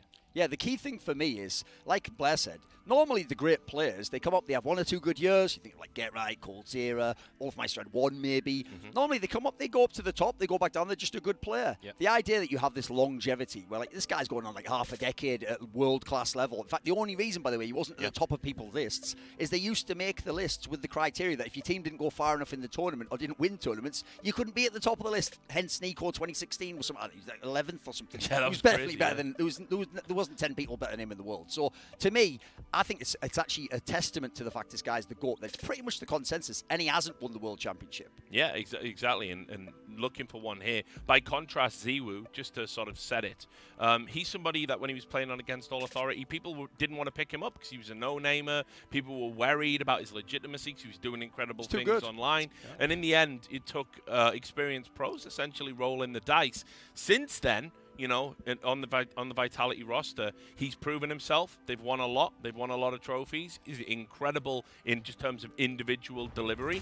But the reality remains that you're going to have to go a lot further to really start eclipsing. I would even go so far as to say that Coldzera, that one back-to-back best player in the world, he's probably above Ziwu in all-time GOAT status. Yeah. All and he won the majors. Yeah, and listen, this isn't to be disparaging about the kid. He's got plenty of time to break all the records and turn everything on its head. But, you know, you need to understand, he's got to win games like this, series like this, at events like this, to climb that ladder. And here's the thing with ZywOo and Simple, right? And we're painting this picture with Bit and Perfecto looking fantastic. The youngsters on the side of Kyojin and Misuta. Misuta's been around for a while right in this team. We're expecting him to deliver as well. Listen, we're not going to be sitting on that stage in front of the crowd. We could have a reality where all the youngsters just crumble under the pressure, and it is going to come down to Simple versus ZywOo in the sub. And here's the thing with ZywOo. He has always, as you pointed out, he has always delivered against Na'Vi whenever they faced off.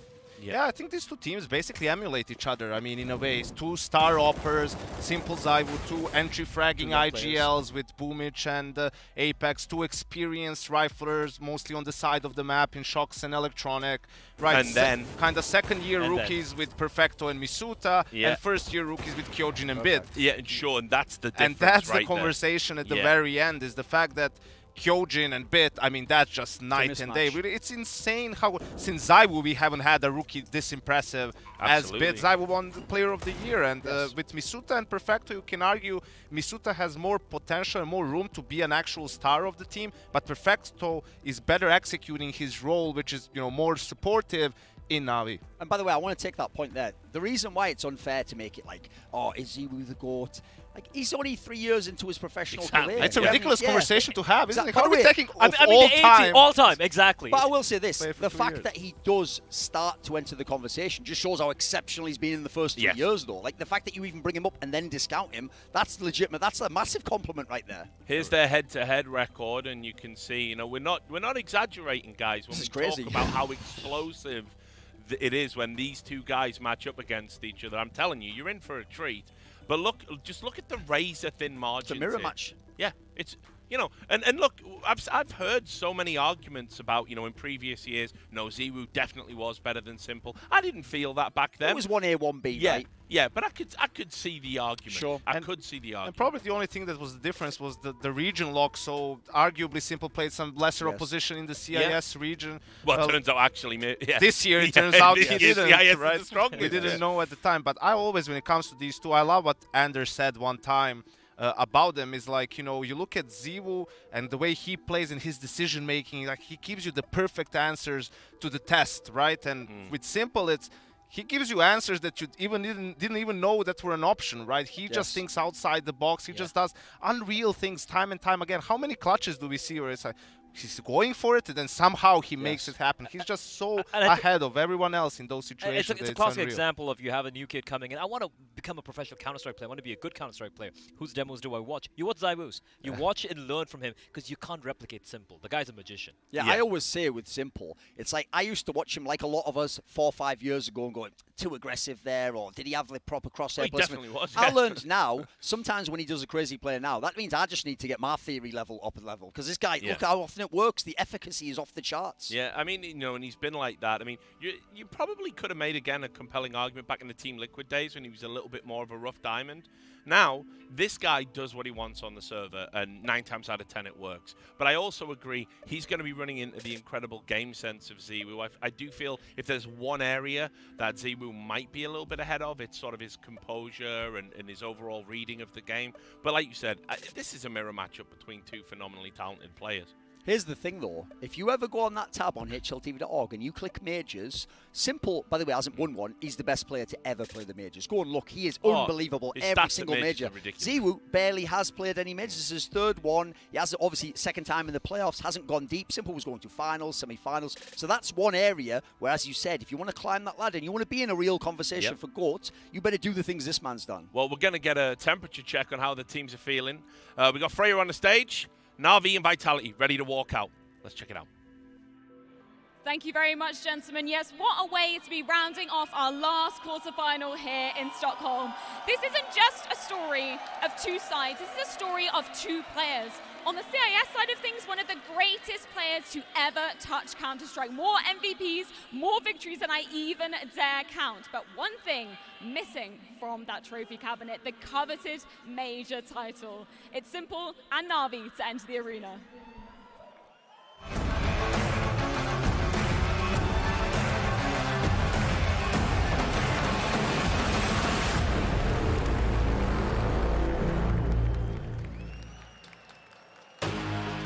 Welcome on stage, Na'Vi.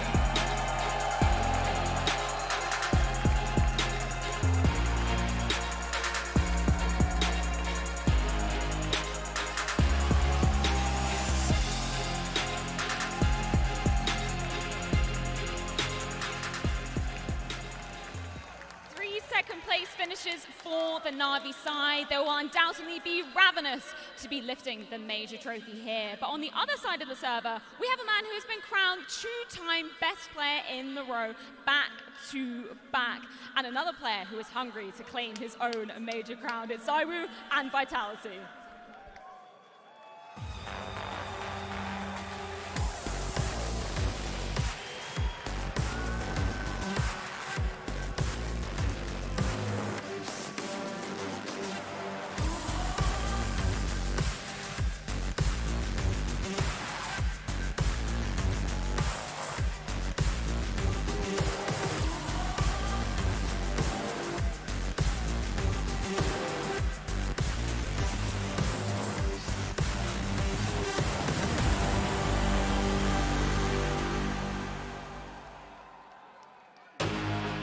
Welcome on stage, Vitality.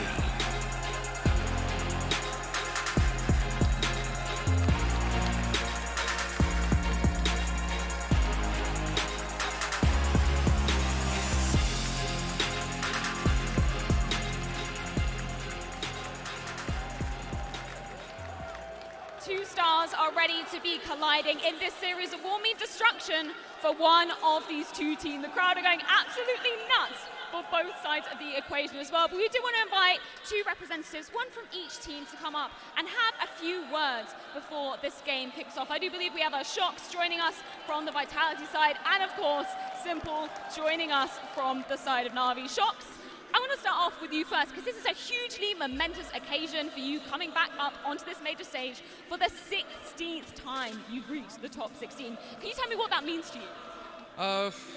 More than the 16 things, the only thing I see in my eyes, like it's an amazing crowd, an amazing CS match, and we have been waiting that for 2 years, so it's going to be amazing. It's going to be absolutely incredible. Simple, over on your side, everybody's talking about it. Your matchup versus ZywOo coming into this. Can you tell me your thoughts, how you're feeling about facing up against ZywOo? I think the most important play is the team, first of all, because like Vitality and our team know if teams show up, there's nobody can stop them.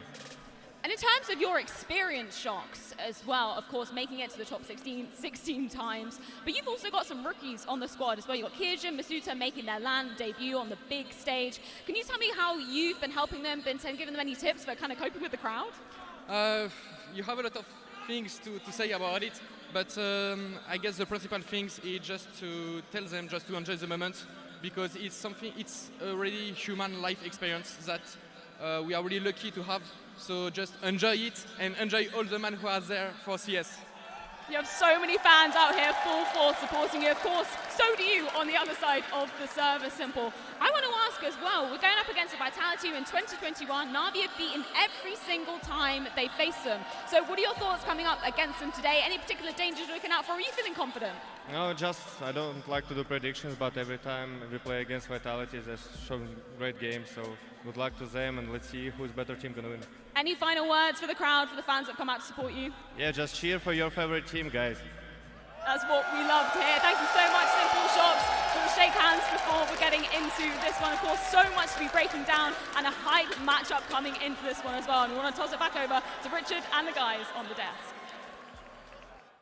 Thanks a lot, Freya. You could see that they're a bit tempered. Not bad-tempered. Am I missing something? This is the marquee game. If I'm one of them, I say this is the final. Like, I want to beat him because he had the #1 status. The other guy, he's the GOAT of the game. I want to be the GOAT. Like, have they never heard? You do the pats on the back and say they had a good game after the game. Before the game, you hype the game up and you tell the person you want to destroy them. You want to win the psychological battle. You don't go, by the way, any fans out there, even if you're Na'Vi fans, cheer for whoever you feel like. Yeah, new Simple. Maybe not me. Too new. I kind of miss the old Simple in that aspect. Yeah.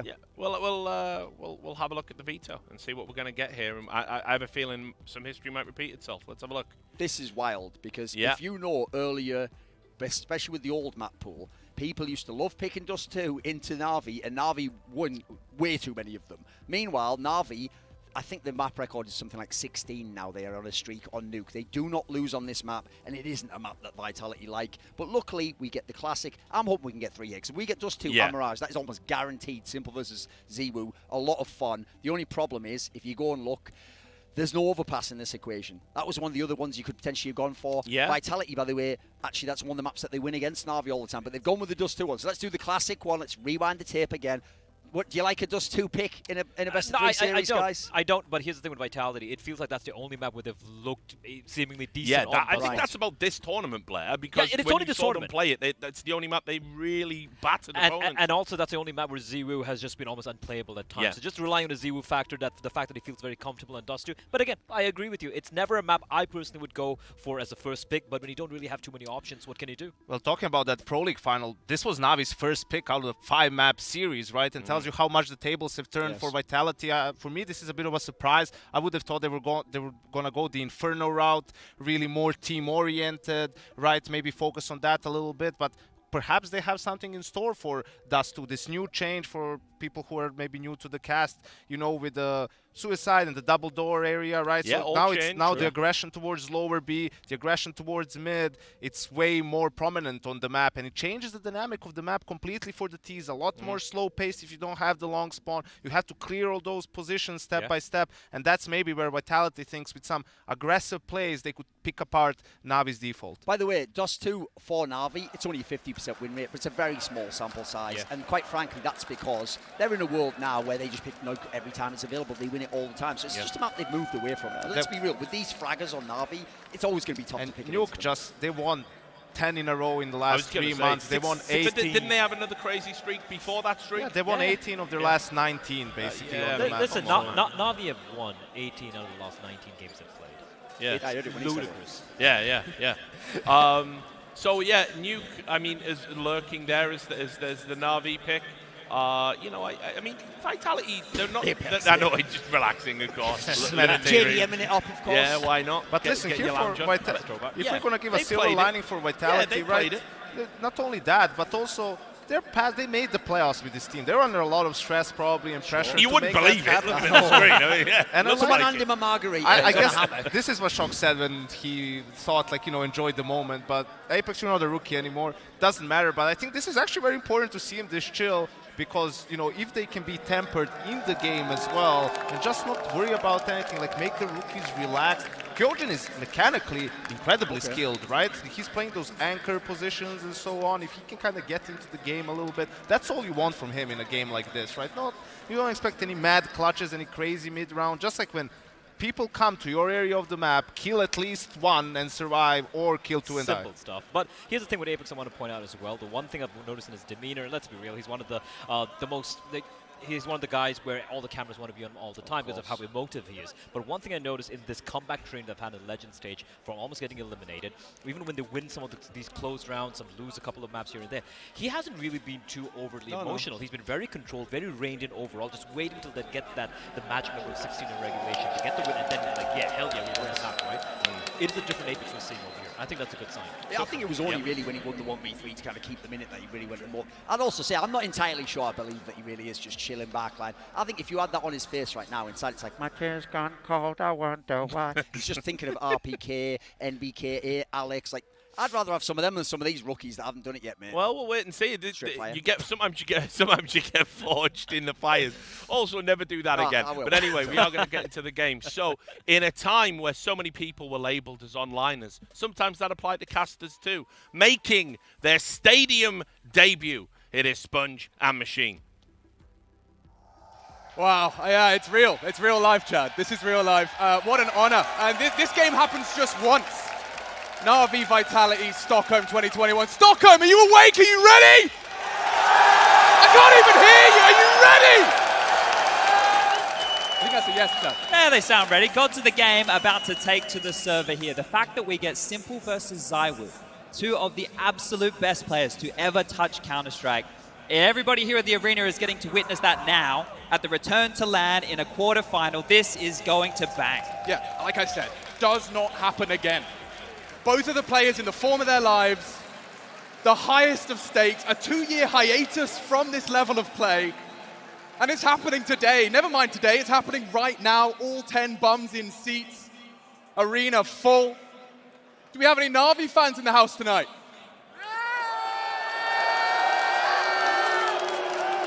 Do we have any Vitality fans in the house? And Chad, we've definitely got some Counter-Strike to be played. It's game time. Map 1, Dust 2.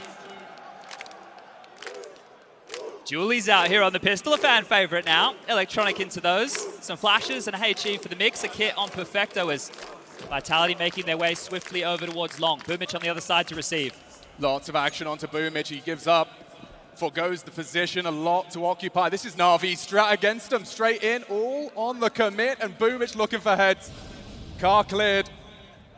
Plenty of time, but they're not taking any time with this. They're already crossing through. Boomich under a lot of scrutiny. A good catch from long range. Perfecto draws first blood.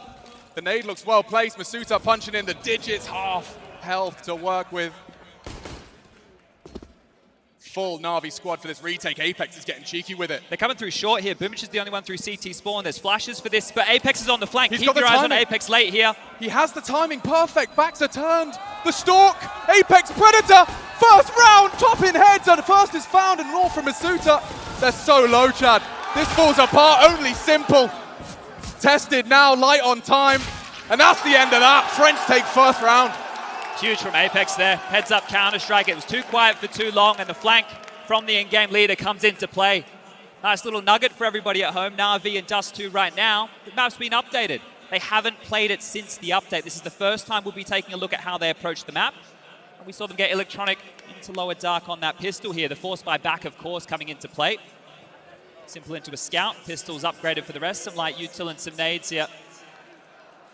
Simple wanting to take a fight mid. Apex on the other side of things, and a scout bullet either way. They're going to slow this one down and just go for a bit of a default crawl. Warning shots again. Simple takes the first tag.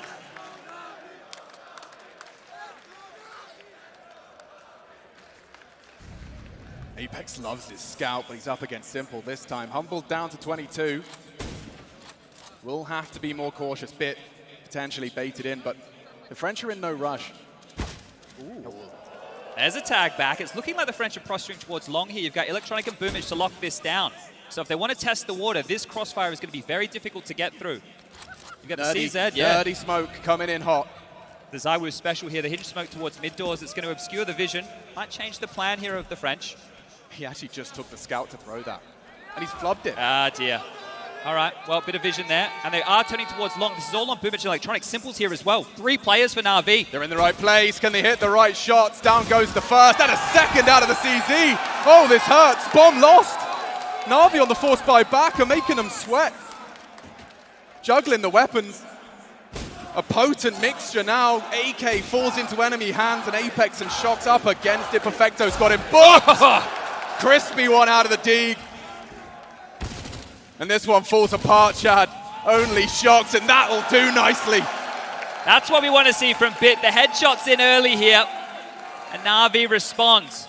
Vitality now, they weigh up the options. They go into the force buy, of course they do. Apex, a scout again.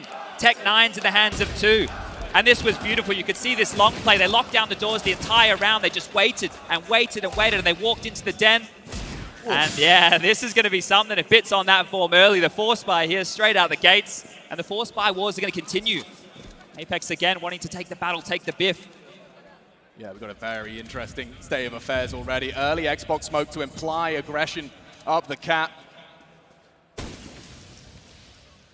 Looking like a B split here. They've got a lot of presence over towards tunnels, going down towards mid to B now. Masuda's parked the bus.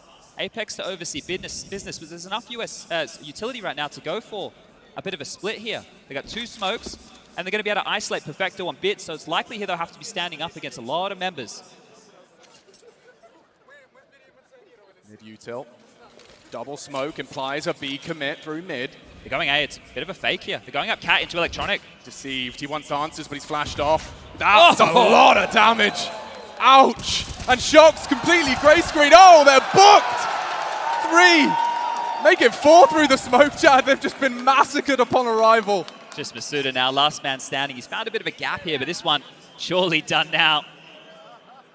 Lurks on in, Spotter goes on down, and a clean sheet for Na'Vi, 2-1. And now it's going to have to be the eco here for Vitality. And this is the only map, you know, where you can really feel this team has found success. 3 in a trot in the best of 3s to get them to this point. Duster has been essential. But can you help me understand how even though Vitality, in terms of form, shouldn't be contending with Na'Vi in this form. Why is everyone expecting them to push Na'Vi? ZywOo, right? The one man in the server. A lot of you here to see him tonight, but he can really change the dialogue on his own. We will see just the Glock rounds here. Very conservative approach and simple. Already leering with a bit of aggression towards mid. I mean, Chad, you've been a leader before.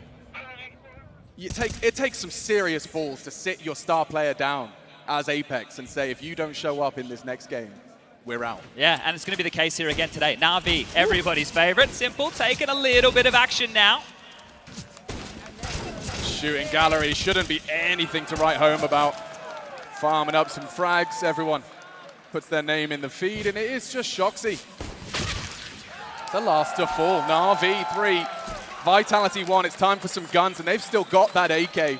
They've still got that Galil from the shortcomings of round 2. Yeah, already building a bit of a bank off the back of that force buy scenario early. I don't know if Bit's going to be holding on to that scout for too much longer here.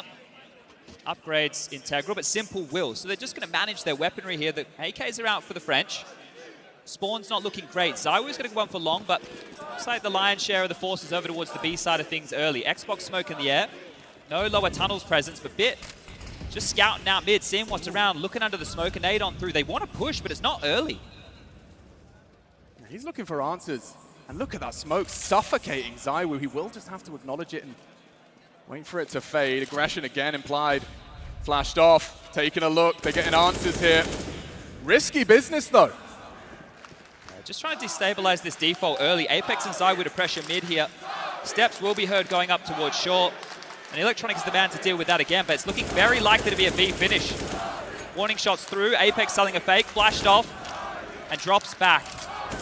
It's on Perfecto over towards B here. He's on his lonesome, on a bit of an island. Apex gagging for a frag. He wants to keep those CT heals dug in on A.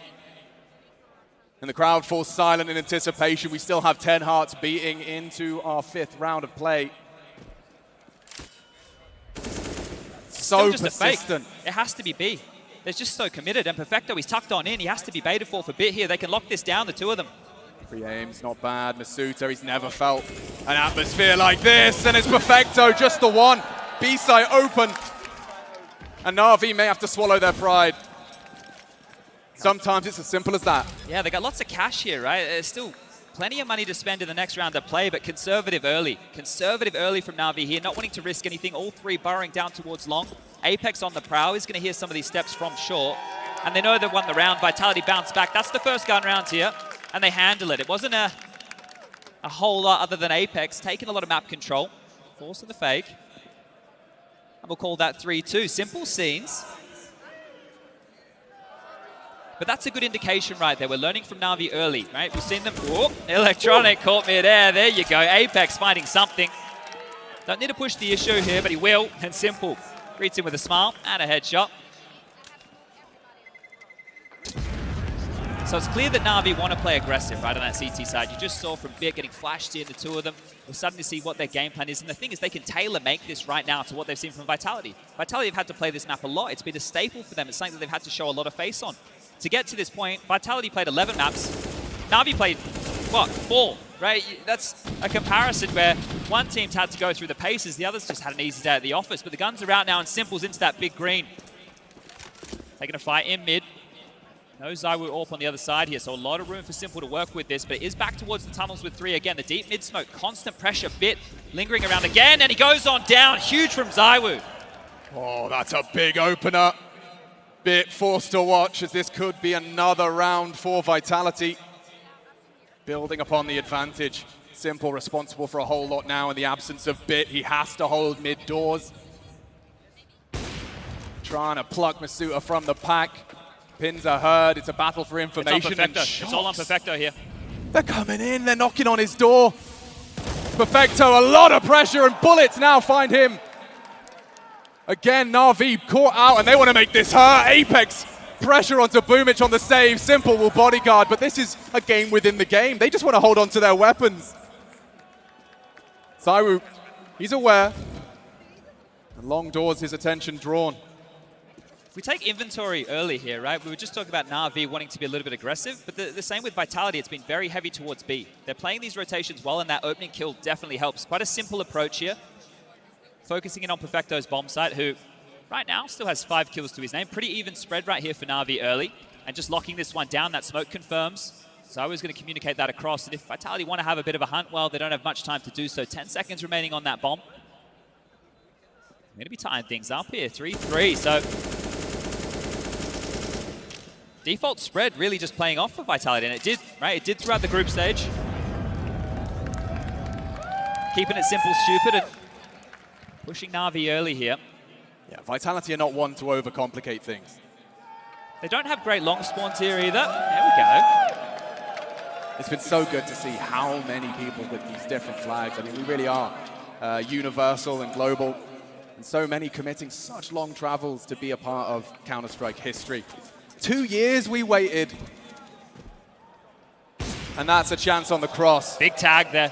Bit slow. That can be communicated. Look at this from Simple. Aggressive stuff into lower. Oh my God, activated and early. They're waiting for him. Simple. Up to no good. He solemnly swears. Apex gone. A quick response. Masuta equalizes. And the aggression will fall now into a bit of a lull. Don't forget, Bit caught a bullet from ZywOo Zorp in the opening seconds. Boosted up to find it and operating at just 13 points of health. Right now, if they want to regather the forces here, they know that the AWP is down, right? They can work towards short, they can go for a bit of a set piece towards A. Boomich anchored in on long. We just caught that boost. Electronic, the float man here. So lots of information for Boomich there. Electronic, if they turn back to him, will have to do an awful lot. And Boomich, he's aware he's dropping back as well. So a single smoke remains. Yeah, they're hedging on the fact this is looking to be a B finish again, which, considering how the gun rounds have gone, makes a lot of sense. Lurk smoke again. Bit and Perfecto on high alert here. That AUG. So the backup plat, a good weapon for the job. Now, ZywOo has mid doors covered. He cannot rotate back. Boomich and Electronic will have to push through and take some fights here. 45 seconds remaining and just a lot of posturing here. The util implies a commitment. Bit panicked, blind screen, they re-aggress. This is an important duel now. Masuta trying to do his due diligence, clear out the tons, but... This is big right now, this is going to be huge. Hiding in plain sight, will they anticipate ZywOo? It's all about timing. Okay, does 1-for-1. ZywOo, more pressure on his shoulders. Electronic's got to hold the whole A site on his own. They're all coming. 20 seconds. Electronic doesn't need vision, 1.5. Kyojin low, bomb on its way, and that's it's down. 14 seconds. Kyojin, the new boy, has he even got time to plan? He can get to the side. He should be able to just get this one down, but has to get... Oh, he's calling the save. That's it. It's done. He might go down after time. Yeah, at least seals his fate early enough. But Na'Vi, they rumble Vitality. They rock that clock with such little util. That's a brilliant maneuver there mid-round. That is a brilliant maneuver right there. The fact that Vitality were corralled into them. They just went straight up short into both of the players. They're huge from Na'Vi just to read that play with the superstar of Simple going down early. Love that maneuver right there. And this started so well. ZywOo just the one, but Boomich, yeah, activates. They bought again. They boosted up and spotted here. And, well, Perfecto and Bit are across, but they're out long here. Pressure on. Force back. It's Apex ahead of the smoke. Has full vision. If anyone's brave enough. It looks like they are re-aggressing here, Chad. A re-smoke, expect a flash. Apex losing vision, and will have to succumb to Na'Vi's will here. Trying to get a little bit cheeky there with that Apex, playing the timing. Not far off the mark. Bullets through, nade back. Has taken a bit of chip damage and just slowing this one down again. Boomich is getting aggressive. He's pushed on through. He's taken the space. Something. He's definitely confirmed right now that it's not going to be long, and he could be on a bit of a timer here with the push. Once they start to feel a bit of pressure, turning back towards him. Kyojin, Apex, and ZywOo with the pack with the bomb coming on through the shadow. He'll know. It's coming his way. One, maybe even more. ZywOo knocked down the door. Needs more. Apex finally silences him, but Boomich, that's high impact. 2 rounds in a row. Just hemorrhaging players right here, Vitality. This one's going to hurt. Regrouping now, 3-on-4 situation. 2 players on either side. Mid to B, into Bit and Perfecto. Up short towards Simple and Electronic. This is Na'Vi's round now. Vitality looking to flip the script. Advancing in. It's Bit tested. Connects a few. Here they come. That's a big one. Need the second. It's only Apex now. They're going to go for this. It's winnable. It's going down. This is within the realms of possibility with a limp Apex, 50 HP, 2. Barreling towards him, and it's the very best. Simple and Electronic. The hit is found. He spots him out. Oh, saved by Electronic. A valiant attempt from the leader of Vitality. That right there, the fact they're into a 3-on-4 situation, split B, get the bomb down, making the best of a bad situation, but a clutch like that from Apex early, that could fire the troops up here. It was just there. Keeping it close. Apex top of the scoreboard right now for Vitality early here. 6 kills for him. But great stuff. And MOUZ, he's been one who struggled for them, right? The fact that he can get activated early with a couple of nice AK shots like that, it's going to be essential here. Looking a bit stressed there, Burbage, but they get themselves across the line, and now the scores read 5-3. Wouldn't you be stressed too after the way you started that off? Takes down 2. It's back towards B, and that's what was working, just walking in and trading efficiently here. Lots of mid-info again from Bit and Simple, but they're into lower tunnels. This one's on Bit this time, and he's hearing the footsteps. They've been very stubborn about this position. You can see what it enables Na'Vi to do. It's like an early warning system. It fits. Going to be hearing any funny business, and a deep smoke and a nade from short. They really want to punish this. And that's another one for Bit. Aggressive, ahead of the Flames. Takes down Apex. And Vitality have to reset now.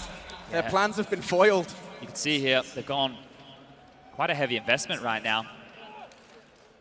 Got 2,400 in the next round, so they need to get a plan out of this at least. Now jumping in, flashing back, peeking in, and Simple, there he is, just taking all this space. It's so jarring, it's so difficult to work against, and tracks the shot. MOUZ lives to tell the tale, but still, it feels hard for Vitality to get into a round like this. It's what, with Tech 9? Yeah, it's not a good buy here. It should be Na'Vi's round every day of the week.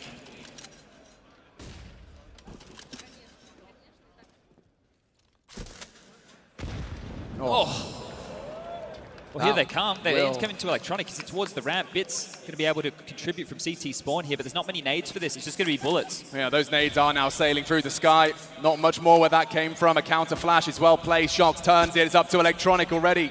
Halving MOUZ's health pool. He's the only one with a rifle, but there's a Tech 9 in the feed. Game on. Bomb planted. Na'Vi's retake has to be pinpoint perfect if they don't want to trip over here. One kit on Electronic for this. It's going to get dicey. He's been here the whole time. Kyojin's head bait. Needs to see another connection now, and it's MOUZ. Shox as well. Vitality are doing it. Only Simple. Bomb's half gone. 2 to find. He's light on time. He has a kit. And the jumping no-scope going for the Hail Marys plays. He's missed his chance. Has to accept defeat. Now swapping for the M4, and that's the end of that. What a recovery. They're down a man. Light on guns. And they walk into that site and make it their own. Yeah, that looked way too easy right there. That should have been Na'Vi's round every day of the week. The fact that they're just able to walk up, Simple execute, get the 2 smokes down, the avant-garde play into the site, and a couple of nice shots there. Now it was ZywOo, the one who kicked that one off with a Tech 9 kill. That's where things started to fall apart. You can see Electronic's aim getting a little bit shaky in that moment. There's going to be a timeout taken from the French here. Winning a round, I don't think they thought they would. Just going to discuss the approach going forward. See where they've had success. See where Xtaz wants to take things going forward. Large fan section for Na'Vi. And surprisingly enough, their money's not great over there. Boomage is very low, 1,400, Simple on 3.4. So this might just be a half buy. It was obviously bottom of the barrel loss bonus. This is the one-way smoke. ZywOo stayed very patient on that to get the kill, and MOUZ as well, again, with some lovely shots. So everybody from Vitality hitting the necessary ones. But of course they have here. Simple's been dropped the AWP. He's been given the big green. Bits put it in his hands. This one's on Simple to make a play. Oh, he's trying to be a hero, Chad, and he's going for the most ambitious maneuver. A tag may not be enough. He's got some support. Bit converts what Simple started. It's ZywOo, though, that denies the hero play with one of his own. And he'll take that up. Thank you very much. Boomich is quite precise. Humbles Apex, but this round is theirs. They've solved the aggressive commit. I can't believe he's gone for that. That was a lot. Oh, nice shot from Perfecto there. And to be honest, Apex and ZywOo are low. Apex is in the side. He is perched on up. They still have to cross back. If Perfecto finds a bit of a timing here, he might be able to take down ZywOo for free. He's trying a Hail Mary here. Oh, they should be passed now. Bullets Watch yourself, though, Apex. Careful now. Shox in the back. And that's going to be that. Handled. The French tying it up. 5-5. This is good from them. And you consider the financial situation, the fact that they dropped that AWP. They put all their eggs into the Simple basket. And we all know why. Oh, they're doing it again, right? They're getting 2 AWPs in 2 back-to-back rounds for Simple. So there's some clear missions going on. But great stuff from ZywOo here. Huge 3-piece. Simple the last to fall in all of that. But look at this buy, right? You've got Perfecto coming in. He's got a FAMAS in his hands. Bit into an MP9. It's to get Simple the AWP, and that's ZywOo's big green. Straight through the doors, one down, the leg shot, 2. They're heating up now. Oh, that's straight to the Achilles heel. Simple, limping. And again, Vitality have the leg up into this round, round 11. They found the gap here as well. They're out long. There's no presence whatsoever. Simple and Bit towards mid again. Boomich over towards short. Perfecto locking down B. But they're out long. Lots of smokes. Molly's to clear it out. They can take their time. Just take a look how much utility Vitality have right now. They can go for the standard play, bleed out the clock. 2 smokes to cross, get on in. But here he comes again. Already wounded. Can Simple really defend this commitment? Slither gap. Common pre-fire. And Low doesn't choose to pull the trigger. He has been spotted, and that's the end of him. ZywOo again wins the head-to-head in this battle of the best. These Counter-Strike deities in the server tonight. That's something right back, Bit.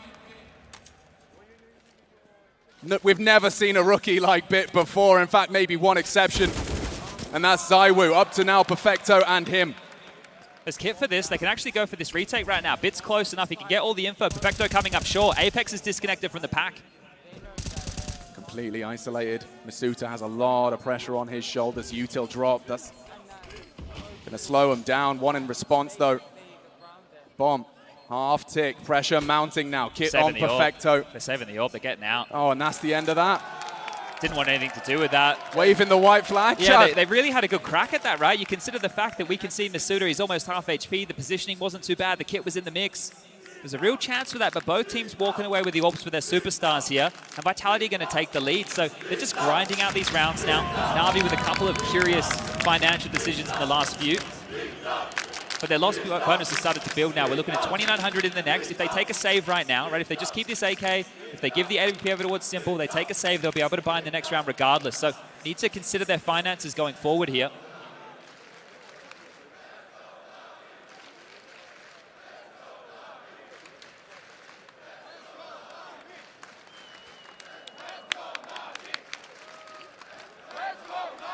Simple has a long spawn right now, so we might see him take the big green there or go for a bit of a short boost in all of this, but they need to activate him. In this type of an environment, you want to make sure that you're allowing your AWP to make these plays, to make these maneuvers. He needs to be the point man. You need to set him up. Bit has a little bit of utility to do that. They have the AK for Perfecto here as well. Get a P250 into the hands of Electronic, a 5-7, so this isn't going to be the easiest of rounds, but Vitality, they have a full buy. The AKs are out, the AWP 2.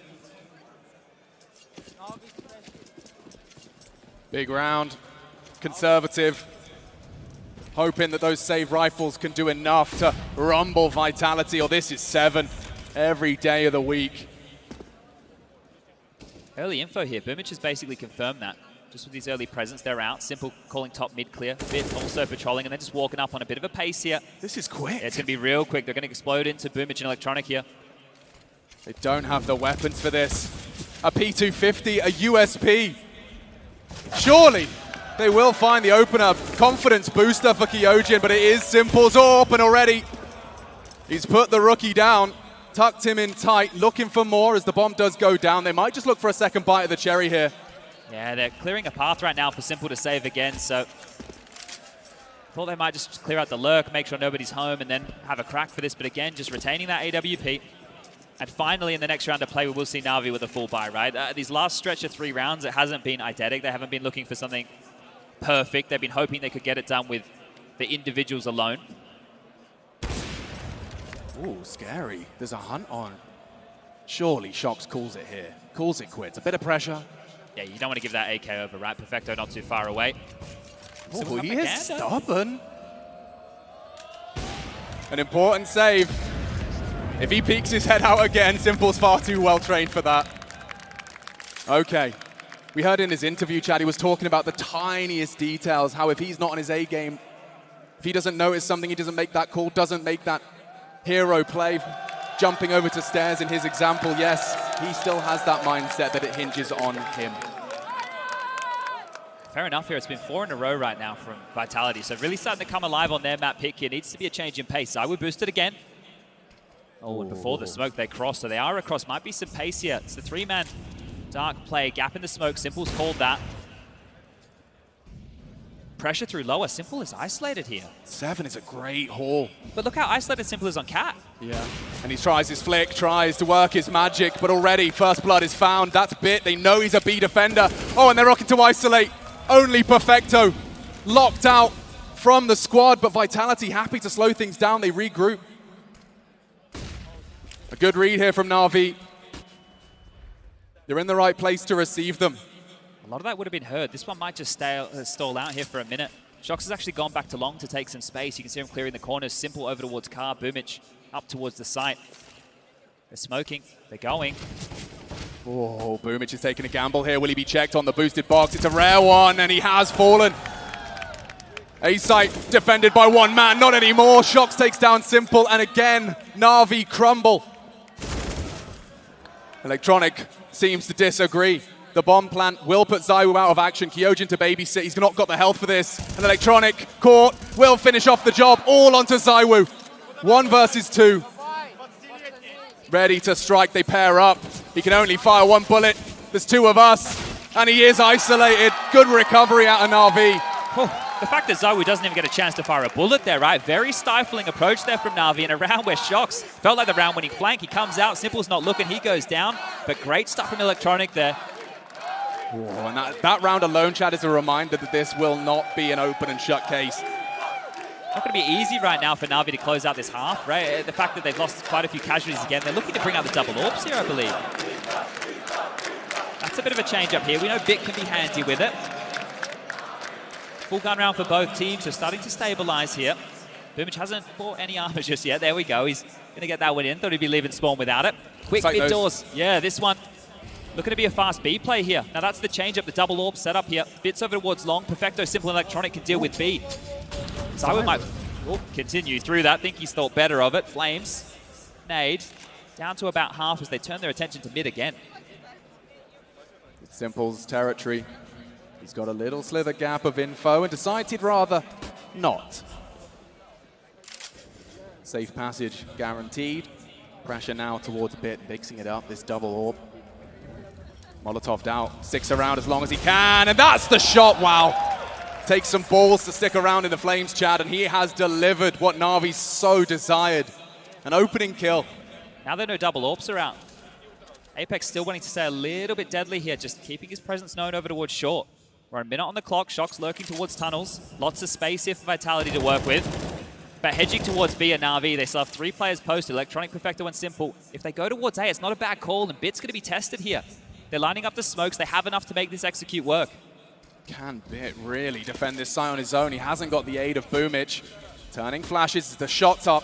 Shy, second one, screen is white, but he does find the head. 2 from Bit, and now they can play for the retake. Heavy disadvantage, Vitality. Bomb now ticking in their favor. That smoke will delay them. ZywOo patrolling. And it's a first onto Simple, no less. More required, using that smoke to his advantage. Long pressure, his responsibility. Shox is flanking spawn right now. Shox is going to come behind the mid doors.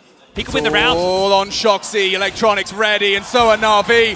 ZywOo with it all to do, my God! He hits 3 of them.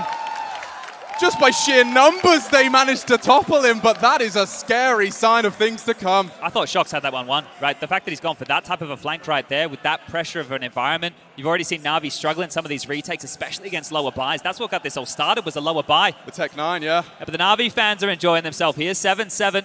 Split this one down the middle, but who's going to walk away with the 8 here on the half? Vitality did get the plant. They can buy again. They can stay very strong here going into round number 15. But that setup hinged on their newest addition, Bit. Secondary AWPing, right? Whipping Secondary it out. AWPing. He's been playing the B side. They send him to A, and he sends Vitality back to spawn. Still getting the headshots as well, right? That's the mental thing with the AWP. So Bit loving it. Yeah, we can see, of course, the crown jewel of the Vitality camp. He showed up in a very big way to pull them here. And Dust 2 was one of his playgrounds as well. We saw him piping hot. Last round of our first half. Aggressive mid here. Simple's pushing again. He's through the volley. God. Straight through. They're and fighting. because they threw it, they may not anticipate. Not ready for ZywOo. Again, tucked Simple into bed. And the early frags keep on coming. Bit delivers. This is going to get weird now. 3v3, lots of time for this. Apex and Masuda just walking up Cat, seeing if Bit's hung around. He's actually dropped on back over towards CT spawn. Bomb being scooped up from Shox here. Still plenty of time, but this on a timing. Boomich is the only one over towards A, and he's just hitting towards Car. Open position. Oh, and a dink exchange. Scorcher. The AK's better. Advantage now for the French. Bit completely locked out of his sight. He opts for the doors side. Long, safe passage for that bomb. Apex responsible for the short position, and that's exactly where Na'Vi are coming. They have so much util here. Could get a flash in. They're loud, and he just chooses to spray. Heavy damage. Bit brought so low. I'll give it everything it's got, everything it's worth. He's got so many nades. Fumbles that. Falling apart now. Apex caught off on the flash. A little glimmer of hope, perhaps. This 2-on-2 gets scary. Nades are thrown. Shox turns nicely. He's ready for this. Down goes Masuda. It has to be Shox. Na'Vi are piecing this together. Perfecto's down. It's up to Bit. He started this, and he won't finish. Shox with a 1v2. Vitality take the lead on the half. Oof, smallest of margins there. Another clutch, another close round coming in, and another retake falling away for Na'Vi. Vitality, the approaches seem simple. They've got themselves a one-round lead here going into the second half of play. Tense moments here, you're right. ZywOo has been stepping up. 14 kills for him, crucial kills. Shox, the next man you want to see on that scoreboard for 10. Those lower dark plays, it felt more often than not, Na'Vi were getting stalled out, not getting the space they were looking for. So throwing a little bit of aggression into the mix hasn't paid out for them here. Yeah, I wonder if Vitality have something similar in the bank. Well, this is it right now that we flick on over. What have they solved? How do they want to approach the T side? That's going to be a big question mark. You saw what Vitality were doing, very default heavy plays. And this retake as well. Bit's not great here, but he didn't have the kit. It was on Perfecto. So when Perfecto goes down, the kit's a little bit loose. You've got 20 seconds on that bomb, but we're underway with the pistol round here. And fighting mids. I was close doors. Apex to oversee business. Simple with the classic P250 in hand. Electronic has a lot of information on the jiggle here. Long is clear. Right, we can get the classic Na'Vi. They can just start walking up, but Shox wants some of his own. Close short. Flash out mid, trying to isolate a fight. Perfecto wards them away. Oh! That's what you want to see. Wow. He books a one-way ticket for Shox to the Shadow Realm. They're going A. It's going to be up Cat. ZywOo's here, Kyojin as well. Pressure's on. He wants more. This is why you put the P250 in his hand. Long range on the Glock. Surely this ends here. Kyojin, though, stands and delivers. ZywOo's here, ready for the party. Boomich needs a fresh clip and knocks her head off. And it's only Masuda. He's threatening. He's aware of the long presence. He needs a quick click, and that's beautiful. One-on-one now. All the pressure onto Boomich's shoulders. It's a race. They're chasing him. Boomich knows. A good read from Masuda. Even got the retake package, armor, kit. 2 frags to his name, and they've been great clicks. The bomb plant now. Masuda closing the gap, and Boomich wants to bring the fight. Oh, he takes it, and he takes the head. Huge from Boomich. That is audacious, Chad. He's not waiting around. He's not waiting around. He'll take the fight straight to you. Another clutch right there, and it felt to me like Boomich knew that chase was on, right? He was glancing towards the doors. He was starting to run lower. Told me that maybe, just maybe, he knew that Masuda would chase. So that is great awareness from the in-game leader on the screen right there. And another close round. This has been so close to get across the line here for both teams. It's going to be the force buy back from Vitality. No scout in either side.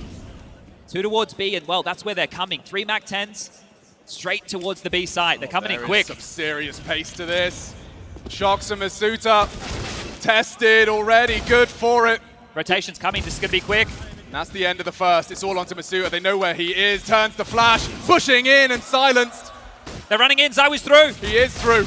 No bloodshed to be found. Bomb to be going down. It's only Kyojin and Apex. And the Vitality falls short of the mark. This is where Na'Vi immediately humbled them in the first half, but that looks strong. And it's simple. Not the player, but throwing your whole bodies into the B site. Isolate those 2 players. Oh, Electronic's quick on this. Apex is close. He might hear some footsteps here, having to clear out close. He's aware of the presence, but Electronic playing to contain right now. Oh, what a shot from Apex. If you can get that Galil, that could be huge. There's more coming. Perfecto from range. The Goosh is there. Apex, yeah, he's denied. He's not going to be getting that one. I think he needs to hold on to this CZ of the armor. He's running right away as quick as you like. They'll pick that one up. They'll scoop it up, and they'll handle that situation. So great stuff from Na'Vi there. They had the pistol in this half. They've had the conversion in the first half. Let's remember, they were able to win that force buy that set themselves up in this position. They should be the first to get to 10. It's only these 2 upgraded pistols to get through right now, and it's very unlikely to see Vitality going for a force again here. But there was a moment, right? You're looking at the rotation on the radar. Everybody from Vitality scrambling to help out Shox and Masuda. The flashes are coming over. It slows down Na'Vi. All it would have taken was 1 kill going the wrong way. Masuda here up towards short with the Deagle. Should be keeping eyes on him. He's going to be going aggressive towards mid. Simple's the only fight that he can find with ease, but would have to go a little bit more aggressive. And the awareness is Simple there, just on the jumps. You could see it from Suicide. Able to catch a bit of a glimpse. Heads up play, the Deagle drops, and this one here should slow on down for a little bit. Now, while we have a round like this in play, I just want to do a bit of expectation setting. Kyojin, the rookie, the biggest rookie in the Vitality roster, is the long anchor. And Na'Vi are the team who are the ones who were just grinding out the long plays time and time again. So they're going to need something in store here to help out Kyojin. Right, that in the next round of play is going to be a big question. Depends on the buy Na'Vi have, depends on their T-side approach, but it is a test that Kyojin has to pass. And okay, something more to say apparently. $700 pistol completely resets Bit. They've got the long control right now, so if this was going to start falling apart, Apex does have a flash, but they're going to need to do this in the chaos. The clock has been a problem for Na'Vi before. ZywOo was close. He's actually pushing in quickly, so he's taking a lot of space here. He can't find the gun. He has found the space, and he goes on down. Should be handled here, but they're all defending the site for the French. Yeah, a couple of headshots required and denied. Triple kill out of Simple. Farms up to 15 and Na'Vi up to 10. 6 away. This is Vitality's pick. They felt like this was their best bet. And they've been grinding away. Don't forget, 3-0 for Na'Vi. 4 maps played up until this point. They have just been grinding, thinking about this very matchup. Yeah, they've kept it quick and easy here. Dropping down the AWP on the head. Simple on the cross, spots 2, doesn't take a shot. It's fast mid control here. Boomich are down very fast on this. Counter nade caught. Boomich half health. You spoke of Kyojin. For one more round, he will remain unchecked, untested. So much control here early for Na'Vi, right? The fact that they've done that off the back of Simple's AWP and Suicide, they're like, okay, well, we trust him. They take that space, they apply so much pressure now. They flash ZywOo off, having to drop on back, but ZywOo's sticking around here, wants to retain the information. Flashed off. Considers better at that. It's just Boomich here, selling a bit of a fake, similar to what Apex did in the first half, keeping the feet planted. Apex has rotated towards CT spawn, ready for a mid to B split. He's also ready for the Boomich special. We know Boomich likes to drop CT spawn on this, and they're coming outdoors. Yeah, Apex might be calling for a flash. You can see Bit anticipating it. Here he comes. Shox calls for aid. This is fast. The commit. A nice aggression. Apex through the smoke. Nearly 3. A beautiful pair of frags, and still Shox stands vigilant. Caught by Simple. Quick on the trigger. And B is open for the plant. It's up to ZywOo and Kyojin. Do they really want to go for this right now? They'll lose everything here. If they go for this round and they lose, the AWP's gone, the rifle's gone. Apex did so much. But he might have to accept that this is not to be. It's called off, it's called off. That's it, simple as that. Just trade out efficiently right there. You're right, Apex with the hero play. You think 2 would be enough. You think they'd be able to defend that B site. But Perfecto there again, and Perfecto has been a bit of a shining light. 20 kills for him now. That kill onto the way on in. Huge stuff, and 11 rounds now for Na'Vi. They're starting to run away with this. And they can thank Perfecto. That's a big kill, right? They could have absolutely been bottlenecked. It wouldn't give the room to Simple, the AWP at the close range. Oh, it doesn't feel real when you see shots like that. Counter-Strike is back in an arena, and I'm sure if I ask, I'll hear them again. Stockholm! God bless you. 5 rounds away from Na'Vi throwing a very heavy blow to Vitality's hopes and dreams. Yeah, and they're aware of that right now. Third timeout here for Vitality. They're aware of the dire consequences, the dire situation that they're in here. Going forward, going into Nuke, Na'Vi's home turf. 16 in a row for Na'Vi on Nuke. You go in there, that's territory. Simple is the best CT-sided player in the world on that map. And then you've got Electronic as well, and he barely gets any conversation around his name. So Vitality, it's do or die. It's now or never. Need to step on up. They save that AWP. They get the rifles back out, but they need to get a CT round on the board here. Been 4 on the trot for Na'Vi out of the half. Perfecto has a good long spawn for this, but it looks like they might just go for the same drop-down technique. No, they won't. Perfecto is heading towards long, so maybe a change. Maybe they do want to test Kyojin. Yeah, he has the support of Apex, but very far away. It's just going to be flashes. They give it up. They're out. Lots of early space here, right? Vitality are going to have to move around the map, go for an info play. Kyojin and Apex already back to CT and short. They're already giving up long, right? They're giving up long completely right here. They're going to look for info elsewhere. ZywOo could push upper tunnels. Shox is close towards mid doors, but they need to find a fight somewhere else. Oh, someone here looking for trouble. ZywOo's walking into the belly of the beast. It's a hard clear. Oh, and he bests him. Electronics plans foiled. Aggression from the superstar, and now long is up for debate. They want to go for a boost. This could be mistimed. Simple. He's patrolling. He sees you. Down goes Shoxy. Apex has to succumb. He has to bend the knee. Smokes are across, and so will Na'Vi. It's a 4-on-4 here. Trying to disrupt. Boomich commits to the spray, and at the end, he does find Kyojin. Falling apart for Vitality. Bits mid doors, there's no way out. They They're have going to for go the forward. boost. They have to fight. Vitality have to fight. The flank is perfect. ZywOo looking the wrong way, and there's more from Bit. What a delivery. And Vitality, as we discussed, are running out of options. That's with the opener again. That's with the opener again. You know, ZywOo just going straight in the tunnels, gets a free kill right there. It's a hard kill to find, but gets it, opens up the account. You can see the immediate response. Where's ZywOo on B? Let's just walk up long. Let's take the fight elsewhere. Contact play, and the French now trying to get the fans fired up, but they'll need to. ZywOo, hero ult for him this time. It's time to play a game of avoid the ZywOo. Apex throwing some serious aggression into the mix. He finds himself halfway up mid, and it's the bait and switch. ZywOo on short as well.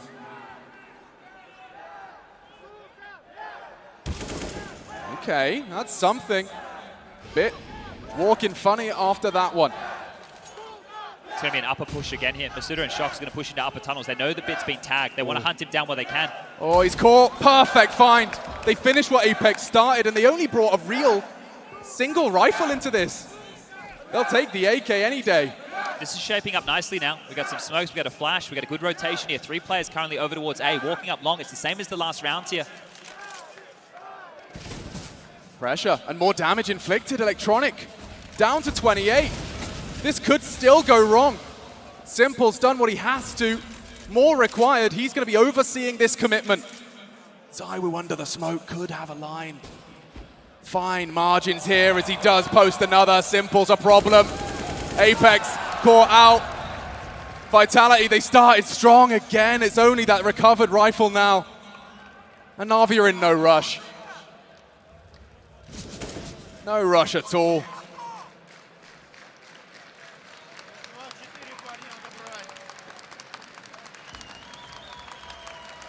The crowd already knows what this represents.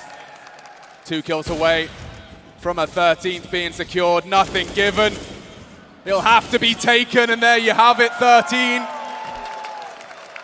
Is this the beginning of the end for Vitality on their map pick? We didn't catch it, right? But Simple, they're straight through the smoke. Like ZywOo, I don't think he was even contesting that, right? So this is the first one onto Kyojin, and then the second kill from Simple, like, he just takes a pot shot. You're going to catch it here. He has no idea, right? And he's just taken ZywOo down. That's the AWP. That was the biggest investment. He didn't even get a chance to fight, right? So Simple's just taking a pot shot through the smoke. ZywOo's dead, and that's the round. They're back in. Vitality have bought, but they need to get some traction here. The fast mid control again. Bit and Boomich, the Bees. They're down, they're fast, they're quick. And Masuda wants to take the fight. He's peppered up, he's pushed back. Pressure on early.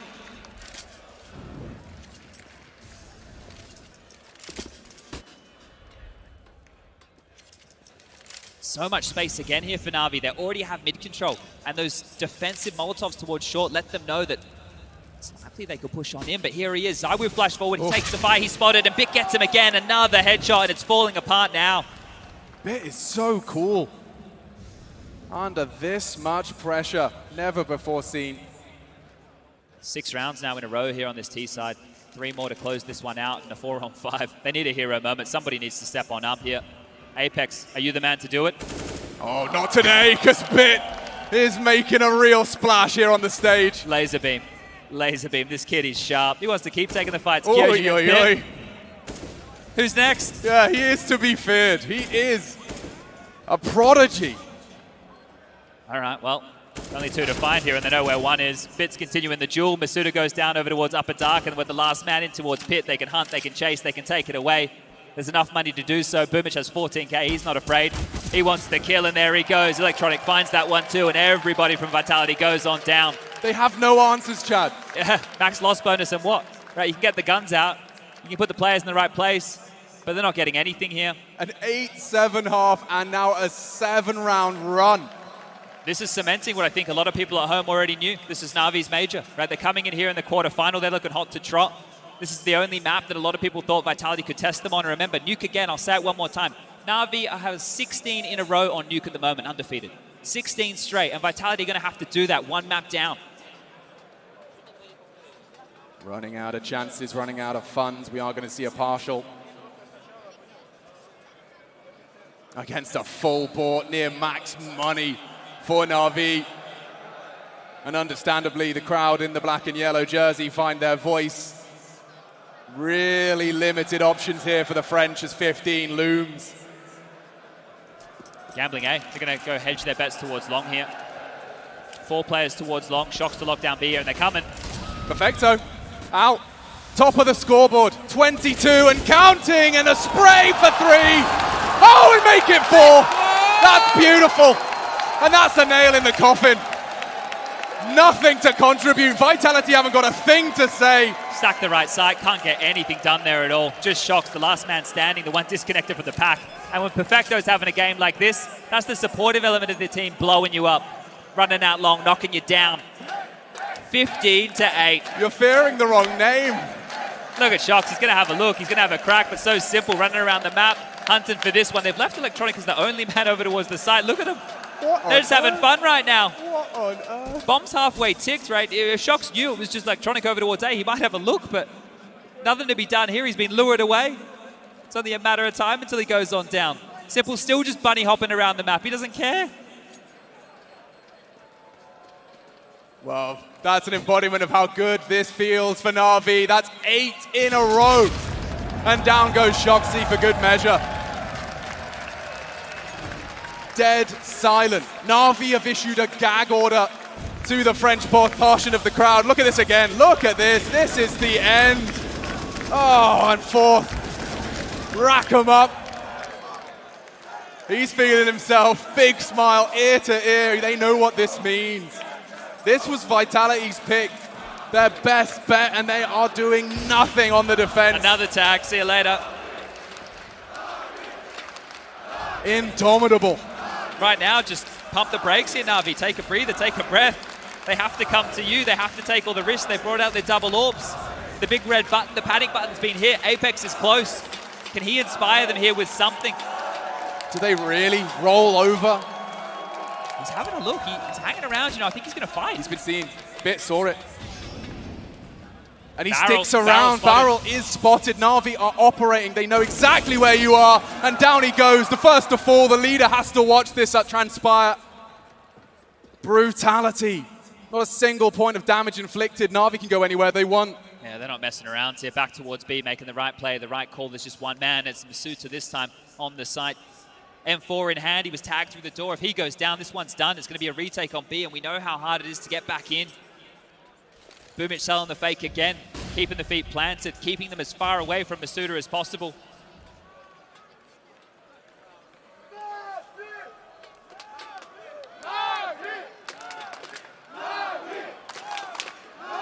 This could be the last 30 seconds of map 1. Last quarterfinal.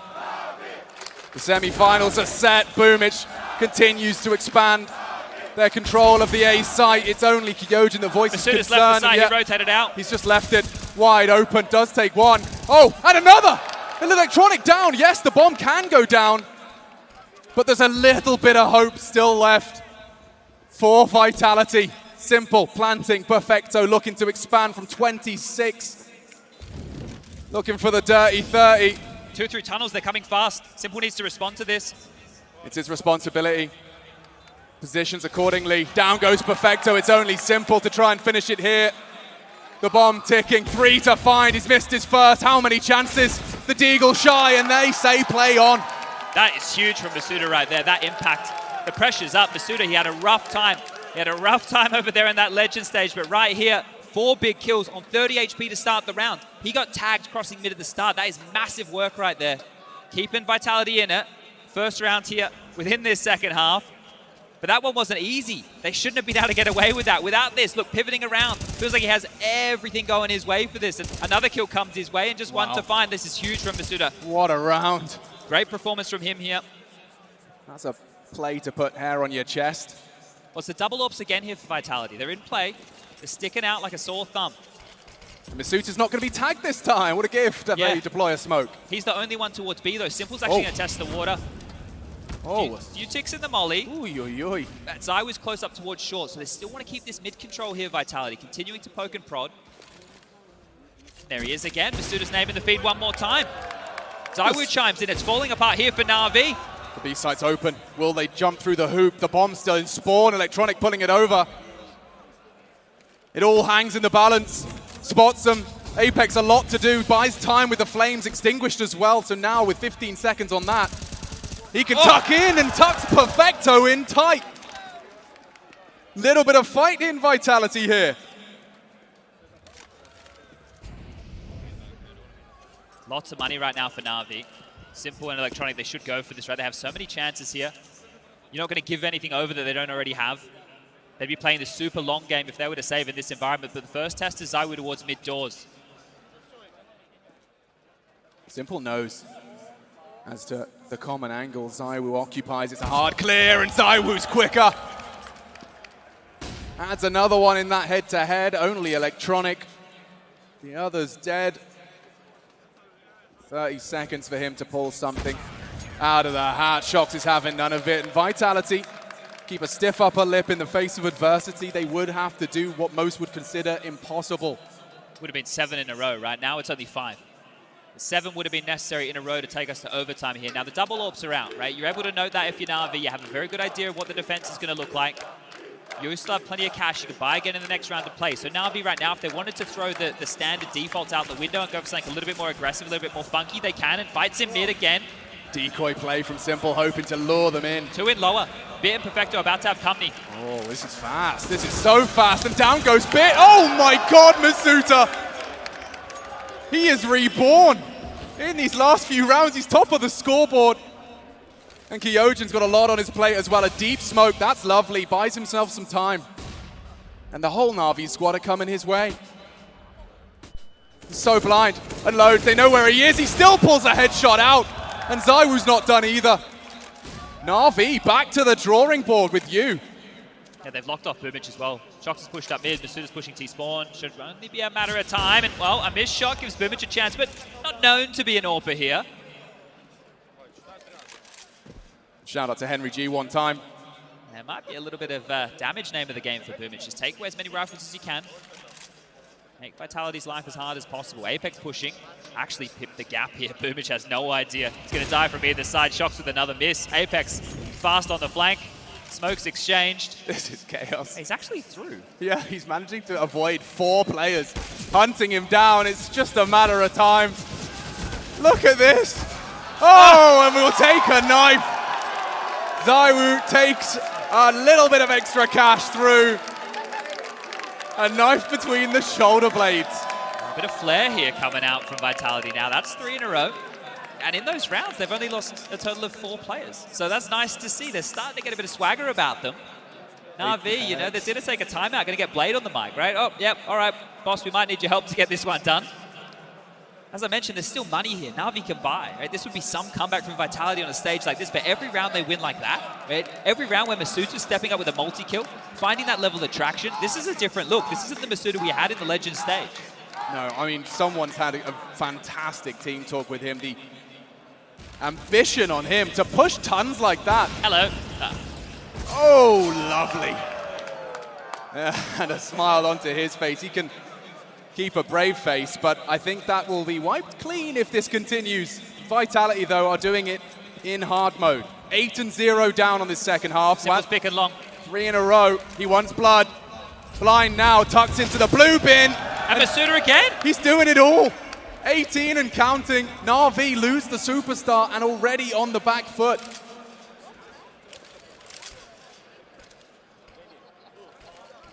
Lucky smoke, incendiary exchanged.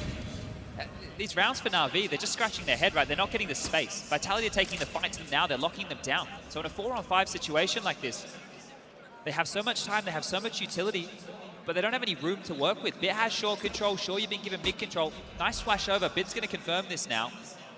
But where are you going to finish? You don't have the AWP in play right now to be scary.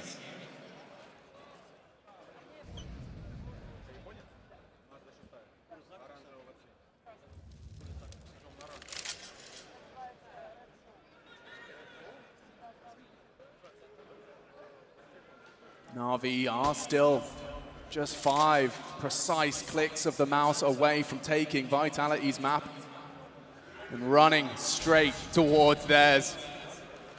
Nuke, an undefeated spree. 35 now, they're gearing up for a short execute. This is going to be on ZywOo now. Masuda's going to chip in from CT spawn, but they're coming. Masuda started this. Maybe it's up to ZywOo to finish. That's a lot of damage. The nade starts, spots the drop. Oh, Masuda's farming. He's farmed 3. He started this round and he may as well have finished it. It's only up to Electronic. A bomb to be planted. He's faked it out. Apex doesn't bite. And he will go down. Starting to shape up now.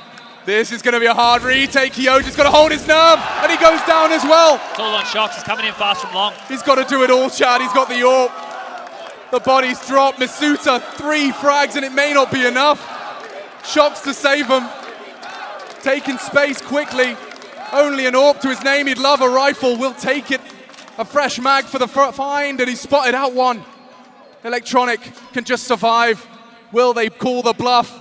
Electronic has to check. He will go down, but there's the trade.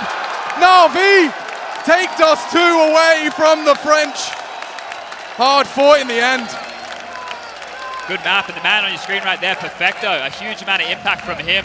Stepping up in a big way. 29 kills from Perfecto. Yeah, you heard that right. 29 from Perfecto. What a great game. Masuda there, last couple of rounds, stepping up in a big way, locking him down, making things awkward. But this time, Na'Vi, they stomach that opening and they get themselves back in. Off the timeout. Blade probably gave him a rousing pep talk as well. Whoa, my. Quite the game, quite the game. I need to catch my breath after that one. And already, this is the start of the end. Vitality now seriously on the back foot. Yeah, the panel going to break that one down. We'll throw it over to them, and we'll see you soon with Nuke. Yeah, thanks a lot, guys. Well, they tried to make a fight of it, Vitality, at the end, but the terrifying thing about this version of Na'Vi is that when Simple doesn't take over a game, turns out they've got players who can. And this time it was Perfecto from nowhere. How mental is it, Richard, that I said Na'Vi has 3 out of the 5 players in the top 5 highest rated, and the guy who delivered in this game is not even one of them. Yeah, he wasn't even one of them. Perfecto ends with 29 kills, over 100 ADR. This guy's supposed to be the support player of the team. Yeah, he's a guy who actually averages very few kills. His whole thing is I don't die often. It's the other way around. Well, here's a crazy thing, though. Like, listen, that second half coming out from Na'Vi is already ridiculous as it is, right? But the fact that, like you pointed out, we had question marks here about Perfecto and Bit. I think a few of them have been answered. Yeah, sure, but I think the analog in the CIS region is obviously they say he's like the Zipnix of their area in the sense that you say very often doesn't produce a lot of frags, but has clutches, is so impactful. Yes. It's very rare you're going to see him drop 29 against top caliber opposition, and then think about the conditions he's done it in. I'll even throw this in there. I mean, there's just too many strengths, too many weapons in the arsenal for Na'Vi.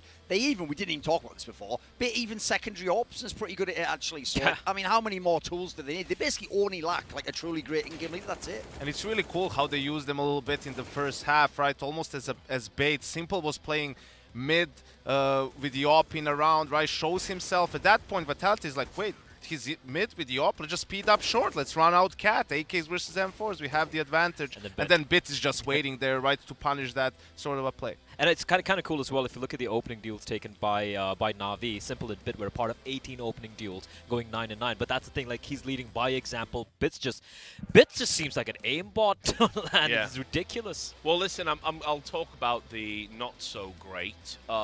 You know, Kyojin.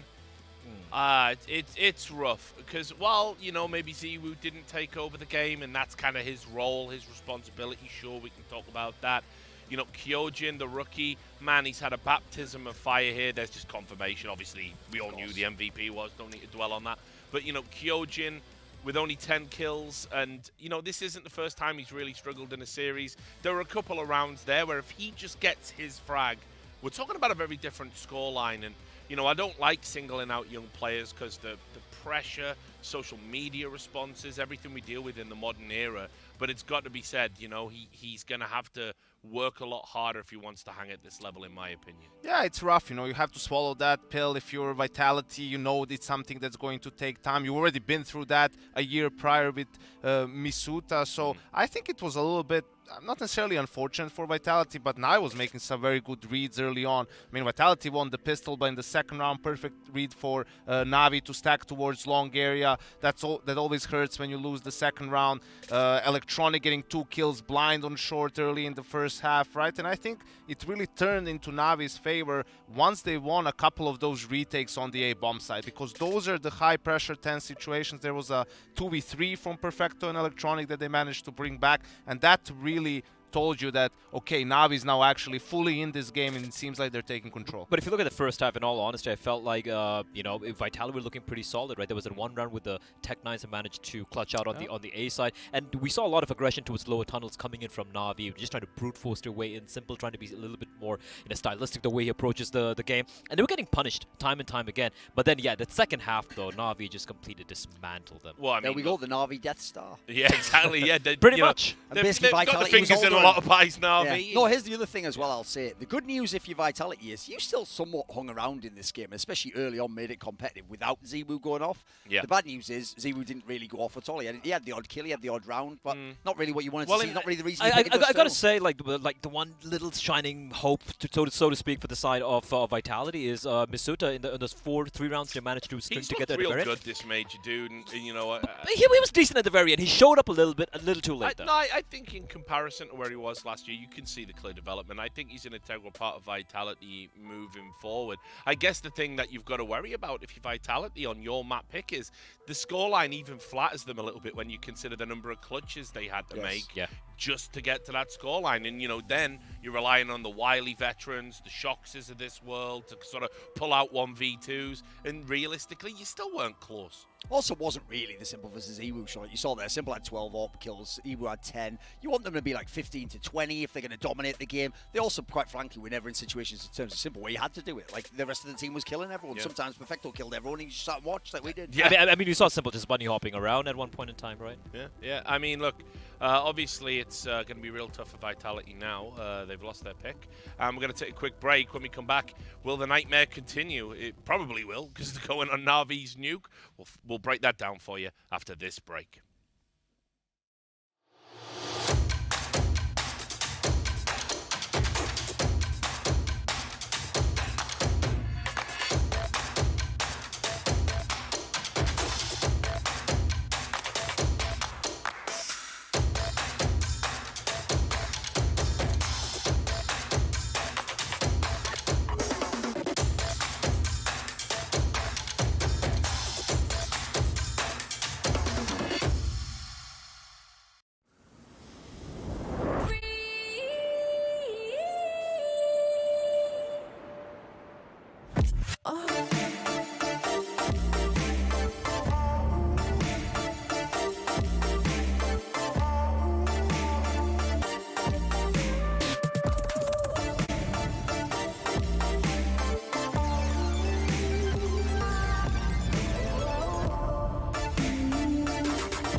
to push tons like that.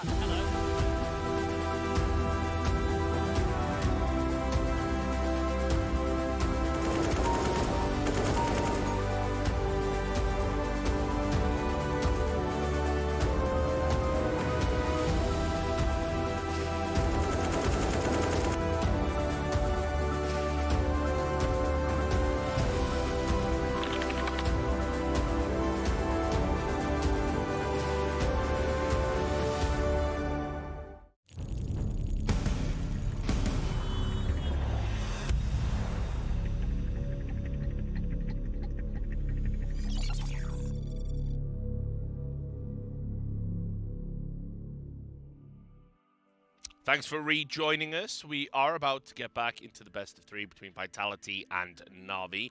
Na'Vi's map pick of Nuke. And let's just set it up by talking about how good they are on this map. The stat we've all thrown out on the desk, the casters, 16 in a row.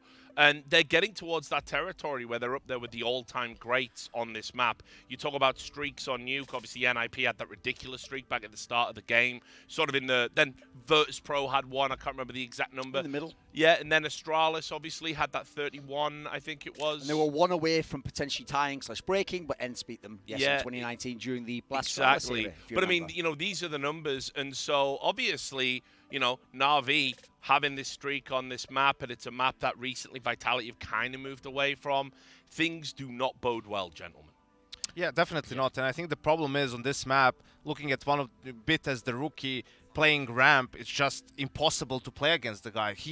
Because ramp is usually played, the main thing is for you not to die, right? Yeah. But just try to get a kill, fall back down immediately, wait for rotation. He always gets that one kill. And, you know, it doesn't sound like much, but it really means a lot in the grand scheme of things. Like, you need that extra person to safely take control of the bomb site, get the bomb down, and so on. And there's really no weakness on this map for Na'Vi. You would want to say, oh, Perfecto and Boomich are on A. Yes, but that's also where usually Simple is lingering around. Yeah. Electronic maybe sometimes plays Yard close to A main. Right, they're aware of that people will try to exploit it, and they just position themselves really good. And here's the thing, right? We talk about Simple, and man, he is the GOAT, the best we have right now in the game and all of that. But Nuke City side is where he is the best at. So you have whatever effective factors you just mentioned right now, with bit towards the ramp, everyone being mobile and everything. And then you have to go up against Simple. So it's not going to be easy whatsoever. Simple in a rotation role. He goes where he wants. He does what he wants with the weapons he wants. Yeah, it's awful.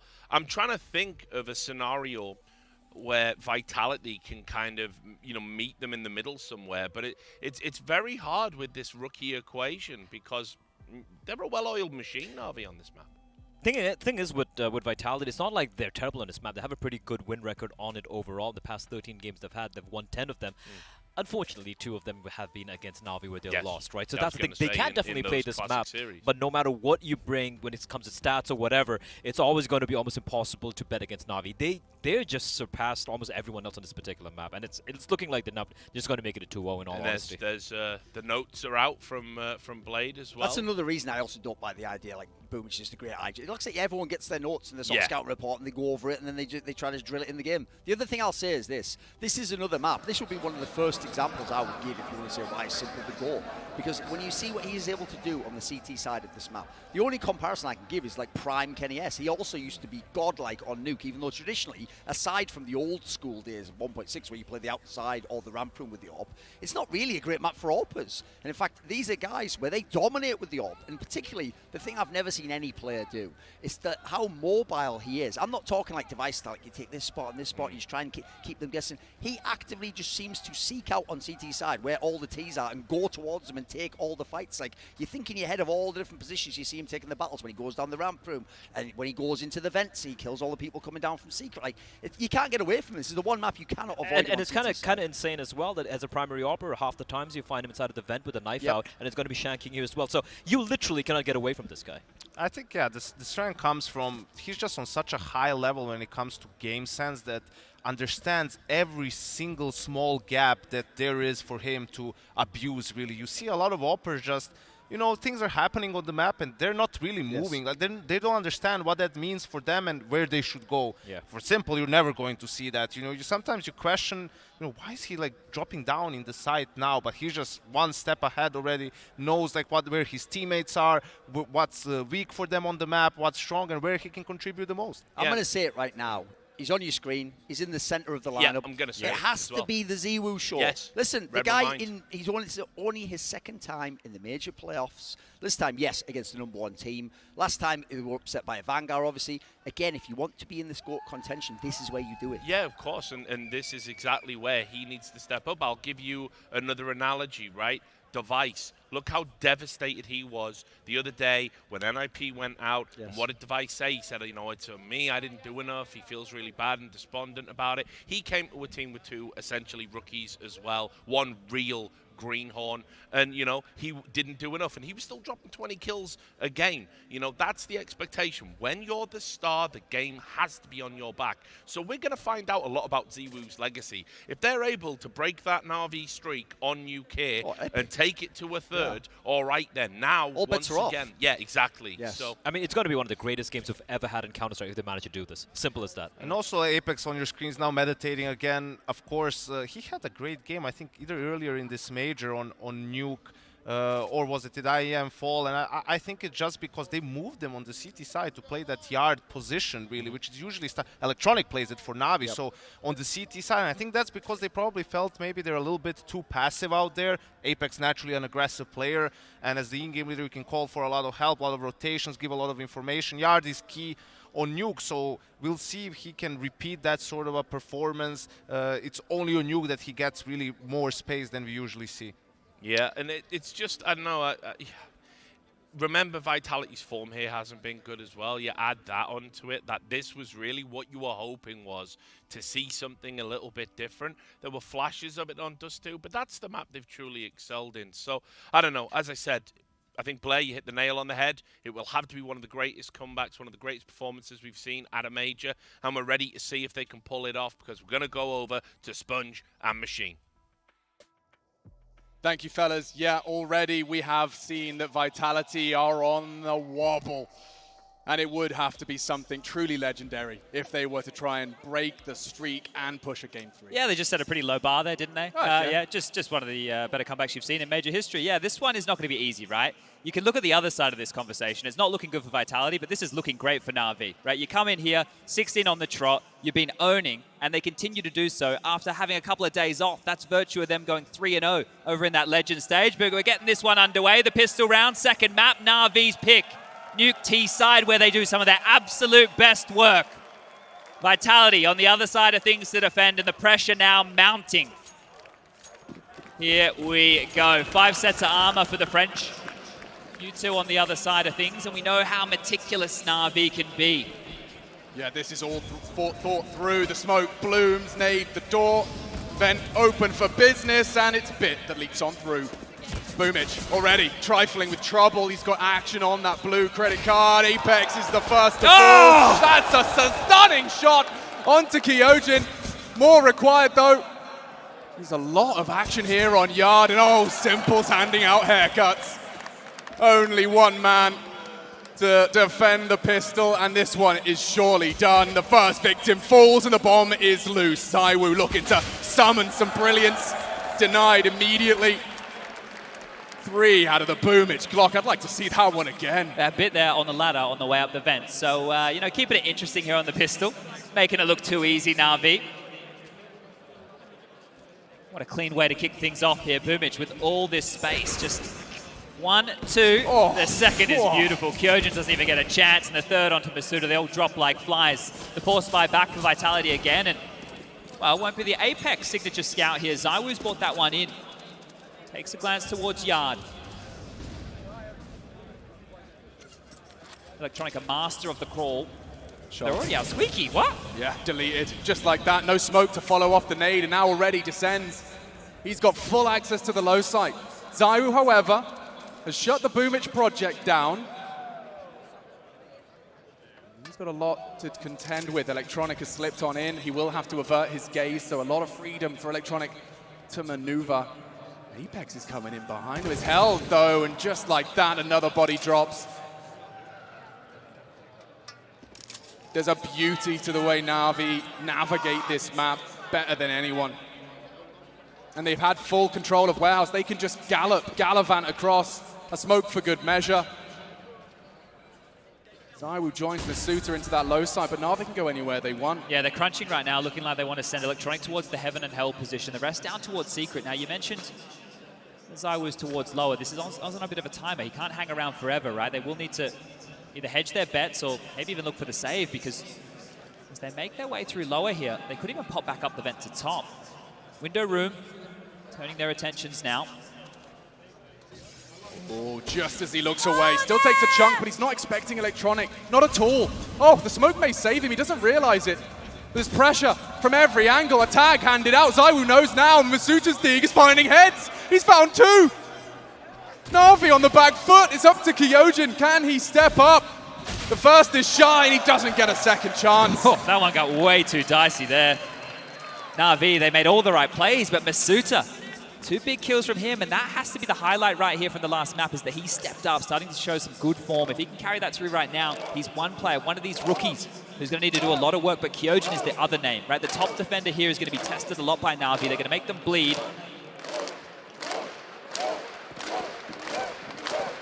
It's stomping time. Yeah, this one here should be a clean sweep for Na'Vi. Squeaky's blown open. Ollie's on through. Not going to rush things, going to take their time. Simple and Electronic working yard. Boomich is there as well, and a bit more of a shooting gallery here. That's a shot from Apex. Oh dear. Just the one, but it's a start of something. Looks like to be resolved. They do reposition. Gambling, safety in numbers. Concerned about the vent. It is just that Deagle. 2 in particular. It's Apex and Masuta with the hand cannons. Catching the timing in lobby is unlikely.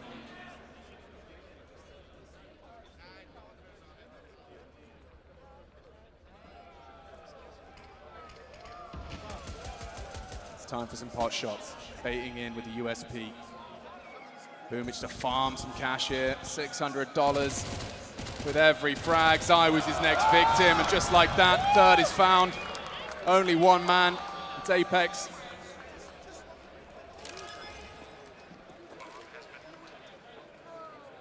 I think we can call this one done here, but it's just Na'Vi, even on the eco, right? The way that they're operating around the map here, they're not taking any risks, right? If you watch some of the other games here throughout the playoffs, you've seen the shakiness, you've seen the nerves of some of these teams. Maybe they're fumbling in moments here, but Na'Vi, they took their time, right? They took their time. They made sure that they didn't run into any stacks, playing off of each other, using the number advantage. It's very clear here that they're zoned in. Apex looking to chip away, get something done, just another kill, get that confidence high. Some warning shots are there, but I'm going to drop back on it. Yeah, look at Boomich. Like, he's just wanting to go for these frags right now, take everything away. He gets the silky surf, back 10 at range, and yeah, we'll call this one 3-0. Now, when these guns come out, I want to bring something across the desk was talking about. Apex, right?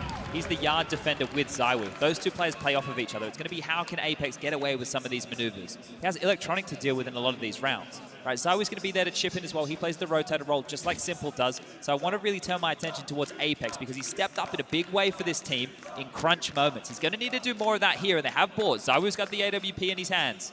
Bits holding on to that Mac 10 here, and Simple into a Krieg, so no T-sided AWP to match ZywOo. Head in yard. Oh, spotted. Yeah. Lots of info. Simple. Bomb on his back. This is a heavy commitment already. Shox is gone, and there's more to come. Apex will take the double. That's the 2 stars of the yard show cancelled, and the bomb now loose. A huge leg up for Vitality. Boomich not a quitter. Recovers himself an upgrade as well as that bomb. Round is not lost. Get away. And now, yeah, he's been caught. This is a surprise. He's already up secret. Worst weapon for the job here. Yeah, but low. Apex isn't looking. ZywOo is. Oh, and he knows. Starting to warm into this one. The quarterfinals. The desk were talking about it. It has to be ZywOo. Oh, and the compulsory component is beheaded. Where's this one headed to? From Perfecto. Would need the full ace. Bomb available to him. A smoke for good measure. That was main denied. And another one to scoop on up. Yeah, it could go anywhere here. If he wants to go down to heaven, he can. If he wants to go down secret towards lower, that's an option too. 40 seconds on the clock, so plenty of time for Perfecto to work. And I know it's a 1-on-3 situation, but he's been great in the clutch previously. Still has another smoke, a molly, a flash in his hands. And as we start to piece this one together, he's making his way up heaven. First fight will have to be against the site player here.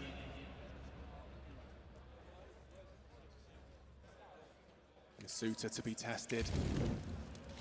Dumps the util for the fight. Set up. What a snappy headshot.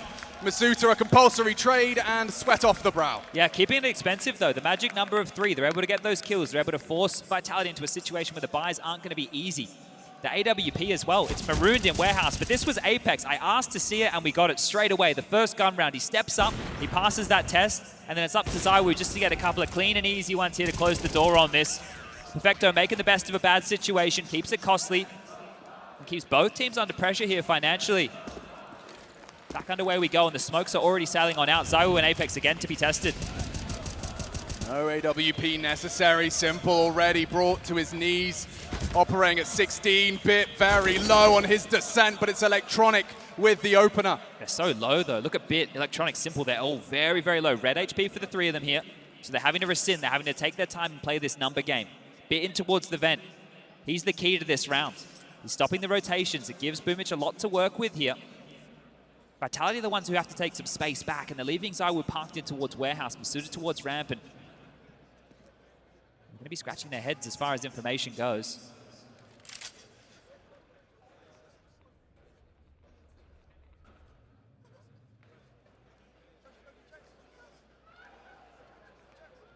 That door is wide open. And Bit starts his project. They are all waiting on this rookie. You'll have to make a noise. And it's going to be Boomich to try and distract as the project takes shape. Boomich descending, that's the bomb. Na'Vi are setting sights on the low site. Rotation held. Perfecto has their access to vents on lock. There's still no one lower. It's the closest can be Masuta here. They should be able to get into the site for free. ZywOo trying to get across. He's been spotted, and Simple can punish this. Oh, quick to find him. Wait, Boomich is coming up secret with the bomb here. Time's a problem. This is falling apart for Na'Vi now. They need to make a decision. Yeah, bomb. It is going to make its commitment. Boomich wants to come back up. 18, Kyojin. He's in transition. He's got shocks alongside. Oh, and the kills come through. Only Electronic, and it's short-lived. He could plant. No one there to receive him. Boomich trying to make something out of this one. Vitality for 2 consecutive. He hears you. They partner up. Trying to catch a timing. It's up to him, and it's going to be ZywOo. A pair of frags and a bomb to be defused. It will close that gap. Nice stuff there from Vitality. You're right, they lost space, but they didn't just continue to move around the map here and chase their tail. They waited, and Na'Vi were the ones who were indecisive late. And that low HP factored into it, right? They can't jiggle peek their corners as much. They can't go for those risks. So Na'Vi, unfortunately, just by virtue of the HP, unable to get the room they were looking for. And Vitality, they step on up, they humble Na'Vi here, and they even force a bit of a timeout now. Looks like this one is a little bit of a tech. Boomich has just left the server. We'll get him back in ASAP.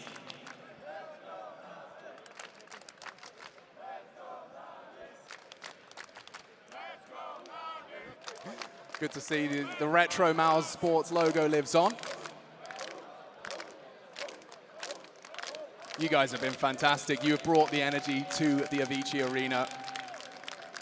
And the whole world is watching. We've got to show them what Counter-Strike has got. And we've got you as well as world number 1 and 2 in the server, battling for a semi-final spot. It is juicy. It's quite a treat here this evening. We're going to get some fireworks on this map, right? You're going to get one or two things, right? This was the conversation coming into this matchup. Na'Vi, they're either just going to wipe the floor with Vitality. That won't make the French fans too happy, or it was going to be a banger, right? It was going to be the 3 maps. It was going to go the distance. You're going to get ZywOo versus Simple, toe-to-toe, shocks in the clutch. Right now, from map number 1, I think we know which way this one's going. But Vitality starting off strong here early. 2 rounds for them, not too shabby. The Na'Vi contingent, it's been pretty noisy. I don't know how many players, or rather fans, of Na'Vi are around, but I've seen more Na'Vi jerseys than anything else. And it's been a long rise to power for these guys. You heard from Simple, you know, accepting that he has to be a component of the team unit. Making his team stronger only benefits himself. And look at this corner. There's only one team you can support in that side of the arena. Oh, tomorrow might get a little bit interesting. Gambit, and if Na'Vi win this one, Gambit versus Na'Vi might have them split. Well, that was the head-to-head we saw the most of during the 2-year hiatus from our arena play. Now we do have Boomage back in the server. The tactical timeout has been called, and that is going to be on the Na'Vi side of things, as you can see. They're just discussing their options here. Now the cash, it's not great. We've got Boomage on 5.1. Low-end bit here on 3K. So as far as the buy goes, they could probably make something work, but we'll take you through the highlights. You can see here, I want you to focus on the clock, right? You're seeing a lot of these kills come in with the final 15 seconds, and at that point, it's too little too late. Boomage doing his best in the clutch. That plant is great, and it has facilitated a force buy here. They bought on in. Na'Vi have gone all in here now. Simple's on a pistol, the same for Bit. Galil's and AKs for the rest, and it looks like they're just going to go for this standard util. Smoke all towards yard, Squeaky blown open. Lots of pressure from Boomage now. Oh, ZywOo tested. It's Electronic still trying to make space for his squad. They're setting up top util right now. They might hit or go down the vent. Boomage, he swings straight through. Kept honest. That's a good double, but look at the chaos. It's working for Na'Vi. Light on weaponry. But the bomb site is theirs. And they're going down. Simple with the bomb. Noisy about that. They will have heard. How do they adjust? They're miles away. Perfecto's got the whole top site on lock. It'll Both have from to be ramp, and that's Simple readying himself for a headshot gallery. Tucks in. Steps are heard. Simple readies himself. And will he be cleared? It's up to Masuta here. Will he have a glance? He has. Simple's back is turned. Vitality for the retake in a 2v1. Perfecto. Hard work is done for him. The door is closed. He's going to have to win the 1v1. And Masuta again denies. He's comfortable today. And Vitality needed that. 3-3. Got dicey there for a moment as well. ZywOo not the one closest to the bomb. Masuta didn't have the key. You saw in the 10-second defuse, but they handle it. They handle it there. And that top execute, you can see just how stifling it was. It happened so quick. They're still worried about the rotations. They get run over, but they step up in the clutch. And 3-3 now. This is the point where Na'Vi, right, they just went all in. They just went for a force buy. They got the 2,900 as the lost bonus coming into the next. They can take another partial purchase here, but the French fans starting to make a bit of noise now. They just have to remember that that Na'Vi defense is so hard to break. Every round they post here is going to be seen as compulsory when we do swap sides, wall of smokes. Oh, and straight through. Apex again contributes heavily. You said to keep your eyes on him, and he has delivered so far. So they want to try and split through this smoke here, but the problem is it's going to start fading very shortly. Need to make a decision right now, Na'Vi. Crossing through an Apex. He's hanging around. Oh, he's got another on an adventure. Simple down and out. Falling into place now. Will they expect Boomage? I mean, if he goes down, that's the bomb and the round. Yeah, so spotted, isolated. He's in a lot of trouble. Oh, he's allowed to retreat only for a moment. White screen, no fun for him. And playtime's cancelled for Na'Vi. Cleanest round yet from Vitality here. Looking like to keep everybody alive. Just Perfecto. Last man standing. Chipped on down, and while the pressure's coming on through, Apex and ZywOo in tandem making their way around the world to back a lobby here. It's just a matter of time for this one. Handling business, and Kyojin handles Perfecto there. Just going through the paces right now, Vitality, and Apex is stepping up, right? As soon as he gets silenced towards yard, we will have to ask a couple of questions, but so far so good, right? He's getting the room, he's getting the kills. It's great to grab the easy ones through the smoke like that. You've watched a lot of Na'Vi Nuke. I mean, Electronic, he's pretty stubborn with his yard presence, right? Yeah, the thing is they have so many maneuvers where they can opt to back off of it, and I think especially so because they're getting this vent control with Bit. Right? The fact that they are getting the vent control means that they can opt for different avenues, and they could try and test Masuta over towards ramp, and as I mentioned that, well, he's got company of Shox here. Looks like ramp aggression from Shox, they're pushing. Oh, he's going through. Bit's ready for him. Slaps him straight out of the round. Get out of this aggress. He's pushed straight trophy. That was ballsy from Shox, and now they have to stomach a 4v5 disadvantage early. Gap in the smoke. ZywOo versus Electronic, and he will not let that slip. Kyojin again.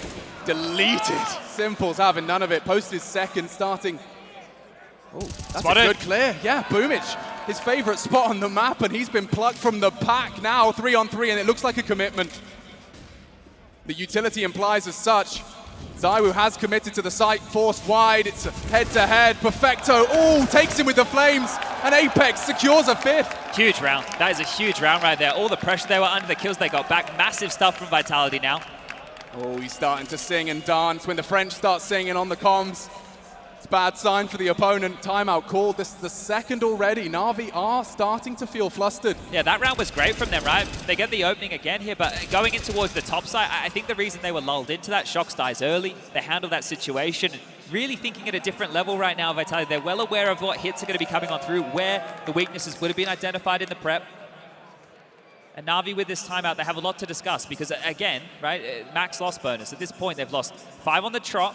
They can take a half buy again, and it has been close in some of these half buy environments here, but where haven't they tested? We haven't seen them go towards ramp just yet early, right? No huge amount of presence. It's been a lot through yard, a lot through top side.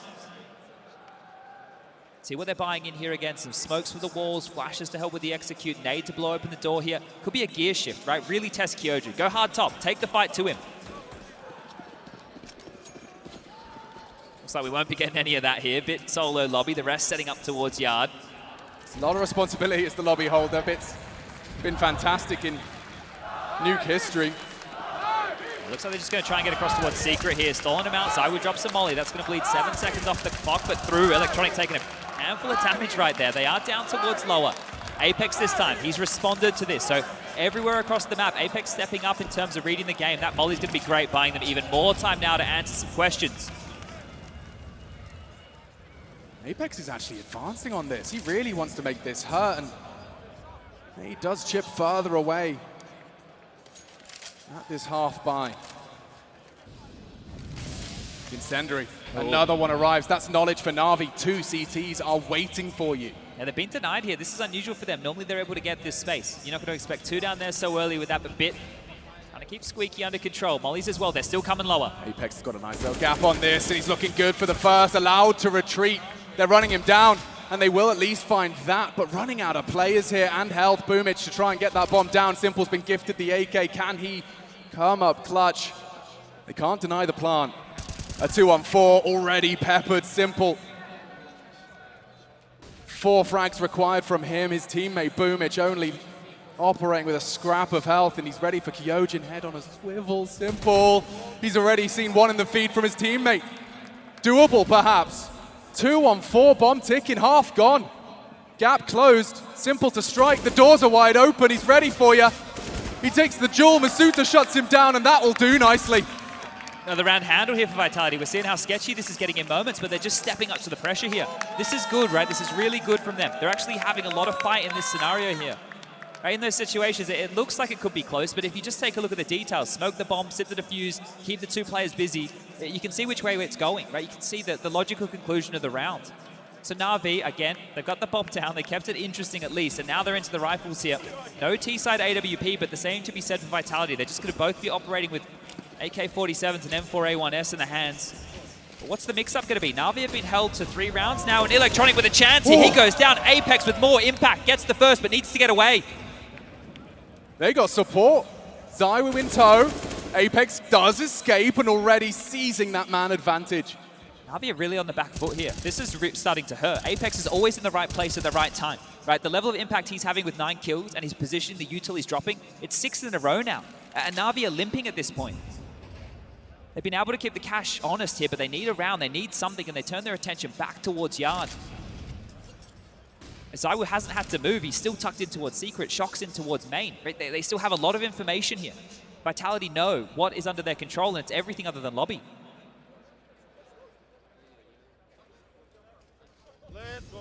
Simple. Timing is spotted. Spotted you on the prowl.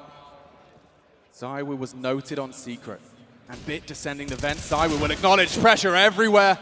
Shox does fall. Yard is lost. And oh my god, he goes unchecked. He'll take them both. That's huge from Zywoo. Na'Vi, that was their best bet in some time, Chad, and it's just been rumbled. He's got the bomb on the right side of the smoke. They're coming from both angles. Simple relieves all of that pressure. Apex is down to Clown as well, though. 2 in the lower side. Na'Vi, what are you going to do? 24 seconds left. Smoke, you have to get a move on. You have to make a choice. As it fades, Apex is actually worried about the top side. They can sneak in. Suta. Looked away. Ready. Oh, he averts his gaze. He's fallen. Na'Vi, the elusive 4th round, perhaps within their grasp now. Door, loud, looking the wrong way, and Apex again for Vitality. He is delivering when it matters most. in front of the Avicii Arena. This will extend Vitality's defensive haul. Huge stuff again. Huge stuff again. He's been opening rounds, he's closing rounds, he's getting it done. ZywOo, of course, we have to credit him. Wolf in Sheep's closing right there with beautiful stuff. What's their Nuke win streak again? 16? 16 in a row, and the scoreline right now 7-3. The last time Na'Vi lost this map was all the way back in May. Back in May. Well, Dan Matisclair doesn't care. So far, so good for the Apex Predator. Look at him smirking. He knows what he's doing. Casual stuff, right? Casual stuff here. Well, the bomb goes down again, and we get back underway. But right now, Na'Vi, you need to find some answers here. You are getting destroyed, dismantled, taken apart, and this man on your screen is a big component of that. He wants some more, Chad. He's going to get flashed forward. He wants to fight here. You can see them prepping it, lining it up. Here it comes. Timing's good. Striking through. It's electronic, though, and he does get the best of him. This is a change, an opening kill the other way for a start. And they are aware there's a second component to Yard. That's typically the Woo. Perfecto's taking some liberties towards ramp as well here. There's a smoke that he's dealing with, but you can see that he's having an idea of leering forward here. They can regroup, and last time they went to hit top site, and Vitality stacked it. So this time they might consider something a little bit different. So much util, so much time. Pressure for Shox. What's his reaction? Mantles up the boxes, maintains vision from the flashes, and Masuta's got so much on his plate. He gives it up. Molotov'd off. He stands. He wants to get info. They aren't yet through. Electronic has been fumbled and foiled, so there's legs to this now with ramp lost. Below site undefended as it stands. Bit has your vent rotate locked. They're coming to clear him. This is on Bit right now. They're coming to clear out this position. If they can get him, they can get down the vent. He's holding so well, but Masuta steps up again. Bomb plant. Na'Vi now at a man disadvantage, and Shox is already here. He's cleared out the control room. Boomich was loud about that. Headshot angle, just the tip of the dome. Perfecto strikes. This has to be Na'Vi's. Masuta surely got nothing left. Not planted for him. Not anymore. And another one from Simple strings together the double. ZywOo is deleted. And Simple comes out to play. First time we've seen his name in the feed in a large capacity. Na'Vi finally break their silence. That could have got so dicey right there. The bomb was planted on the other side, right, for Decon's side. So if they were able to get a smoke on the bomb, they were able to get some bodies out there. But this is Simple. He realizes this, and you can see he's taking the fight. He's thrust forward. In this situation, if it was planted differently, he wouldn't need to go about it like this. But Simple showing us what he's got on that AK-47 and gets the first round. That's been 7 in a row right now from Vitality, and Na'Vi finally bounce back. One more round and they'll break the French here. Oh, Simple flirting with some aggression. Nades are high, flashbangs in. Oh, Bits taken down Simple. It could be a disaster. He's done the damage. Sights open. Apex surely dead. The nade to finish the job. Gets away with it. Only for a second. They are so low. ZywOo, barrel spotted. He's been rumbled, but he wants to keep fighting. He's coming up the vent. Yeah, Masuta might have to do a lot here. The attention's drawn elsewhere. And they're not looking. They're not looking. A double from Masuta. And a one-on-one established. There's so much time on the clock. Perfecto, the god of Dust 2. He had 29 frags in the first map, taking Vitalities away. ZywOo's dropped in. He might not expect this. The AWP is in the site now. Oh, now he does. Spots him out. ZywOo tested in a large capacity. An audible reload. ZywOo crawls closer with the AWP. And he's ready for it. Perfecto pulls Na'Vi's 5th. Out of the hat, ZywOo falls. So aggressive of him to close that gap. He was pressured. He had no choice. He had to either push Hart or go for the kill, and he knew exactly where Perfecto was. You think about this, if Perfecto goes towards Hart, ZywOo gets behind him, he takes the space and changes that entire round. But that's another round right there, and look, just enough residual cash here for Vitality to get out some M4s. There will be a mission. You can see Shox, he's having it down to the MP9. Kyoji's into the Deagle. They've got a little bit of util. There's a defuse kit in play, but this is the chance for Na'Vi to flip the script of this first half. They can put themselves in the driver's seat if they're able to grab this round right now. This could be the recovery. A boost thrown into the mix. And this is Electronic, different. yeah, he's going to be spotted, deleted over the smoke. What a setup. Thinking on their feet here. That one looked rehearsed, right? They were ready for that. Now Boomich has taken that space. He's been a thorn in the side when Electronic has gone down. Will they expect the second man? Ooh. Apex, he's at least considering his options. They know they've foregone the info. High flash to have some insight. Into Yard, and oh, Boomich, he's been spotted out, doesn't find the element of surprise. It's ZywOo instead. Na'Vi looking to flip the script, but they'd be doing it 3v5 now, 3v4. Apex, they'll have heard him. Descending into the site. ZywOo's here. He's already arrived. He's ready to rock and or roll. Safe from the flames. Will he be cleared? How switched on is Simple. This is huge. They're not going to expect ZywOo here. Apex the distraction. Now they strike Simple. Handed one between the eyes. It's all bit. A double kill into this one. Bomb ticking. He's been spotted out. He needs to survive. It's all onto Bit. Vitality set for an ace, but Bit keeps hitting shots. A problem now. Bomb to be defused. Oh, so close to an utter masterclass from the rookie. He's got ice in his veins, Chad, but ZywOo stops him before it gets out of control. My God. That was nuts. That was some sharp shooting from Bit there. What a performance from him. Could have turned that round on the head there, but Vitality, they survived with one in the cash. It's so fragile here. That round, it could have been the difference maker. That is a chance for Na'Vi to come back and win the half. Now, Vitality have done exactly that. 8 rounds to their name. They keep their head above water. They give the French here something to cheer about. If you want this to go a third, you need to get alive for them right now because they're still up against it. Na'Vi on the CT side are a force to be reckoned with, and they can buy once more. Vitality would have bit your arm off for 8. It could be more. Keeping this T-side humble. Aggression out of Boomich, slipping into that T-side vent. Shocks his responsibility. He does have support. Oh, pressure's high. Drive by, equal exchange. Oh! Electronic with a 180. He takes them all down, and only Apex. He saved them once, but surely won't save them again. Close, so close to establishing that 1v1. Look at the pace change there. Na'Vi aren't letting up. Vitality just get through another clutch situation. They go towards that top side again. They pressure Kyojin. They know he's having a hard time there. They know. 4 kills for him. It's not an easy side to hold, and that pressure point now, it's been really felt. Vitality, the margins that they've got through these rounds, they're left with nothing. Kyojin has 1.7, Shocks, Basuda, they have 1.4, ZywOo has the most. ZywOo's the only one with a rifle going into the last round here. And a timeout is called the first here. The first timeout called the fans, they can smell blood. This is looking like an 8-7 half here. And you saw what happened after the last 8-7 half. Na'Vi just ran away with things. They closed it down. They shut up shop. They said, no, no, no, this is ours. And they're looking to do it again. In Na'Vi's mind, there's nothing to celebrate about a quarter-final. There's only one result they came to Stockholm in pursuit of. They get through this. Gambit next. All the tests for Na'Vi here. ZywOo to kick things off. Gambit. Shiro on the other side of the server against Simple, waiting for things tomorrow. Chad, it's just one rifle. It's in the hands of back-to-back world number 1. And yard space is taken. Na'Vi have got so much room to maneuver. No one's slower, and they're not even going to be able to respond to this. Bit's going to have vent control. This is the perfect round right now for Na'Vi. The bombs across, they're down. They have that vent rotation. Masuda's gotten here in time, but he's made a sound cue. This is going to be heard. They could fly up to that top side. Na'Vi love to play these wicked games. Simple to clear out where they heard that sound cue. Wow, delivers on the deke. The bait and switch is in. Bombs loose. ZywOo gets the double, and there's more to come. It's Bit that bails Na'Vi out of trouble. 3-on-3 now. Plenty of time for this. They can take their time, Na'Vi. They can work this one out. Color by numbers. I mean, there's no kit, right? If that bomb goes down, it's curtains for Vitality. The M4, though, has fallen back into a Frenchman's hands.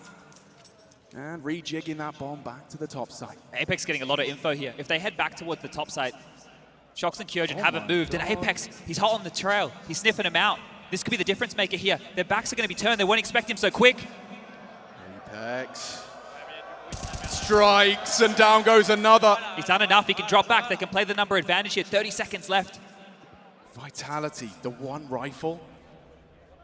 2 more. And he's been spotted. Kyojin tested too much. It's solved by Shocks. Only 1 man now, and he's gone down. What a recovery from Vitality. A double out of ZywOo. Apex takes a crucial frag to delay. That's 9. Not a bad CT haul, Chad. Huge half from Apex, right? Every time he was on his screens, he was finding impact. 15 kills in total, ZywOo with 18, right? That's what you need, this combination of the two. And now if Shocks can come alive here, that's the third component. Masuda's been doing what he can. Kyojin, we knew he was going to have a rough time coming into this map. 9-6 with the pistol round here. If you can get this as Vitality, you're setting yourself up to take us to that third, an unlikely third. It's definitely what the desk discussed as well. We talked about ZywOo having to deliver to the superstar standard. Well, so far so good. 18 frags in the bank. 7 MVP stars, because you know that's a metric we like to talk about. 2 sets of Julies here on the pistol. Boomich and Perfecto brought those out with armor. Electronic has facilitated this. Let's see what they have in store. Perfecto solo top. It's going to be a fast ramp, but they've stacked it. They've stacked ramp. They're in the right place, but can they find the right shots? ZywOo's heating up, and good connections. They respond with 2 of their own. Electronic under a lot of pressure. There's fights all over the map. Perfecto takes down Shox, and Vitality are running out of players here. They're scrambling now. They need to hit this kill. They need to kill Electronic now. Bits there, perfect in support. The hunt collected, but Masuta, he's got no hope. No hope at all. Pressure from every angle, and that's the end of that. Na'Vi, 3 players ready to receive the ramp rush. Yeah, reading them like a book right there. The fact that they have that stack over towards that side of things, completely dealing with that scenario. Bit of a tech issue here.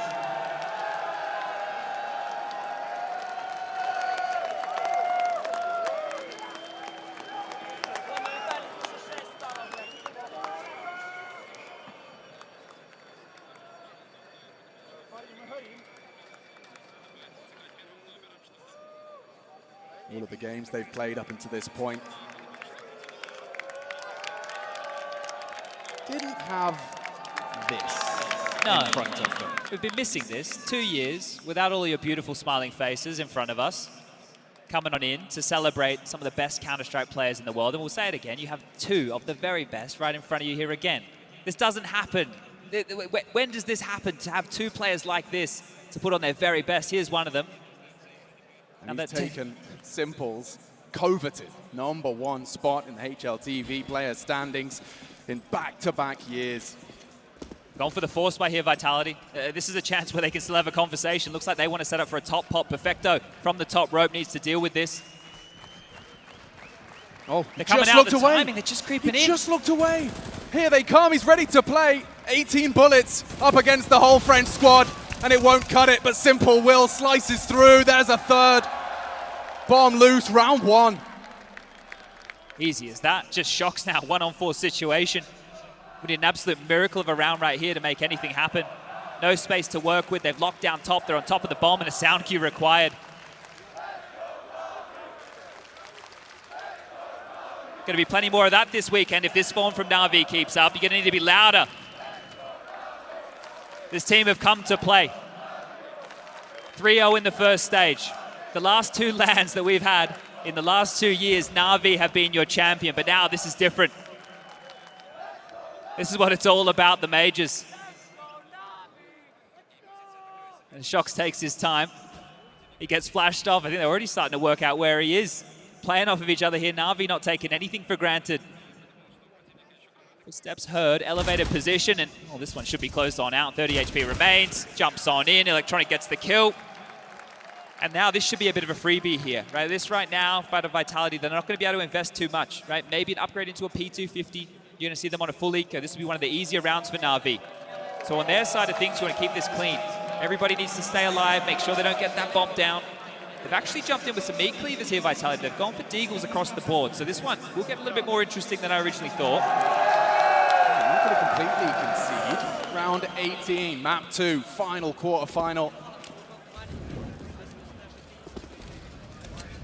Vitality looking to reverse sweep. Na'Vi undefeated on Nuke since May.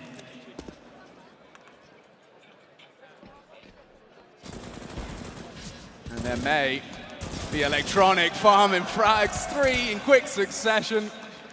Knocks them down. This one puts all the deagles to rest before they even get to pull the trigger. Yeah, the deagles came out. You want to get something out of them, right? You've all invested $700. They still have plenty of cash to buy, but you know, just for the confidence sake and spamming the bodies, Boomich with the BM, letting them know, but this is where it needs to change. Vitality in that first map of play coming in the second half, they were blanked, right? They had a really hard time getting things underway. Vitality now, they cannot have the same thing happen. They need to start getting activated here early within this. Now ZywOo, he's gone into the AK, doesn't want the glass cannon AWP. It's a bonus round on the other side of things. 3 Famuses, an MP9 in play, just 1 M4 A1. So this is a complete bonus round. Let's see how they want to operate here. Deep Molly sails through. Stall shocks out on his crawl. Standard utility from both sides. Molly's hot. Smoke squeaky. Keep them at bay. Hold them back. Force Vitality to sit and wait. Electronic again. He likes this elevated position here. Deep nade on the timing. And Shock stoic as you like. Hasn't moved a muscle. Slow start to the rounds here. We've seen this before. But Vitality, after holding for any initial aggressions, are set to... Ooh, interesting. Quick Thank you very much. Changing of the weaponry. Here comes the smoke wall. He should have vision over this.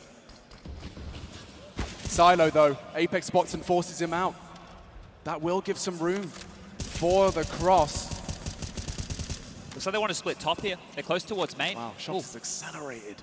Straight down the secret stairs. Smokes are going to fade any second now. Trying to catch a timing. Trying to catch her back turned. And as it fades, he's been spotted. He does take down ZywOo, kept even. They got some control now in a very large capacity. Kyojin responsible for lobby. Apex wrapping around. Bit knows it's a possibility. And that might force him further forward into Kyojin. A big headshot. 20 seconds. They have to find that site. If they head lower, there's already a player down there. No. Boomage can deny all of this.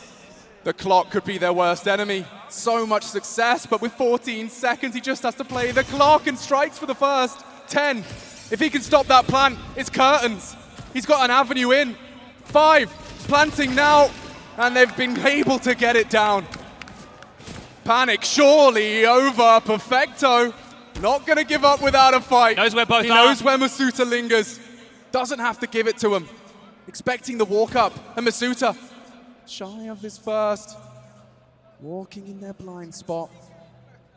On taking a very rapid ray. Perfecto! So close! Vitality hold on, and they can thank Shocks for that. Whew, that got so close there. Just the awareness. He knew exactly where both players were, took his time, forced the fights, kept it close, but Vitality, they've done exactly what they needed to do. Get on the board early. They needed to get one here early, and that's going to be the first gun round going their way. It's another close round, another clutch scenario. These rounds are coming down to the details here, but remember, that was a Na'Vi bonus. Right? They didn't have to invest a lot. The MP9 and the FAMAS carried on through. They can buy again. If anything, Vitality are the ones going to be struggling here. It's going to have to be Galil's. Right? Kyojin, Masuta, Apex likely to have Galil's in a round like this, so they're the ones who have the worst buy, even with the round win. Simple's got the AWP out, and this is where he starts to do his best work as a rotator. There's no one that holds yard like these two. Same approach here, just the default approach again from Vitality. Just the spread, taking it slow, waiting for pushes. No funny business coming their way. This protocol utility, the mollies, the smokes, it's dropped, leveling out the playing field here. But what's the difference maker going to be this time? They dropped back, they did the smokes, they took the space, they had an exchange, and they played out the mid-round, but Electronic thrust forward. They're taking room here. This is huge. This is a change-up. This could rumble it all. Wall of smokes is something, but you got to get through Electronic. Oh my God! From way downtown, Galil up against the orb, but he takes it easy. That's something special out of Apex, and he's given them a way in. That was huge. I can't. That was huge. Boomage could get 2 here, the smoke. He's on the cusp. Okay, first, not quite the second. ZywOo very quick to react, and now with the bomb on his back, they can take their time. 45, a 2-man advantage. Cool your jets. Piece this together. No one from Na'Vi. As I say that, I see a dissent. It's a bit flirting with the idea. Might even be opting for the save here. I know it doesn't seem like the juicier prospects in this one here, but the fact they've already lost lower, they're going to hear these footsteps now, especially as they're noisy over towards the window room. If they can get the AWP back, that's what they've been communicated right now. Go get the AWP back, get it in Simple's hands, we'll save it, and we'll have another crack here, but Vitality are finding themselves on 11 rounds. And can we just take 1 extra second to discuss why that AWP is lying idle by that blue bin? That shot was mental with the Galil, right? It's not the AK. It's not the step out and get the 1 bullet to the head. With that Galil, you heard the multiple just bullets rain into his head. It was huge. But if Vitality have an idea, if they know that this AWP is carried on through, if they know that they want to give it to their Superman of Simple, they might consider a bit of a chase here. The problem is the fragility of the economy here. In this type of situation, you'd love to see them go for the hunt. You'd love to see them try and take it away. But they're going to be safe about it. They're going to take their time. They're going to keep their AKs. Remember, I said they came into this with Galils. I thought that was going to be the problem for them. Turns out, Apex has been bracking his. That is a huge shot. That is a showstopper right there. And as soon as Simple goes, they have a good idea of the setup, right? Because there was still another man. Electronic was still there. It's 11 rounds now. Starting to build up some steam, some momentum. Apex trying to get the crowd. This is huge. Like right now with where the money's at to save guns, you're going to get Na'Vi again into something that resembles a buy. But one more here, and without a save, Vitality can take control of this game. It's really happening. We've got a bit of a battle of the chants here in the Avicii Arena. Well, Vitality are working tooth and nail to extend play. This might be fast. Shox hasn't bought any utility in as a Mac 10. They might want to change the pace here.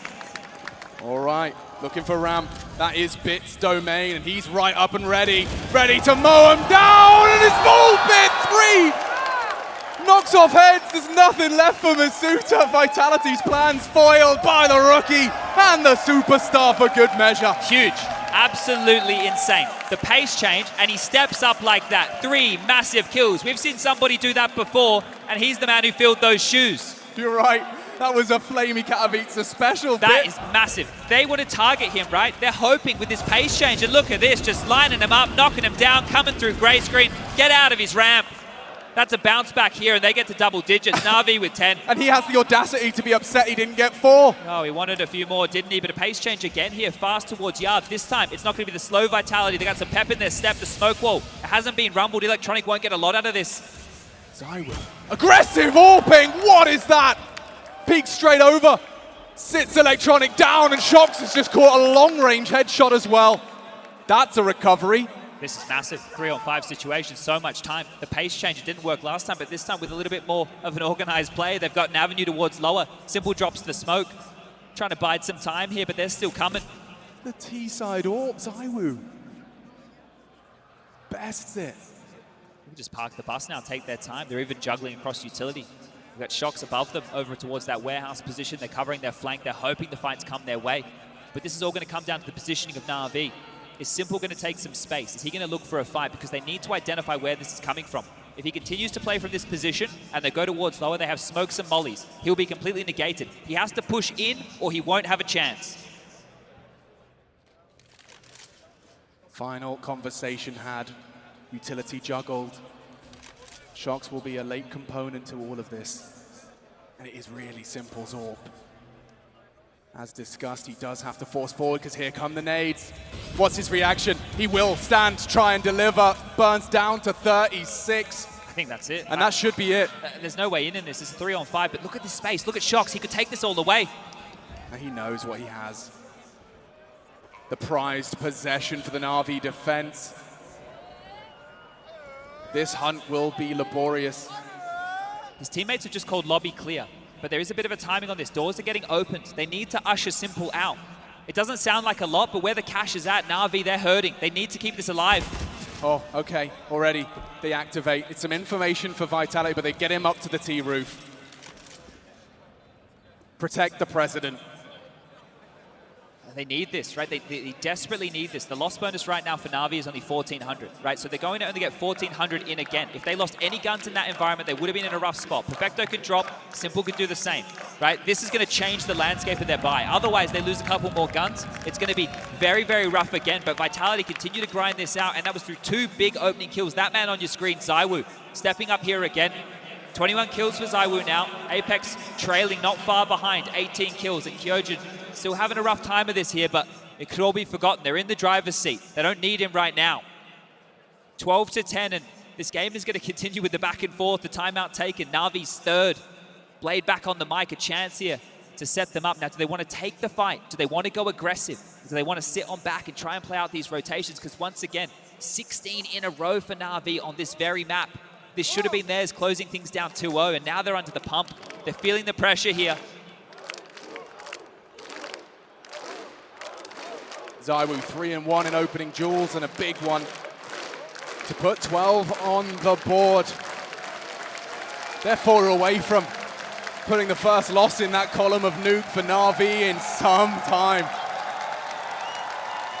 Doing it the hard way. Dust 2. They fall short. Let's go, round 23.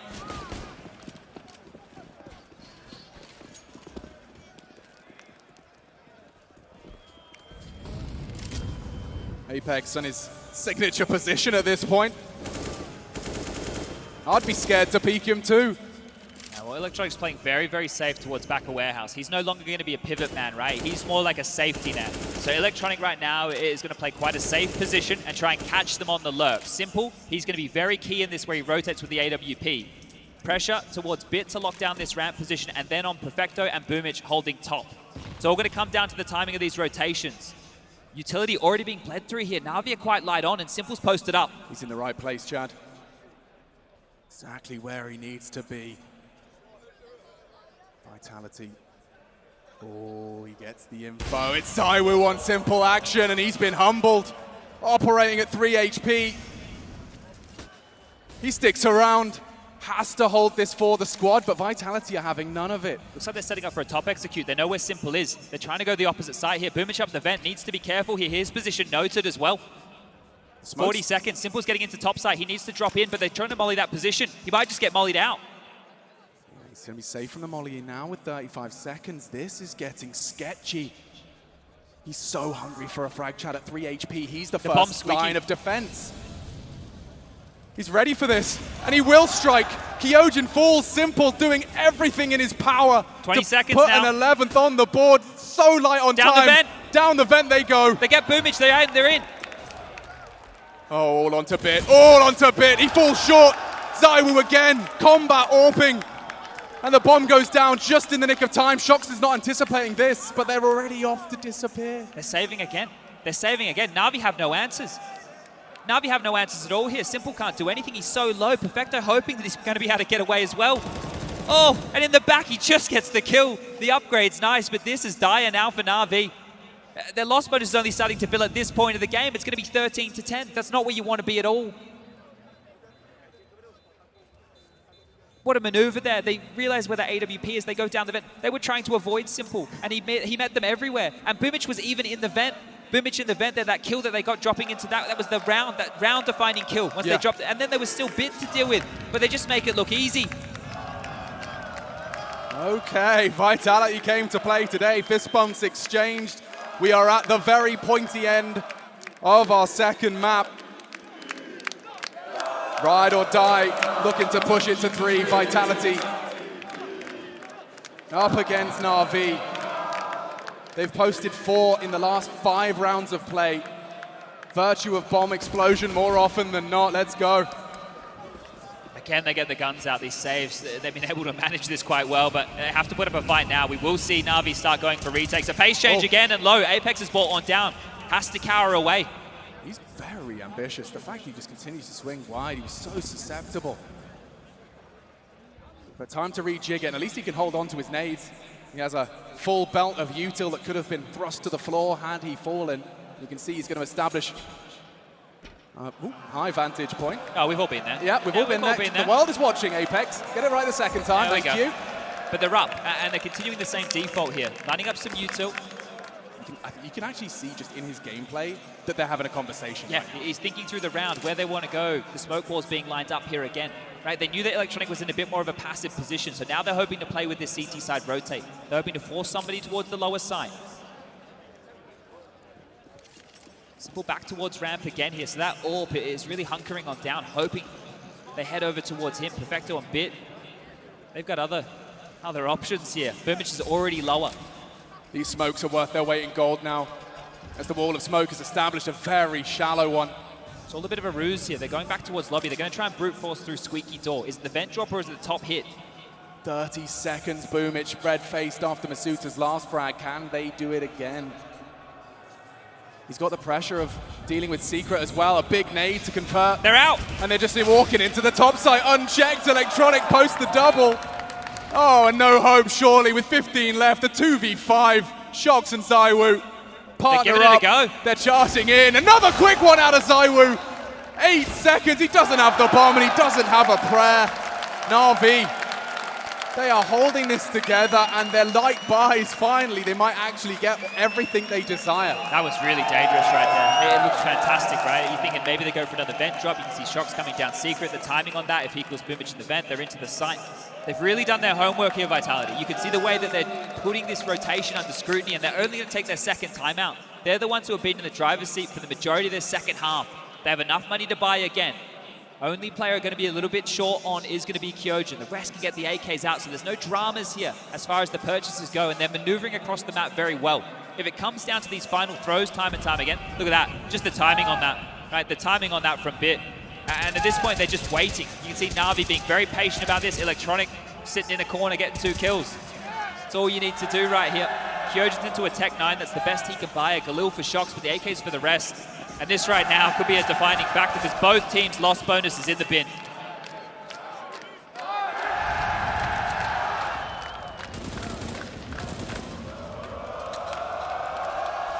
Wall of smoke's established much earlier this time. Electronic will be staring at them. Oh, maybe more than stare. Shox braved to cross straight through. You can see that Boomich has acknowledged that. Very early as well. They're aware that this gap has been there now.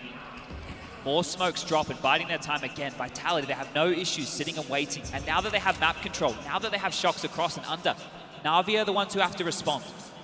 They're rejigging their defense. The dispatch simple to ramp. And Bit heading up to contribute top side. They expect it coming this way, and they're not far off. Kyojin loses his life, accelerating into the crosshairs of Bit.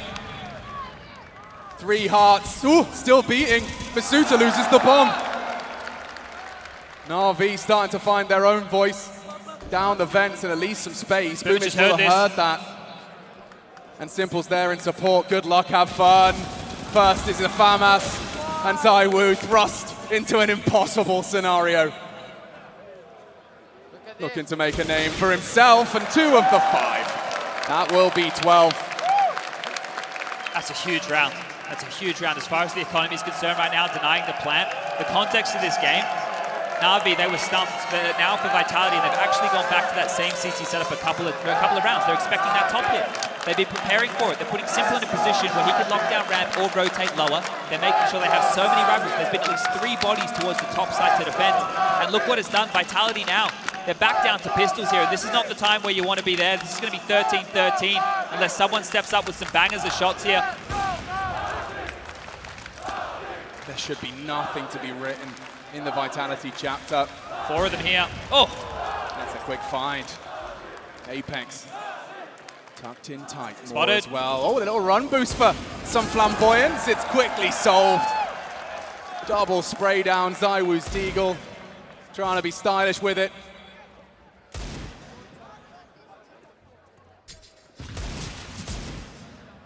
Humboldt to 35 as the final bullets do come in. We are all tied up. No one knows how this one ends. We got 6 rounds to find out. It's 3 pretty clean ones in a row right there. Right, Na'Vi is starting to take care of business. Right, that one there definitely so. We knew the pistols were in play. But we're at the business end now, and that's why you see another timeout taken here. Hextaz has 2 more opportunities, including this one right now, to get on the mic and change this, because Vitality are the ones who look like they're scrambling at this point. They did such a good job. I said they're playing with the rotation, but it's just this setup change. Can they identify what's changed? Boomich is straight towards lower. Late in the round, Simple rotates ramp. They put Bit towards top. They have 3 rifles top side. If they go for a yard crawl, if they try and take some space, that could be the gap, because Simple's not overseeing business. But have they been able to identify that? It doesn't seem so. Well, probably because in the back of their mind, they know Simple Electronic are not to be trifled with on yard. They're operating under that assumption. To find the answer, they'd have to be knocking on ramp late to hit the AWP. We've got a full 2-minute round established. Let's go. Early smokes. Electronic been loving this position. A very deep incendiary to buy time for the setup.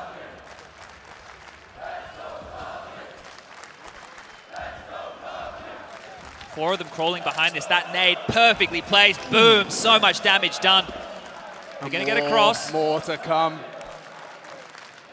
His own intuition as to when to spray. He could ruin their day. Starting to fade. Oh, and they're still exposed. Apex booked. Electronic screaming down his microphone. Simple, get ready. And he will. Tucks down, already the rotate heavy from Na'Vi. Electronic, a lot of responsibility, nearly both. So much damage inflicted. Vitality now in a tailspin.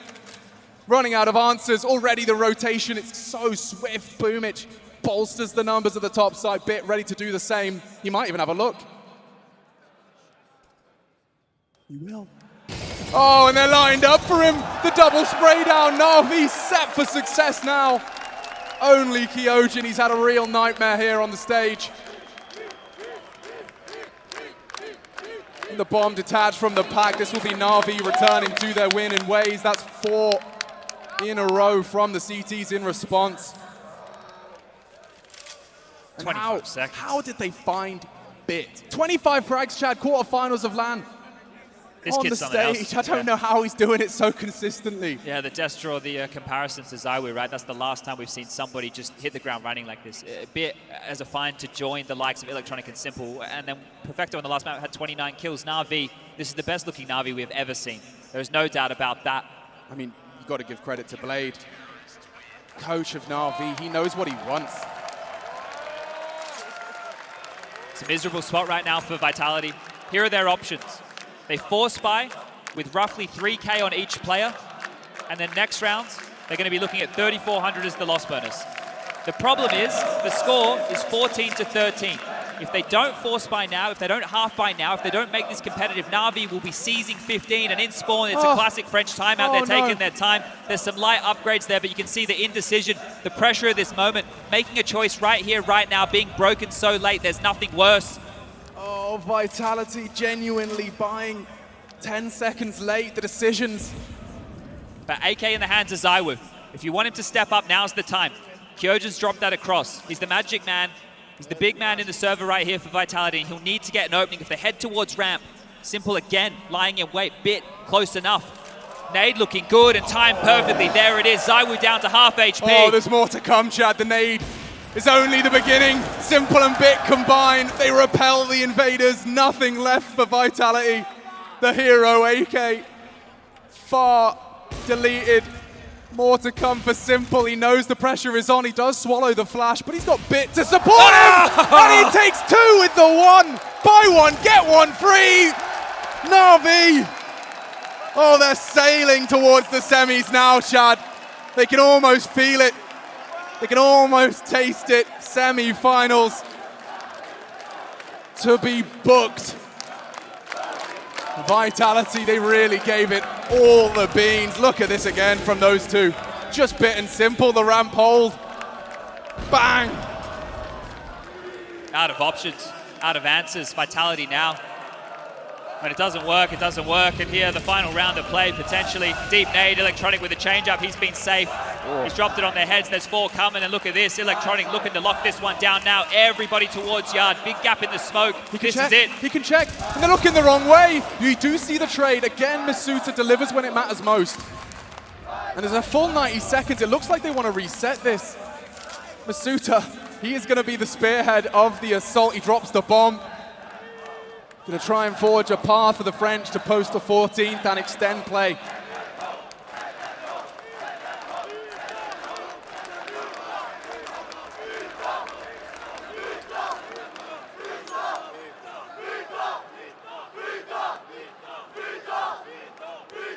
Indecision late here. Util being lined up. I'm going to continue this jaunt towards Yard. Kyojin going to try and do his best towards lobby here to keep feet planted. Smokes are being lined up. Squeaky just denied. 45 seconds. Top Util in, and the smoke has missed. Heaven isn't smoked at all. They're walking across. Simple's going to see everything. He does. Misses his shot, misses his chance. He won't make that same mistake again, but forced his hand. They repel him. Brought low. But the bomb's still lobby. There's 30 seconds. The bomb needs to get to a site. There's 2 CTs in lower. It might be vent to top. It would be the perfect call. ZywOo's going to clear him out. Down goes ZywOo at Boomich's hand. It is going to be the top side. Perfecto, he's ready. 3 frags away from the semi. A 2-on-3. They'd love the bomb plant. They need the bomb plant. 2 committed to the low side. It's up to Bit initially. He'll hold fast in the lobby. Oh, Apex is deleted. It's all on Kyojin. It has to be Kyojin. This is his moment. To save Vitality. 1 versus 3, back against the wall. 1 click is all it takes from Na'Vi for that semi. Oh, and they're using their nades brilliantly. Humble to 39, he strikes for the first head. 2 more, the flash ain't bad, but they'll take him down, there's so much time. And that's the end of that. Na'Vi awaken the Avicii Arena and send Vitality home.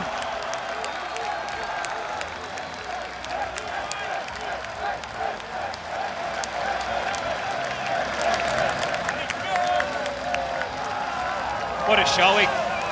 Down and out in the dumps, looking like they had no answers. And there they take a timeout, they solve the puzzle, they change their setup, and they take it all away from Vitality. They came on in. It looked like they had some answers here to that nuke. That 16 streak, it becomes 17. Na'Vi 17 in a row. God, they made them work, didn't they? Vitality definitely looked like they studied the Na'Vi nuke playbook, but that's the sign of greatness, is when everyone knows your dominance on a map and you can still thrive and succeed. Team effort again here, Bit with 26, Electronic with 23, 21 apiece for Simple and Perfecto, Boomich as well with 17 kills, but Na'Vi, they booked that semi-final spot and Gambit are waiting in the wings. The CIS rivalry, it's going to continue tomorrow, and this team, can anyone stop them? They haven't dropped a map the entire major just yet. The force to be reckoned with, Na'Vi.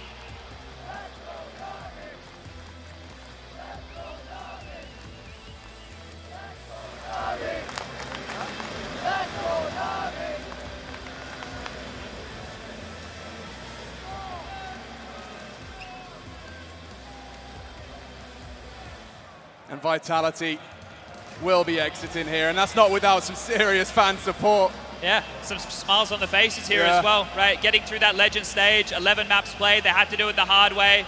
You're seeing this team earlier in the year with some roster changes. Masuta, after a strugglesome group stage, stepped up on the stage. Dust too, he was a key component here, able to contribute, but this is going to be the end of their run. And with this team chopping and changing in recent times, unable to hit the peak for the major, but there's definitely hope, right? You make it top 8, that's what we wanted to see, and you draw Na'Vi in the first round. I don't think anybody wanted that. No, absolutely. I think if there was a straw poll of teams you want to avoid, Na'Vi would have been the tip of everyone's tongue.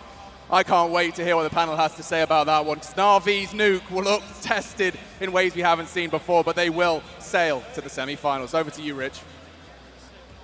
Yeah, thanks a lot, guys. An amazing cast as well. Congrats on your stadium debut. And there's the stadium there with Na'Vi winner emblazoned on it. Might not be the last time we see that. Yeah.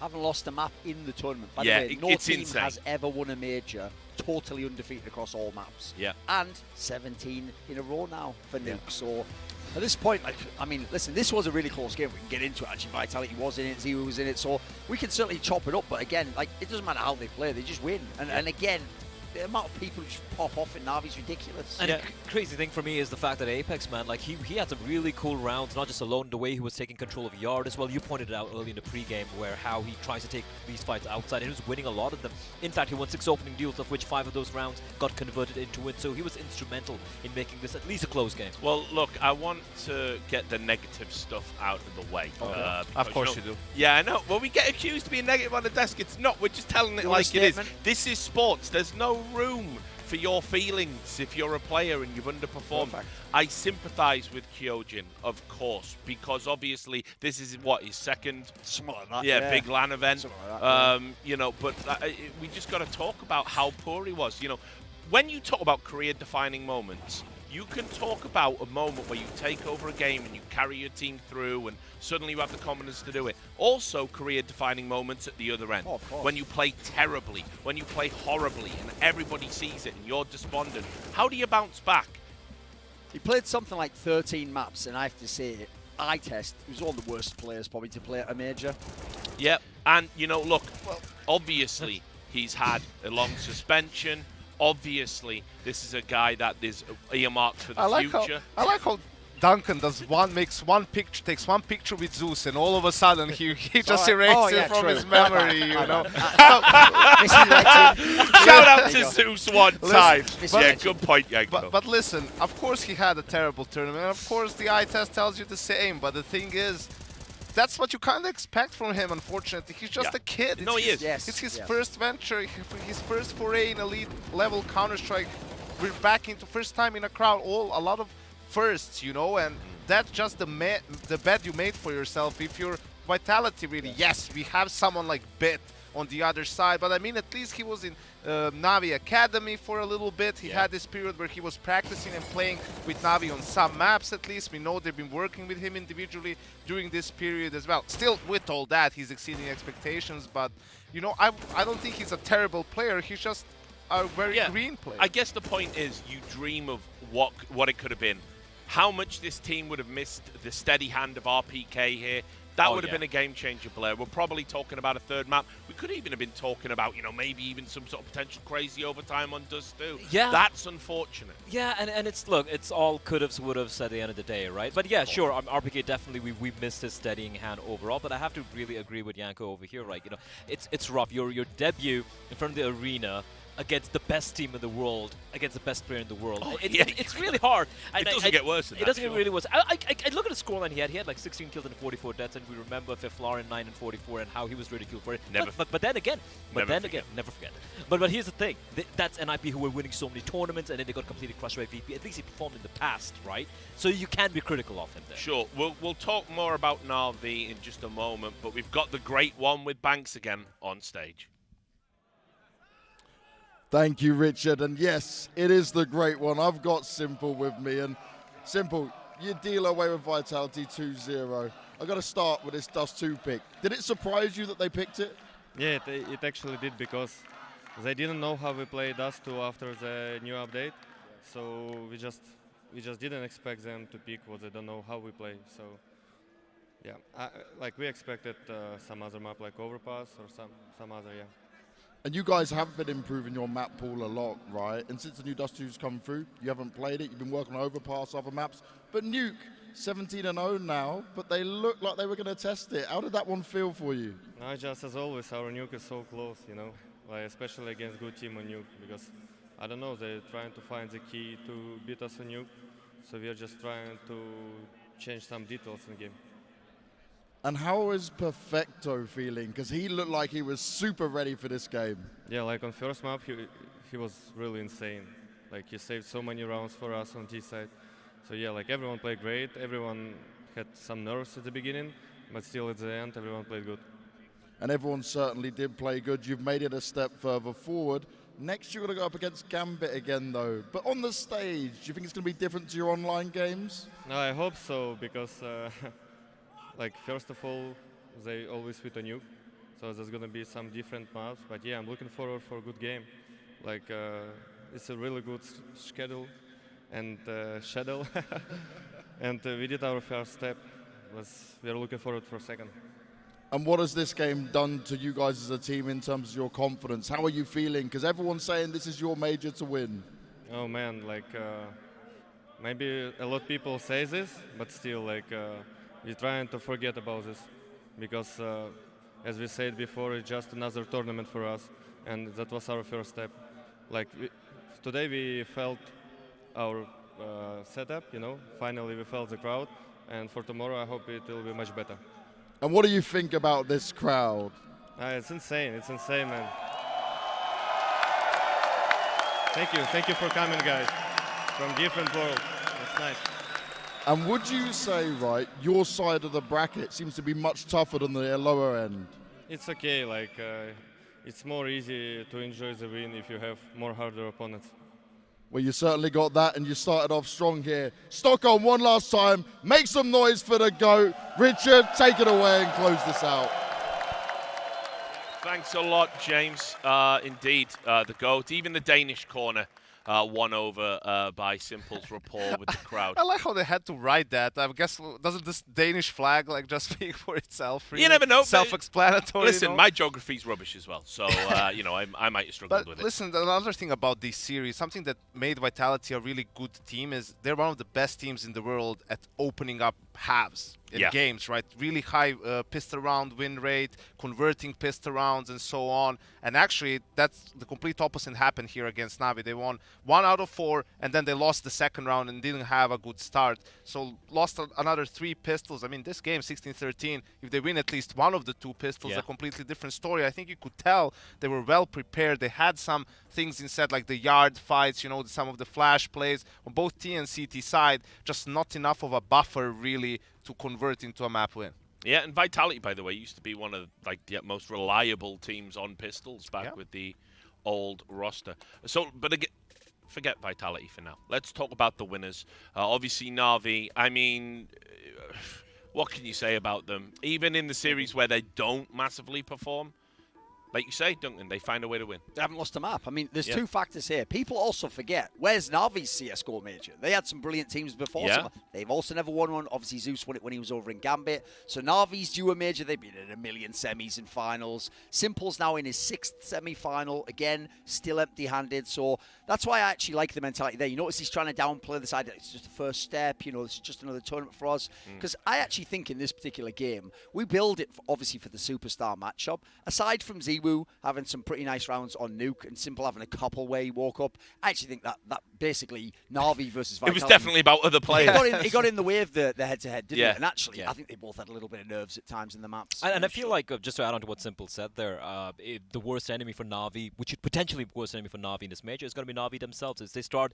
feeling the pressure, if they put it on their own heads, like, listen, guys, we need to win this one. This major's meant for us. I think if that starts to creep into the heads, it could be problematic. So I totally get why Simple's like, well, just another day in the office, and we're just going to be going on through. Well, we can take a look at the bracket, what that result means for the rest of the tournament. And obviously, you can see you've got G2 Heroic down there as the other semi-final. And of course, we get 2 opponents in this semi-final who know each other incredibly well, played so many times over the course of the year, including in the RMRs to get here. Think about what the story of 2021 will be. It will be Gambit's era, and then they were battling Heroic, and then Na'Vi was in the mix and became the best, and then G2 was like third, top 4. So these are the 4 teams of 2021, and they're here to contest the major. Couldn't write it better. That, and basically we have 2 of the teams that rose to the top during the online era in Heroic and Gambit, and 2 of the teams that have been the most dominant on LAN in the last year and a half. Katowice, last LAN before the pandemic really hit. G2 Na'Vi. Cologne, first Na'Vi final when we were back. G2 Na'Vi again. So now we'll see under the pressure and with the crowd who's going to come out on top. And also, if you want to look at those tournaments, like Katowice 2020, then obviously you come to Cologne. Now, like, these are tournaments where Simple's the best player, but look how dominant his team is in these. These are some of the most dominant runs ever. So can they continue this on and add to that? Because that's going to be a crazy legacy in itself, because it isn't the days anymore where you just hard carries. And I also just want to, I want to see Nico again. Like, after what he gave to NIP yesterday, him popping off against... He's going to give some of that to Heroic as well. Well, Kaden can pop off as well. They were looking pretty solid. This is a dream matchup for both the semifinals. It's a dream matchup. I think, you know, probably based on what I've seen, I think the final, just in terms of the most explosiveness, the final that actually could be the most competitive, for me, I hope it's G2 Na'Vi. I really do. You know, it feels like Nico and Simple are on a collision course.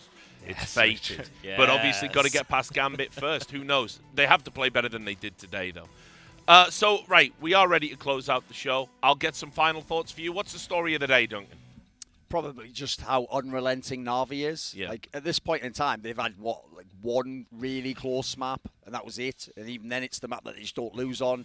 I think right now, there is no reason anyone else wins this major. Yeah. For me, it would be the way Gambit and Na'Vi won, in all honesty, right? Look, credit to FURIA for making it a little competitive in one of the maps. We had Vitality here in Nuke as well. Great showing from Apex, in all honesty. But the fact that it hasn't been complete blowout, so to speak. Like, Gambit have also not really shown the form we saw at the beginning of the year. And even Na'Vi, the way they just destroyed everyone in their journey on the stage to the stage over here. Even they... Simple really didn't show up here in Nuke. He was just playing an average decent game, which is kind of crazy. He still has, like, I think a 1.2 rating, and we're like, yeah, it's an average game for Simple. So we haven't really seen them ascend to the level we want to see them. So maybe that's going to be coming up in the semifinals. For me, it's the way Gambit showed up today. You know, I heard you guys talking about how they were a little bit shaky, or I didn't think they were shaky. I think they were actually really poised, handled. You know, yes, the comeback happened, but then in overtime they got the job done. won easily on their map pick, and that tells me I'm hyped for this game tomorrow, because that means they didn't just disappear on this big stage in front of the crowd. Obviously, we know the map pool, Nuke being their perma-ban, that's going to make it interesting. Navi not being able to play that map versus Gambit, so I'm super excited for that one. I think it's going to be a banger. Best matchup of the year, let's be real. Yep. Well, guys, listen, it's been great working with you again today. What a fantastic day of Counter-Strike it's been. Thanks for all your thoughts. And thanks to all the fans, those in the Avicii Arena. I always get that wrong. And, of course, you guys at home, make sure you tune in same time tomorrow. Only 4 teams left, all vying for their place in history. We'll see you then.